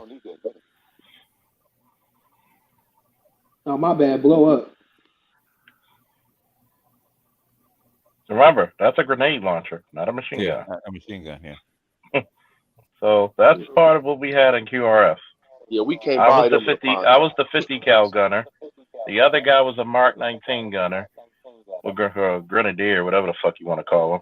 Yeah. And then we had a guy on the third truck when we finally got a third truck. He had an M60. Yeah, if you blew by one of those and you actually use it, better try to find your way outside of the country really quickly. Yeah. Yeah, I wasn't talking about no shit like that off the trial. I'm talking about that's a life sentence right here. Yeah, Yeah, it is. That shit did. that's That's how it. they're gonna execute you. Yeah, I mean No, no, BGS because that could take down the skyline. To be no, honest, what real they easily. talking about? They It's not a said like those. skyline. No, it's not that big, but yeah. Yeah, they don't not that version. That version shot missiles, but like you could actually go into like pawn Those shops those here and buy them. those little grenades are for anti-personnel. Okay, yeah. I'm talking about like they changed the gun laws. Now they actually fighting over it again because Biden is trying to do something with the gun. I mean, Where they like they could actually buy that shit here. if you do you really want people civilians walking around with that kind of stuff? Really? Yeah. Oh, they already do where we from. They already got it. Yeah, they already got that shit where we from. I'm pretty sure if we got it, Texas got it too. Well, you don't have that. You can't have that. No, yeah, not with the missiles, but the actual that platform. No, like in other words, they got 50s like that you could buy. That's not a 50. That's not a 50. That's a Mark. That's a Mark 19. Yeah, that's what I'm saying. I'm not saying that right there. Grenade launcher. Nigga, that's a grenade launcher. That ain't no goddamn 50. That don't shoot bullets. That's what I'm that saying. Shoots. Don't ask what I'm saying. I'm not saying that, Officer Charles. I'm saying that platform. That exact same platform, except that big round. Go ahead. That platform. Does anybody remember when I said that's not a machine gun? Yeah. Yeah. It just shoots at machine gun rate. Yeah, I know what you said, but it looks. So like in other words, that's illegal. You can't have that shit. It's like That's only illegal. military personnel can carry that. If you get caught I any think place he's in the talking world, about this if you get caught any place in the world with that, man, just like we buy you're gonna get executed. Don't buy X4. I think this is what he's talking about. That type of shit. He's talking about they sell that shit in pawn shops. That's a 50 cal. That's a you ain't gonna get one of those either. That's a 50 cal. Yeah, you can buy that in the pawn shop where I'm from. No. No, you cannot. No, you cannot. Like that's a Browning 50 cal machine gun. That's what I used to fire in Iraq. The Mod Deuce. Okay, the Browning, the Browning machine gun, BMG. What the BMG stand for? Big motherfucking gun. Yeah. I'm not saying that you could buy the military version, but they have shit like that that's in production that people buy. Like it looks like that. You got to mount up like that and take that chain. Probably that motherfucking gas power just like that. Look it up. Look at this guy. Yeah. If you somehow get your hands on a functional Browning, let me know where you got it from. But then be very careful about who else you tell. I don't even want to know. They sell some of that shit at Cabela's. That's Cabela's. That's the closest you can get right there. I'm telling y'all the truth, man. Maybe not where y'all from. Where I'm from, they got this shit.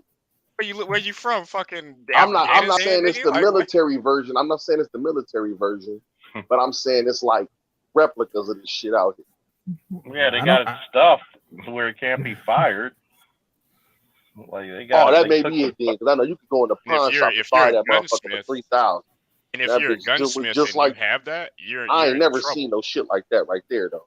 But put it to you this way: when I bought my 300 Blackout and my custom made AR, right? Even I have to wait 3 months for my suppressors. What 300 platform? 300 Blackout? Did you get? You got an HK or something? That was a custom build. It was custom AR. Okay. What's your barrel? What you run with the Blackout? Short barrel. Short barrel at 14.5. A little shorter. Okay. Probably one of the foot long guys, huh? Them 11.5 guys. Oh, this is a 50 cal versus a car. Depends. Oh yeah, I done seen some dudes shoot that 50 Beowulf. That bitch ain't no joke. You seen them shoot that yet, Charles? That Beowulf, that 50? No. I'll tell you how I know. Look, this is more powerful than the Beowulf, though. Way more powerful. Oh yeah, we ain't fucking with the military. Well, that's not gonna. The car's not gonna explode because they put explosives in it so it could hit. But no, what's gonna happen is that car will be Swiss cheese. Yeah. Hey, or look up that 50 Beowulf. Look that shit up, man. That shit serious. I mean, the 50 Beowulf, you could put that on a AR platform and switch up the upper. Yeah, that's what they do with it. Yeah, they shoot it to that AR Well, platform. they use that for like private security for when people are driving vehicles, where basically you got a hunk of lead just tearing up the fucking engine block to stop the vehicle. So they use that because of those VBIEDs. And They for got some serious shit. But Biden, he's talking about taking the lowers again, so everybody's stocking up on them. But I think they do this every so often just to hike up prices. What's that? The Beowulf? Yeah. Yeah, that's that Beowulf. That shit serious. Maybe I wish I could start me a gun channel like this shit. Yeah, you just gotta be in the country to shoot. Look at that dragon. He's in Maryland. There's plenty of country. Yeah. Look at that boy holding that handheld dragon. It's called Westminster. They'll be like, dude, hey, how you doing? This is Officer Faulkner. Got to talk like a country accent. Hey, how you doing? My name's Johnny Knoxville, and this is Jackass. Hey, something I just be thinking about like America armed as fuck. Why do you think it's hard? Why do you think it's hard to invade this fucker? Why you got two big ass oceans and two big ass countries in between, from the south and the north? Yeah. You got two from the east to the west. You got two big ass oceans.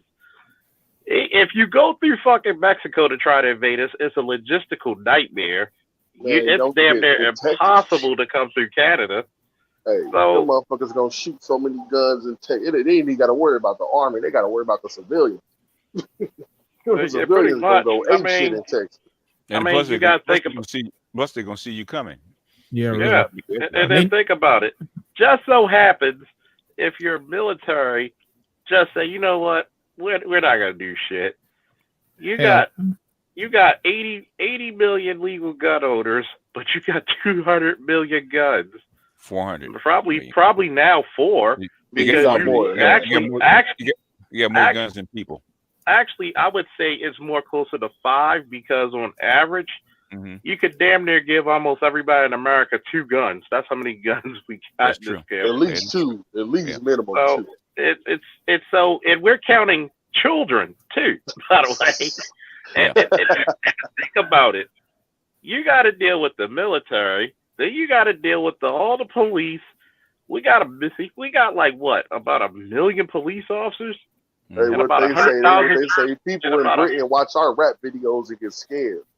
and 100,000 jurisdictions, not including all their fucking sworn people are armed, not including all the ATF, the FBI, and their special forces, and the DEA and the NSA and all those motherfuckers. Yeah, you got to worry about what? How many adults we got in America? 250. Yeah. So now you got to worry about, and we're just saying adults. We're not saying teenagers yet, who are armed to the teeth. Like, even Japan, crazy ass, said, we're going to invade them. They were like, the emperor was like, going to invade them. His generals was like, shit. You go over there if you want. Every blade of grass, you're going to see a gun. That's what he said, too. Yeah. But not every blade of grass is a gun. Yeah. And he said that the cost of blood would not be worth it. That's pretty much how it is. And I mean, think about it. One trained person with an AR could pin some shit down. 200 million people with that shit, and we're not talking about like the 50 cal barracks that people got. It's a logistical night. I would not like to be the fucking war master for that shit. Like, oh fuck no. Like, nigga, Got to get past the coast first. If you land, you got to get past the coast. And then one, we're gonna see you coming like two years away. And if somehow let's just say it, somehow 100 miles off coast, you somehow defeat the greatest navy the world has ever seen. Somehow, by the miracle of God, that would be 20 miles in, we still got the Coast Guard. So, That nigga said we should have the Coast Guard. Them niggas got artillery. And all you gotta do is slow them down. And let me put it to you this way: the Coast Guard, in my professional opinion, probably got some of the best snipers on earth. Yes, they went to a fucking competition, and the top sniper competition, and they actually beat the Marines in the sniper competition. Oh, they beat the Scout Marines? They beat the Marines. And this is not just, okay, lay down on the ground and shoot. This is from different terrains, different elevations, different positions. They beat out the Marines. You try shooting a go-fast boat when you're in a helicopter and that motherfucking boat is going, and you can shoot out his engine. That's skill. Now, you go to the fucking coast, and God knows it. May God have mercy on your soul if you travel anywhere on the coast of the United States where a lot of our military bases are. And it's something else where you could be the president and you could just sick the Marines at a motherfucker at any given notice. You know, like Robert Harris used to say, you got the motherfuckers who got a spaz whipping in the trunk. That's like every fucking Marine that you meet. Hey man, yeah, this shit's serious, man. Like it's a logistic. I'm gonna just tell it to you. You got a logistical nightmare. Like it. I would not like to be the general who says this. I'll be like, well, General Faulkner, what can we do? Make peace, nigga. Make peace. They don't want that word. That's what I was talking to bro. Man, we talk about stuff all the time. I just have to try to make people like, bro. I remember I tried to explain to one of the homies in the hood that we couldn't fight white people. I said, listen, bro, do you know how many guns these motherfuckers got at their house? Man, I got a gun like this. You got one gun, nigga, with 25 bullets. And you know some of them on that. Nigga, you go over his house, he might have 10,000 bullets for one of his guns. Nigga, 1,000 and half rounds. of those on layaway. They're like, we're gonna go to fight, nigga. Where are you gonna buy bullets once you shoot your first clip, nigga?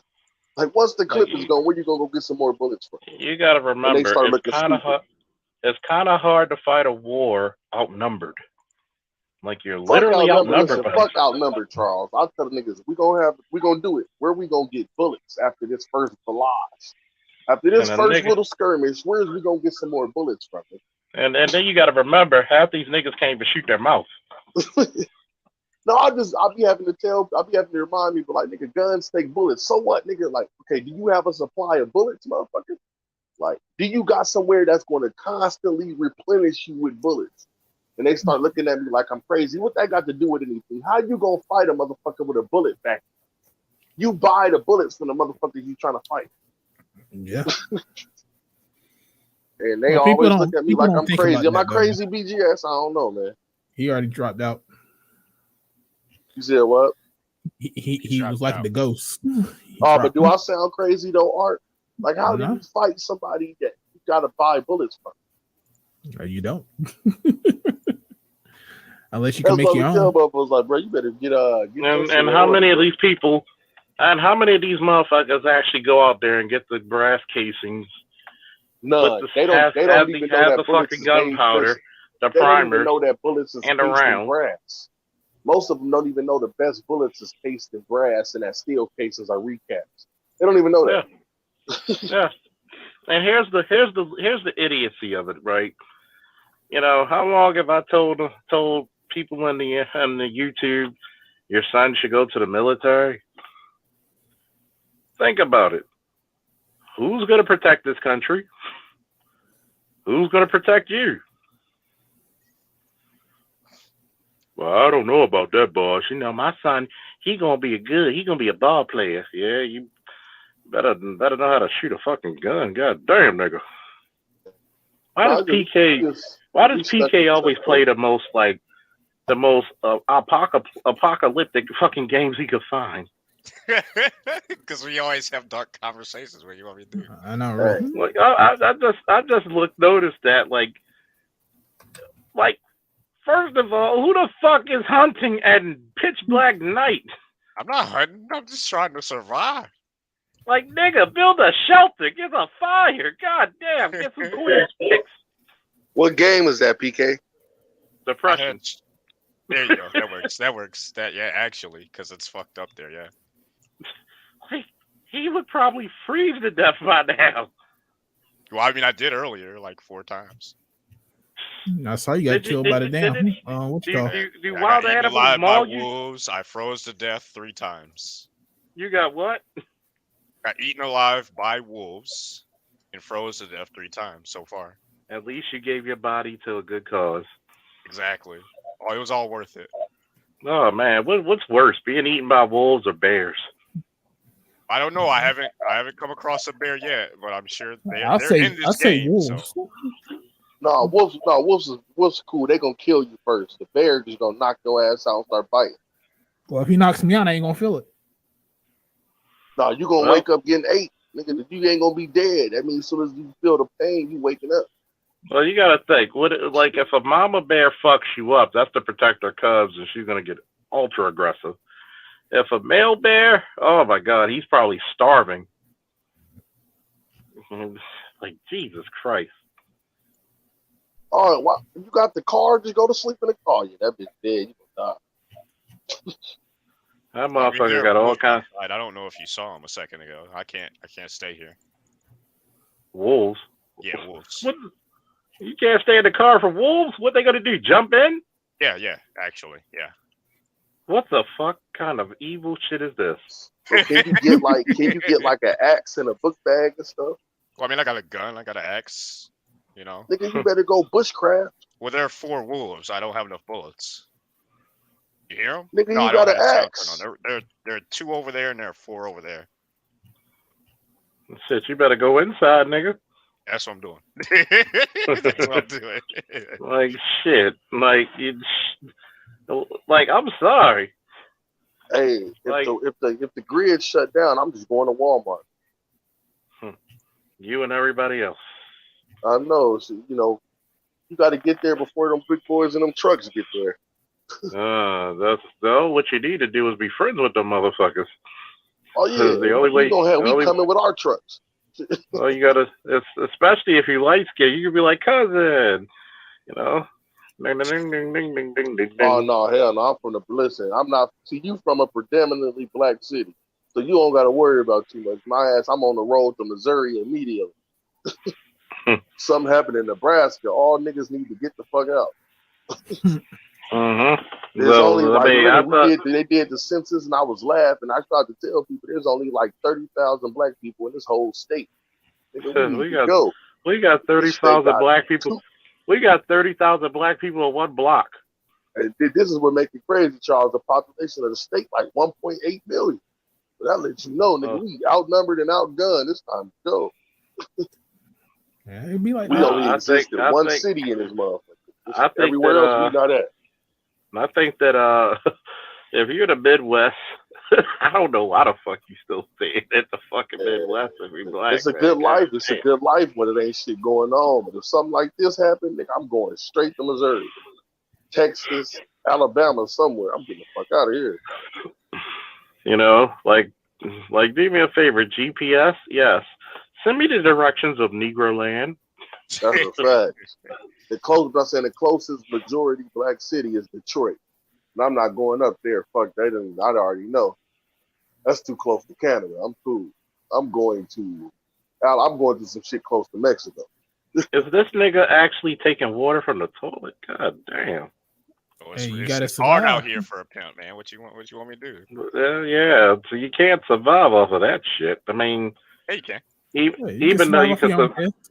No. I'm talking about toilet water. I mean, you can survive from your pro tip, survivor tip. You actually go to the top. Don't drink from the bottom. You go to the top. You drink to get to the top. It's potable. You just gotta boil it. Yeah, it's called Hey, E. coli for everybody. Yeah. Hey man, see if they got some canned peaches.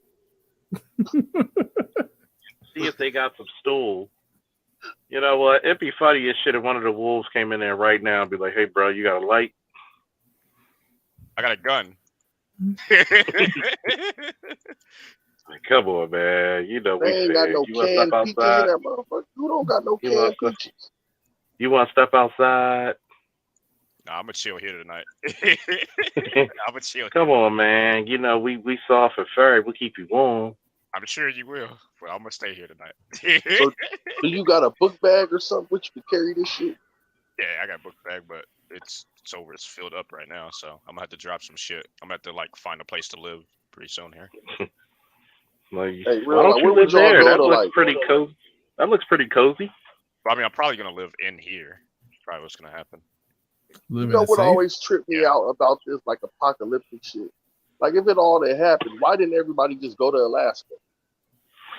Dude, Alaska is very harsh. Yeah. You know, it You ain't is, got but people live like Alaska is also a whole infrastructure built in. And Like, it you wouldn't gotta be that think many about people it. to kill. Bro. You got to think about it. Okay, if you send a lot of people to Alaska, a lot of people actually die because you wouldn't even have enough. You actually have to be under UV lights to get fucking vitamin C. and Isn't there a D. time of year where it stays dark? Like for how long? For 3, yeah. So you Yeah, got to it's like remember, it's not dark. you don't it's have. like You got to dusk. actually. You No, got it's to dark. There's actually no grow. sun. You got to think about it. There's no sun, so you can't grow shit. It's so fucking cold. There's you no can way grow you're gonna stuff. have. You could grow stuff. Yeah. You just couldn't grow any crops that took longer than 4 months here. Like it'll be a change. Like people, it'll be a change. Because Yeah, you the actually shit is have people that poisonous. live in the Arctic and they I survive mean, there. Like in other words, how many people would die before we even develop anything like that? shit, Fucking nigga, shit everybody ton. already, That's why nigga, most of fucking But this is Alaska what I'm is saying. inhabited. This is what I'm saying. Everybody's already dead. Like so, you would just have to show up and the infrastructure is still there.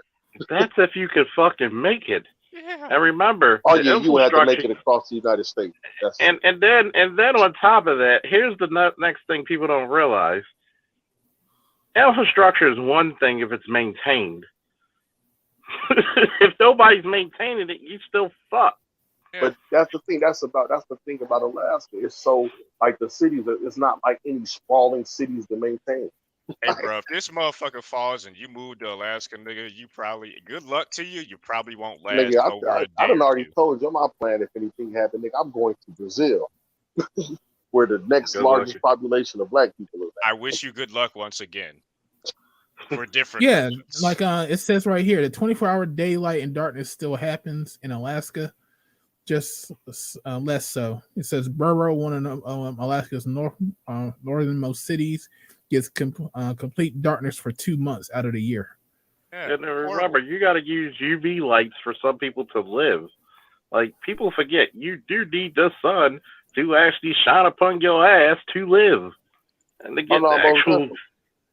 So people forget that. And I said, there's a lot of shit that people just... But the reason I picked Alaska is that they already have, like, a greenhouse. Like, they already got everything you need to survive the apocalypse, nigga. If they went up to that bitch... Hey, why would you go to Alaska? That's the question. This nigga just said that if he goes to Alaska, he gonna be like the zombie says. It's cold than a motherfucker up here, man. I'm going back to the south. Oh, but the reason is all the population is down here. But I'll tell you guys this. This is the shit that I never liked about horror movies. Even though I like survival movies and apocalyptic movies, the one thing I would really, really consider is I doubt that white people will be fucking the ultimate survivor. I let it go. Say what you want to say. What you want about black people. Black people are the cockroach of the human race. God bless you, especially black Americans. You can enslave them; they'll just make more babies. You can do whatever the fuck you want. They just gonna survive. I think they got too many autoimmune disease shit that killed them. Like they need this pharmaceutical system and shit to survive for real. Yeah. Like they take a lot of medicine and shit. And then on top of that, black people will season and cook any goddamn thing. We ain't got no food. We got dinner plates and Old Bay seasoning. Shit, that sounds like a meal to me. And it sounds like a good shit. It's like some good shit, man. Hey, but that's damn. Man. What them people was able to do with slavery. Think about it. They turned scraps into American cuisine. That's crazy. Like the shit that the slaves cooked actually turned into cuisine that's better than the shit that the oppressors was coming with. That's wild. Think about the survival instincts of that type of people that we come from. Like, so you telling me this shit is trash, and our trash is better than your treasure. Remember, we have the American cuisine of the chitlins. Hey, I don't care what nobody say. Chitlins is good. Like, they taste Oh, good. you lost me on that one, nigga. I mean, I don't eat them because I know what they are now, but I remember when I did eat them, they tasted good. They wasn't disgusting or nasty. I know, nigga. You used to eating ass. I know. I am never in my life eating chitlins. Fuck that. Man, you cannot have tasted a chitlin and told me it was nasty. That's all I. I never ate that crap. Yeah, I know because you knew what it was. Like to. I'm saying, we come from families now where we know what it is, so we don't. But I'm saying the taste of the shit is still good. How they made it. Hell no. My family members, my older family members still eat that shit. Hell yeah, they eat that shit. Yeah, because they put so many MSGs before to make it taste good. Hell yeah, they put you got to throw an onion, potato, apple in that shit. Then they season that shit up and they eat that shit. And the apple and the potato take away the dirt. They gotta listen, that shit works.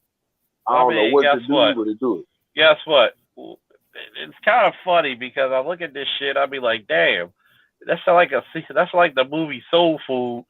Grandma got the gout. Oh, grandma got diabetes, but we gonna still make the same food. They gave all this shit. Goddamn right. Yeah. And then grandma died. The family tore apart. Let's make the food that killed grandma and celebrate this occasion. I ain't gonna lie. Once I get past the age of like 65, I don't give a fuck. It's over. At least let me die eating some shit I like. My grandfather recently made 90, so great guy. Great, still in good shape. I think it's more about moderation. It ain't about exactly what you. Who is this moderation? Why do people say I should drink with them? Hey, you ever drunk Elijah Craig scotch? Nope. You know what? I'm looking at X-Men Days of Future Past where they're killing all the mutants. They got some rough ass damn deaths in this shit. Oh, that's fucked up. That should have given you post-traumatic stress. I think Wolverine got done the nastiest. What Magneto threw him in the lake? Yep. That's one chick. Where the Sentinels blew her head off. Mm-hmm. That shit was Are you nasty. talking about? What about the one where they went on the master mode or mother mode, and Wolverine actually killed master mode or mother mode, except that the only way he could do it was for Nightcrawler to teleport him outside near a star, and Wolverine to keep stabbing the creature into the sun. So, ouch. Yeah. What's the only 3 ways to kill Wolverine? You have to take his head and separate the head from the body. That way he can never regenerate. With a mature blade or drown him, which is like the one thing he hates. Like you're basically a 5'3", 300-pound man with metal bones. Yeah. And your healing factor is gonna just prolong your death. Well, a lot of people don't realize that Wolverine is fucking heavy as shit. Yeah, a lot of people don't realize that he's only 5'3" either. Yeah, the movies, in the comic book, he was always like a small guy. Yeah, that's what I just said. Make it seem like he was huge. He's like an imp. Like you got to think about it. To get punched by him, it's more merciful for him to fucking hit you with the claws than to get punched by him. Like he could literally brutalize you just with his knuckles. I mean, is that even a real metal, like adamantium? Nah. No. What's the equivalent of that here, like titanium? The Tuscan. Tungsten? That's about the equivalent. About tungsten or some if you want tungsten or some type of titanium, which is lighter, stronger, like 5 to 10 times stronger than steel, but tungsten is like if you want to talk about the strongest out of tungsten, unless you want to go into like fucking alloys or some shit like that, like like there's so many goddamn variations in alloy. But you also have to look at the pros and cons of each alloy too. What you wanted to do. If you want to make a Wolverine, you gotta kind of be strong and light enough for him to maneuver, and then two, you got to figure out how not to give him like metal poisoning. And it has to be a little bit flexible. Like it couldn't be just stiff. But notice, you got to make the joints still be joints. Yeah, they never talked about how they did that in comics. What the? Did they not get them to just fuse in a straight bone? How did they do that? Yeah. Like, I'm just wondering, are they gonna bring back 80 Sabretooth? Probably not. He got his own comic out right now, but I don't think nobody's really watching it or reading it. I'm gonna actually pick it up. Aren't Sabretooth and Wolverine brothers? No. That's not that movie bullshit. Oh, I thought they had the same mutation though, right? Like similar mutation. They basically do, but Sabretooth actually enjoys it. Yeah. Went through the same Weapon X program and everything. Run, PK, run. Where the fuck were you shooting? God damn. Did you survive? Oh man, here comes his buddies coming to finish the job. Oh no. Look out. Here comes the rednecks. Here comes the rednecks who think you're pretty. Every shot counts, PK. You go back in the building. Did you shoot him? So where's everybody else at? I mean, it's 3:00 in the morning in East Coast time, so I mean, people probably just tired, man. No, I'm talking about where's everybody else at in the game? Oh, you are everybody else. Oh, you got it. See, look, Charles is getting it. He knows. And appreciate you, Ray June, for the this is one of those 2. No, but in this situation though, like I always wonder, like in this situation, it would be kind of like, okay, all the people gone. There's only a couple of us. What would stop those? Like I never understand why they always end up staying backpack nomads and shit. Okay, it's only 100 of us left. Okay, everybody else dead. Let's go ahead and start rebuilding, man. I think that would be the idea. I would think. Or niggas would say, let's go ahead and start fucking.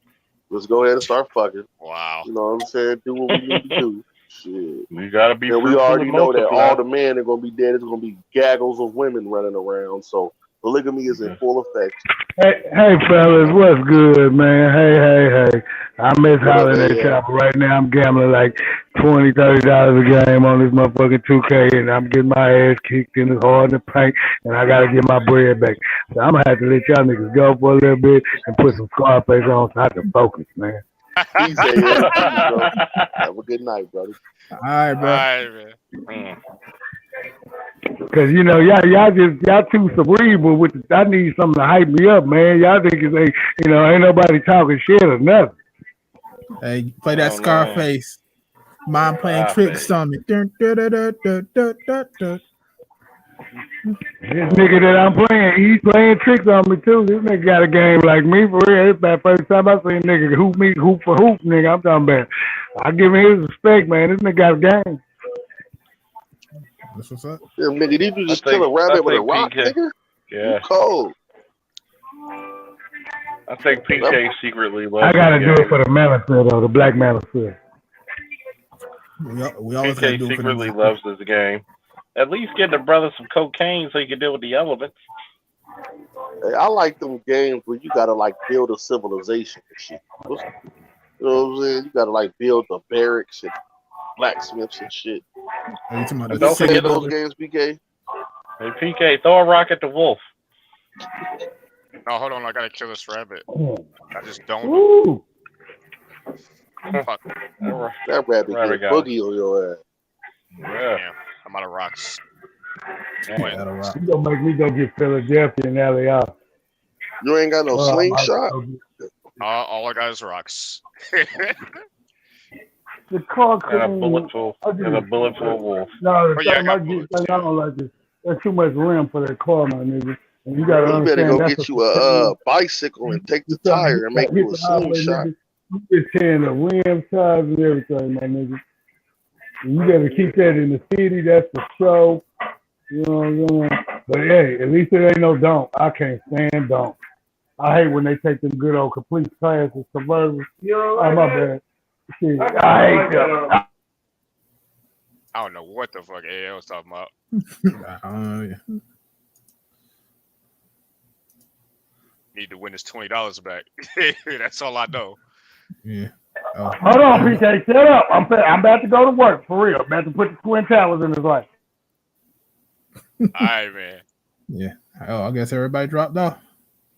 Anybody want to get on? I'm going to drop the link. If someone gets on within about 5 minutes, I will go ahead and close out. Well, it's been a chill stream. Yeah. Yes, sir. Like everybody's trying to wind down. Get they sleep in. Yeah, I'm not even tired because I pretty much kind of slept all day today. I thought you were up. I am up, but if people don't get on, guess everybody wind down. All right, PK. I done rolled me a sweep. He's about to play me hard. He's about to play me fair. He's about to come with these all-time weekends Cleveland Cavaliers for old Judge Dre. I got to put the goddamn Rockets on his ass. You playing against Dre? No, he playing with the sorry Cleveland Cavs. You know that's Judge Dre town. Oh, I see. Okay, I got you. His opponent playing with the Cleveland. He's not Cleveland. I can't take that for that. You playing 20? You playing 22, right? Yeah. I'm playing 22. Oh hell no, I ain't playing with the Spurs that week. Rockets all day. Win, lose, or draw in the hood, I'm a squabble. I'm a will. You wearing it all white? Yeah, I gotta get my damn OBS stuff up. Could you work on that?